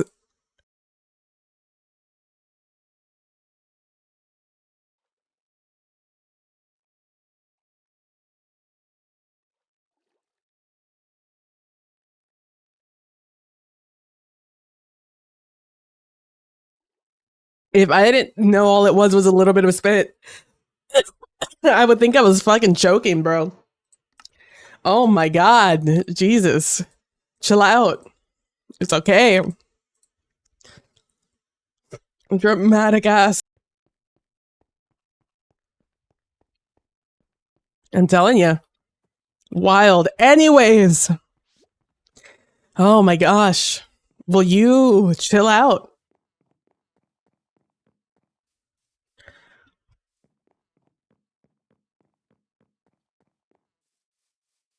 Literally choking on the little bit of spit. How embarrassing.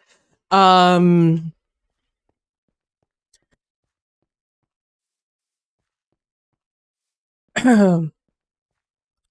but yeah, so it is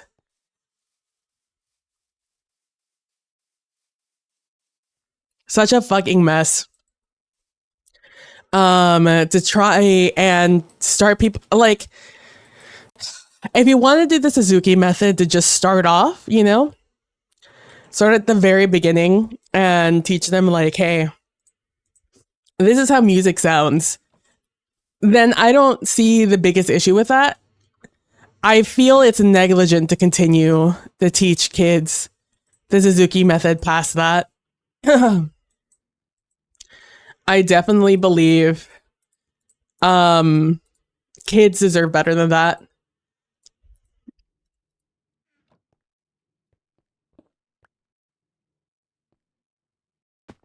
They're better than that. The the Suzuki method is made to prey off of parents' insecurities, just like most scams. It's based off of the adults and not so much the children. That is my thesis statement as I continue to just have my throat believe I am dying.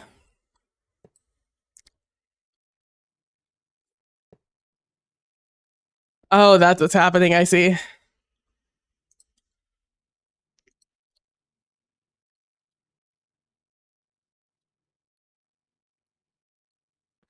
Well, don't know where that went.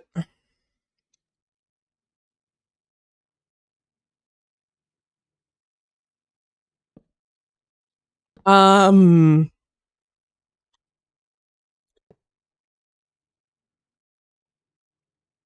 and I have zero fear of any Suzuki people. I need you to know. Um, I know what I taught. I know who I taught. I know how I taught them. And I could see immediately how the Suzuki method is not a one size fit all, despite what they try to sell you. And it's frustrating that they continue to try to do so. When they know, I know, and we all know that the Suzuki method is not a one size fits all method.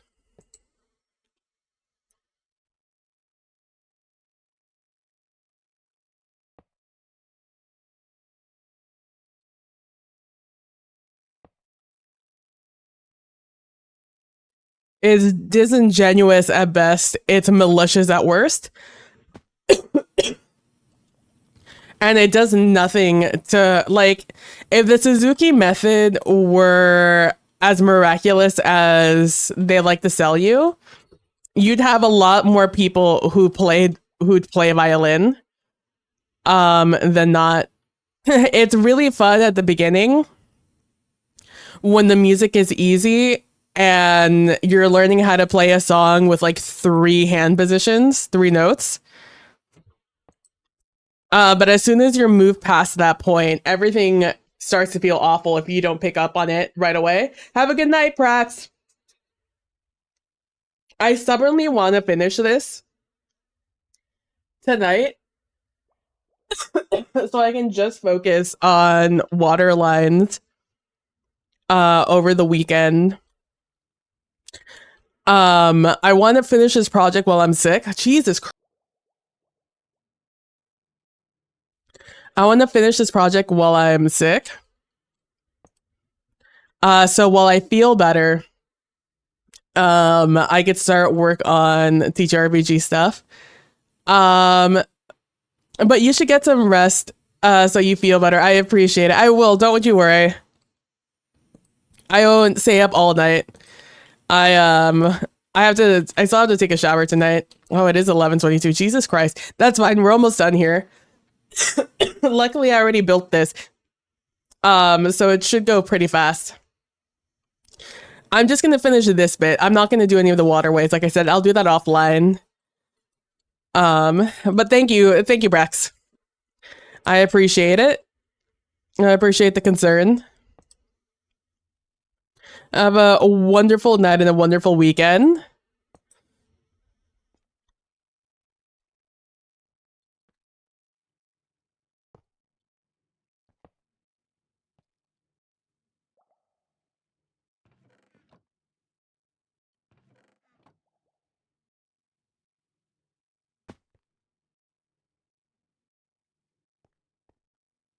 I know I have things in some of these operas.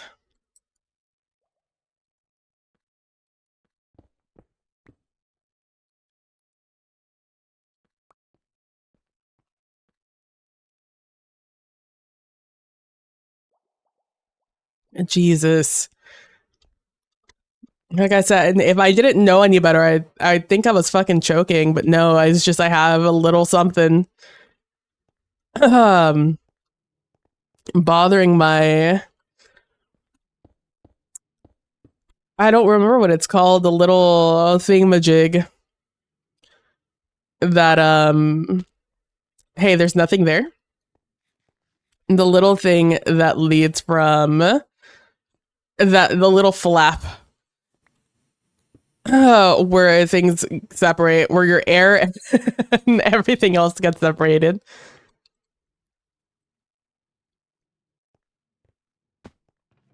I need this also. I don't know where my entire stack of packed dice went, but this is what we got working for us right now.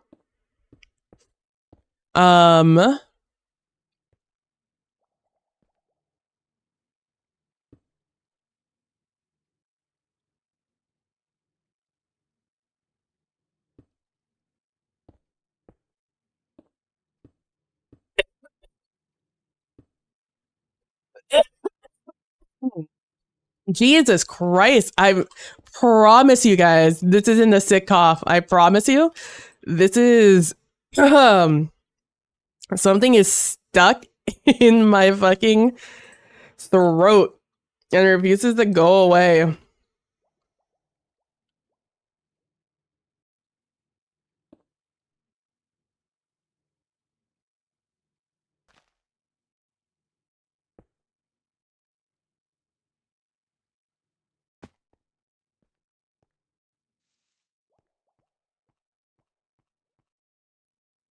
Go ahead and assume that's what that is, and I just accidentally replace it with something else.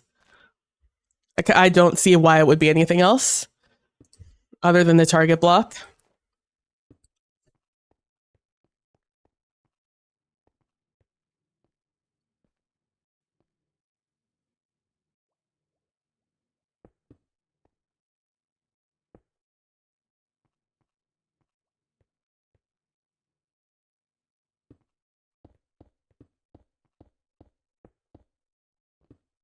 If it was wrong, it would tell me.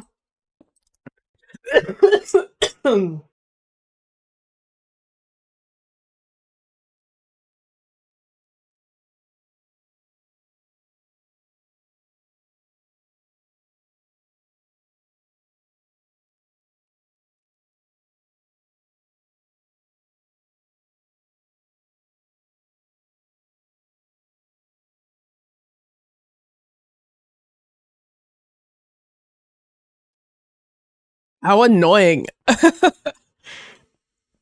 I'm so annoyed by this.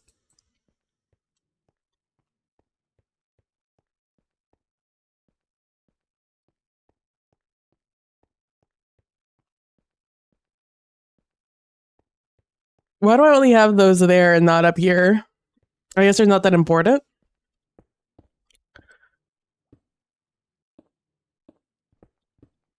Maybe it was just easier when I was placing them to do that.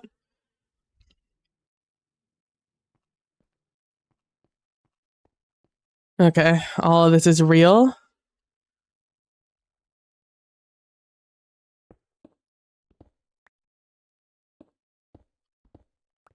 Because, like, none of these have it, so I have to assume.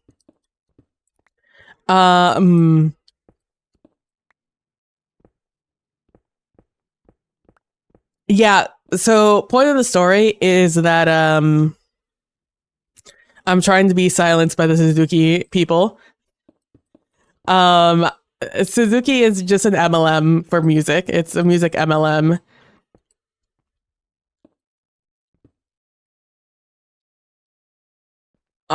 Anyone who claims that the Suzuki method is the best way to learn music and that every other instrumentation should also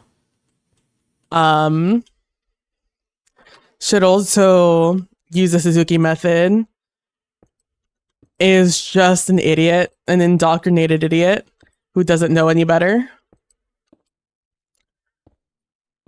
At best. At worst, they are a scam artist who knows better but they also know it sells, and they know music doesn't.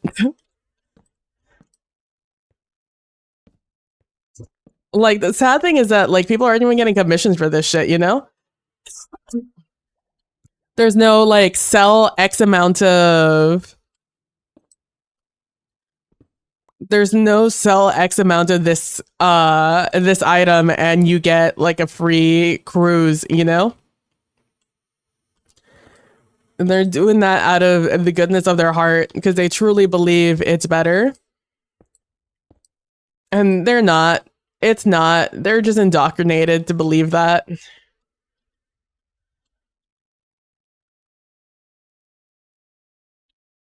There's nothing there. And like I said, a lot of the time they don't even know that they're being fucking scammed. Like I said, they in their hearts of hearts truly believe that the Suzuki method is awesome and the best way to teach. But I am here to tell you it is not, and it is in fact a scam. I'll say the quiet part aloud. Jesus Christ.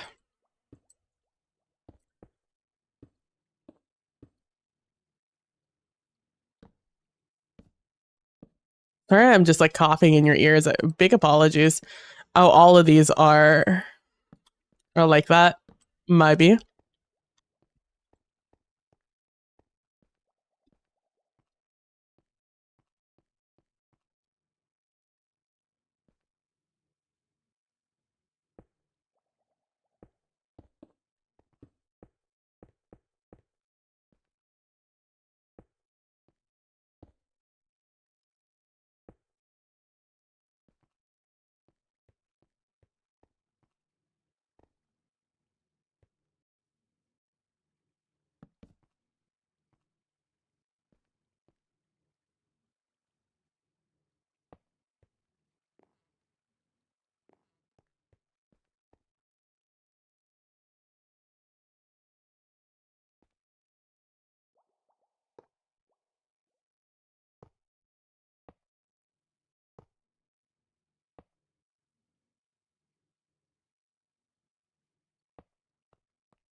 That's what I didn't do.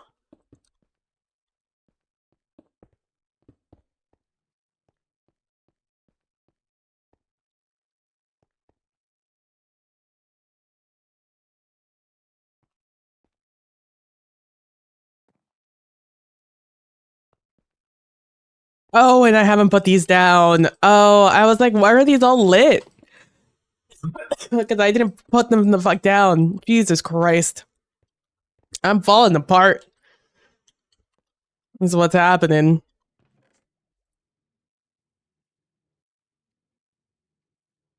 I'm gonna get this done though. I'm right here. We're on at the finish line.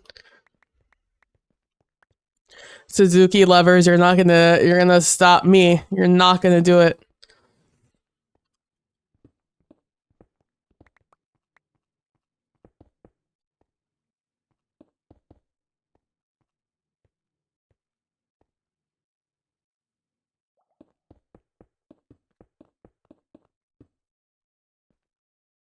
It's the fact that I've also gone at links to talk about this with other people in the music industry. Oh, was that it? By the wobble in my voice, I would assume not. Oh, maybe. Wait. Are we good? Am I good now? I sure fucking hope so. Holy shit.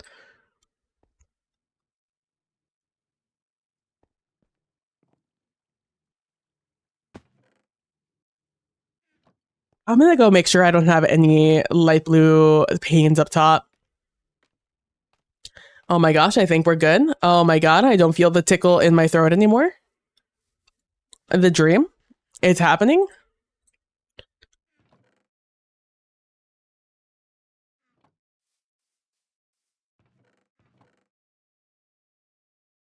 Well, I guess we're gonna have to do this.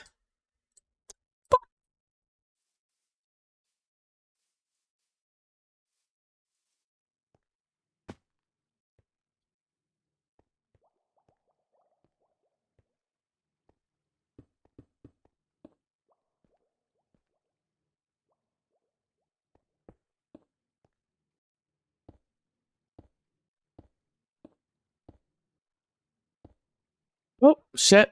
Damn it.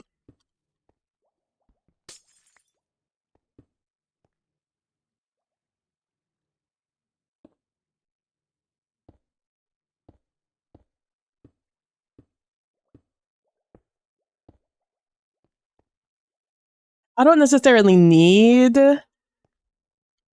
these to be full blocks. I would like them to be full blocks.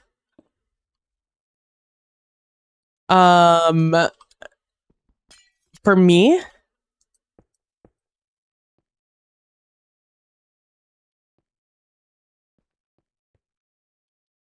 let me break these and make these full blocks. I can't make this a full block. Oh, I can make this a full block. Let's go. Let's drop nothing here because I don't have anything to drop there. Oh my god, it feels so good not to be fucking choking on nothing. What a dream.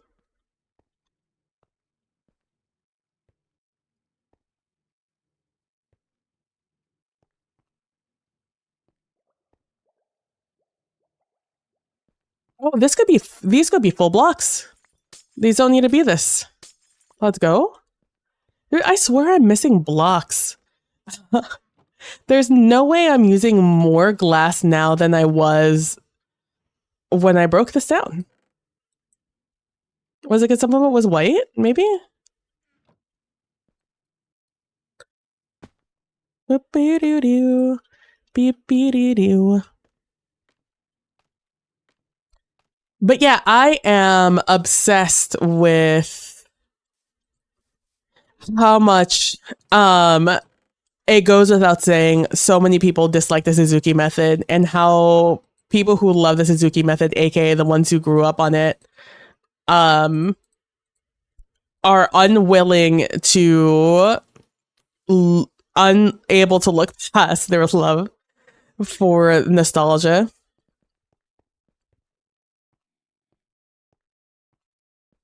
Suzuki, like the car Suzuki, by the way. That's how it's spelled. It's an entire industry. But because it has like a heartwarming story with so many successful stories of prodigies coming out using the system, surely that is the product of the system and nothing else.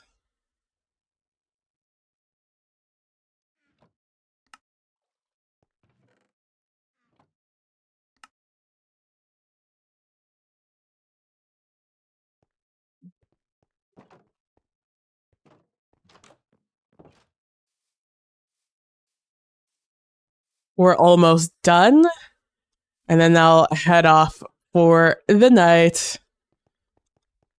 I could turn off this, by the way. We're done. I don't need the template anymore. I mostly needed the template for to see how big the thing was, and just to help me with remembering how the filters worked.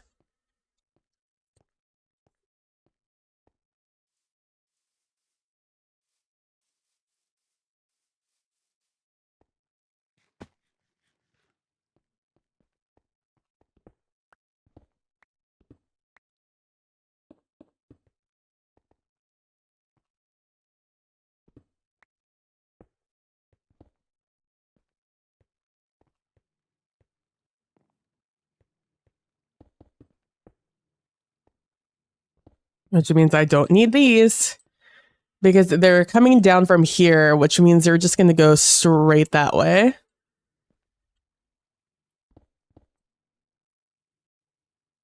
And then this is going to go the other way.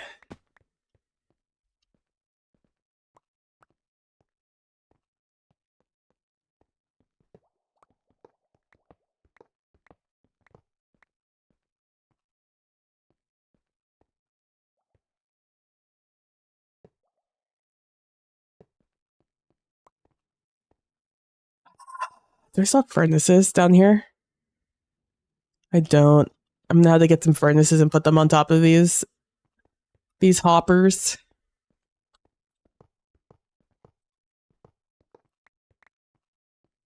I also, now that I could see, I could also always just do this.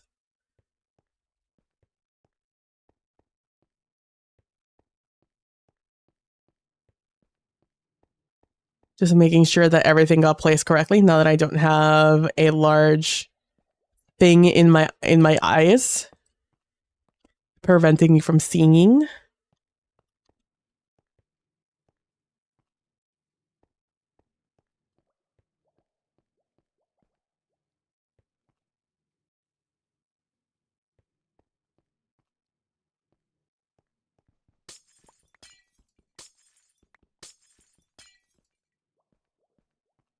This is just gonna come down, by the way. This right here. It's just a matter of, so what I'm gonna do is that there's gonna be a dropper that shoots out these items and shoots them up. The original creator of this threw it in originally they had it falling into cobwebs, so it would slow down the amount of items being thrown into the system. That way it wouldn't overload.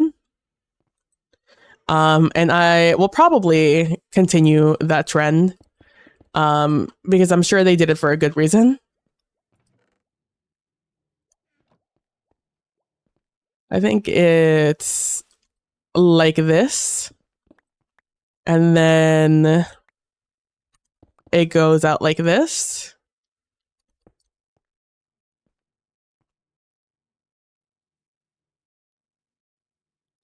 I need this to be one lower.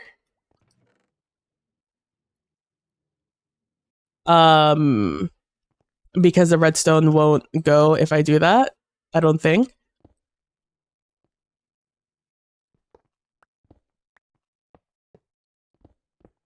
I need, I think, at least 2 faces. I don't know. I'll have to check how they did it. Actually, and this means that this is all going to be one lower also. So we put that there. We put this here.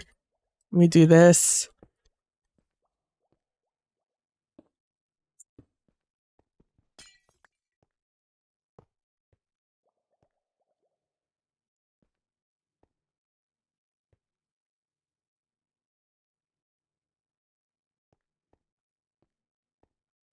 And I'll look at how they did their thing there.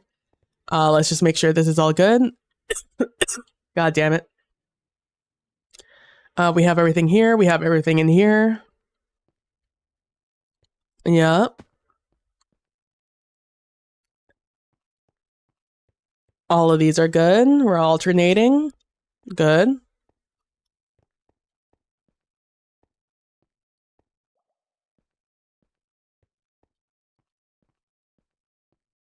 Good. This all looks good to me.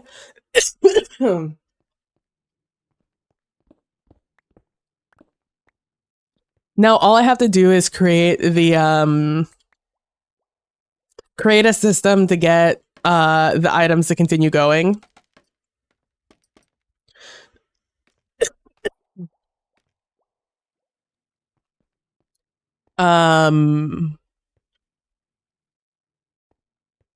Because I need another waterway that goes this way.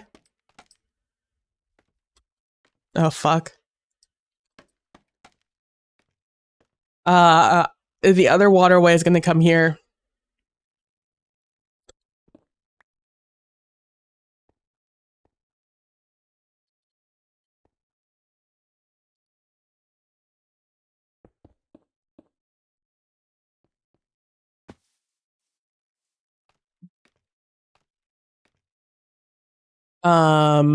And probably like right here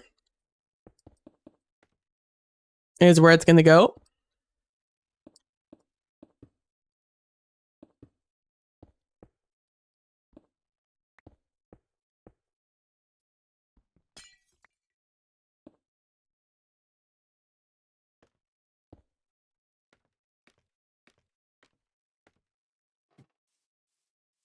Yep.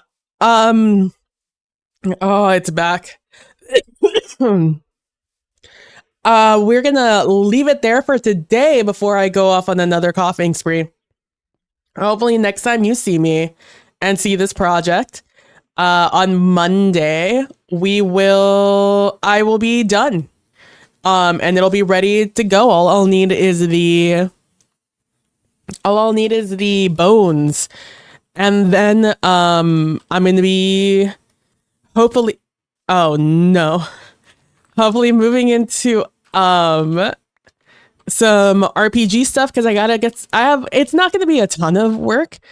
Like I said, the thing that's gonna take the longest is just the music, and that's because music takes a while to listen to. There's no listening to music faster.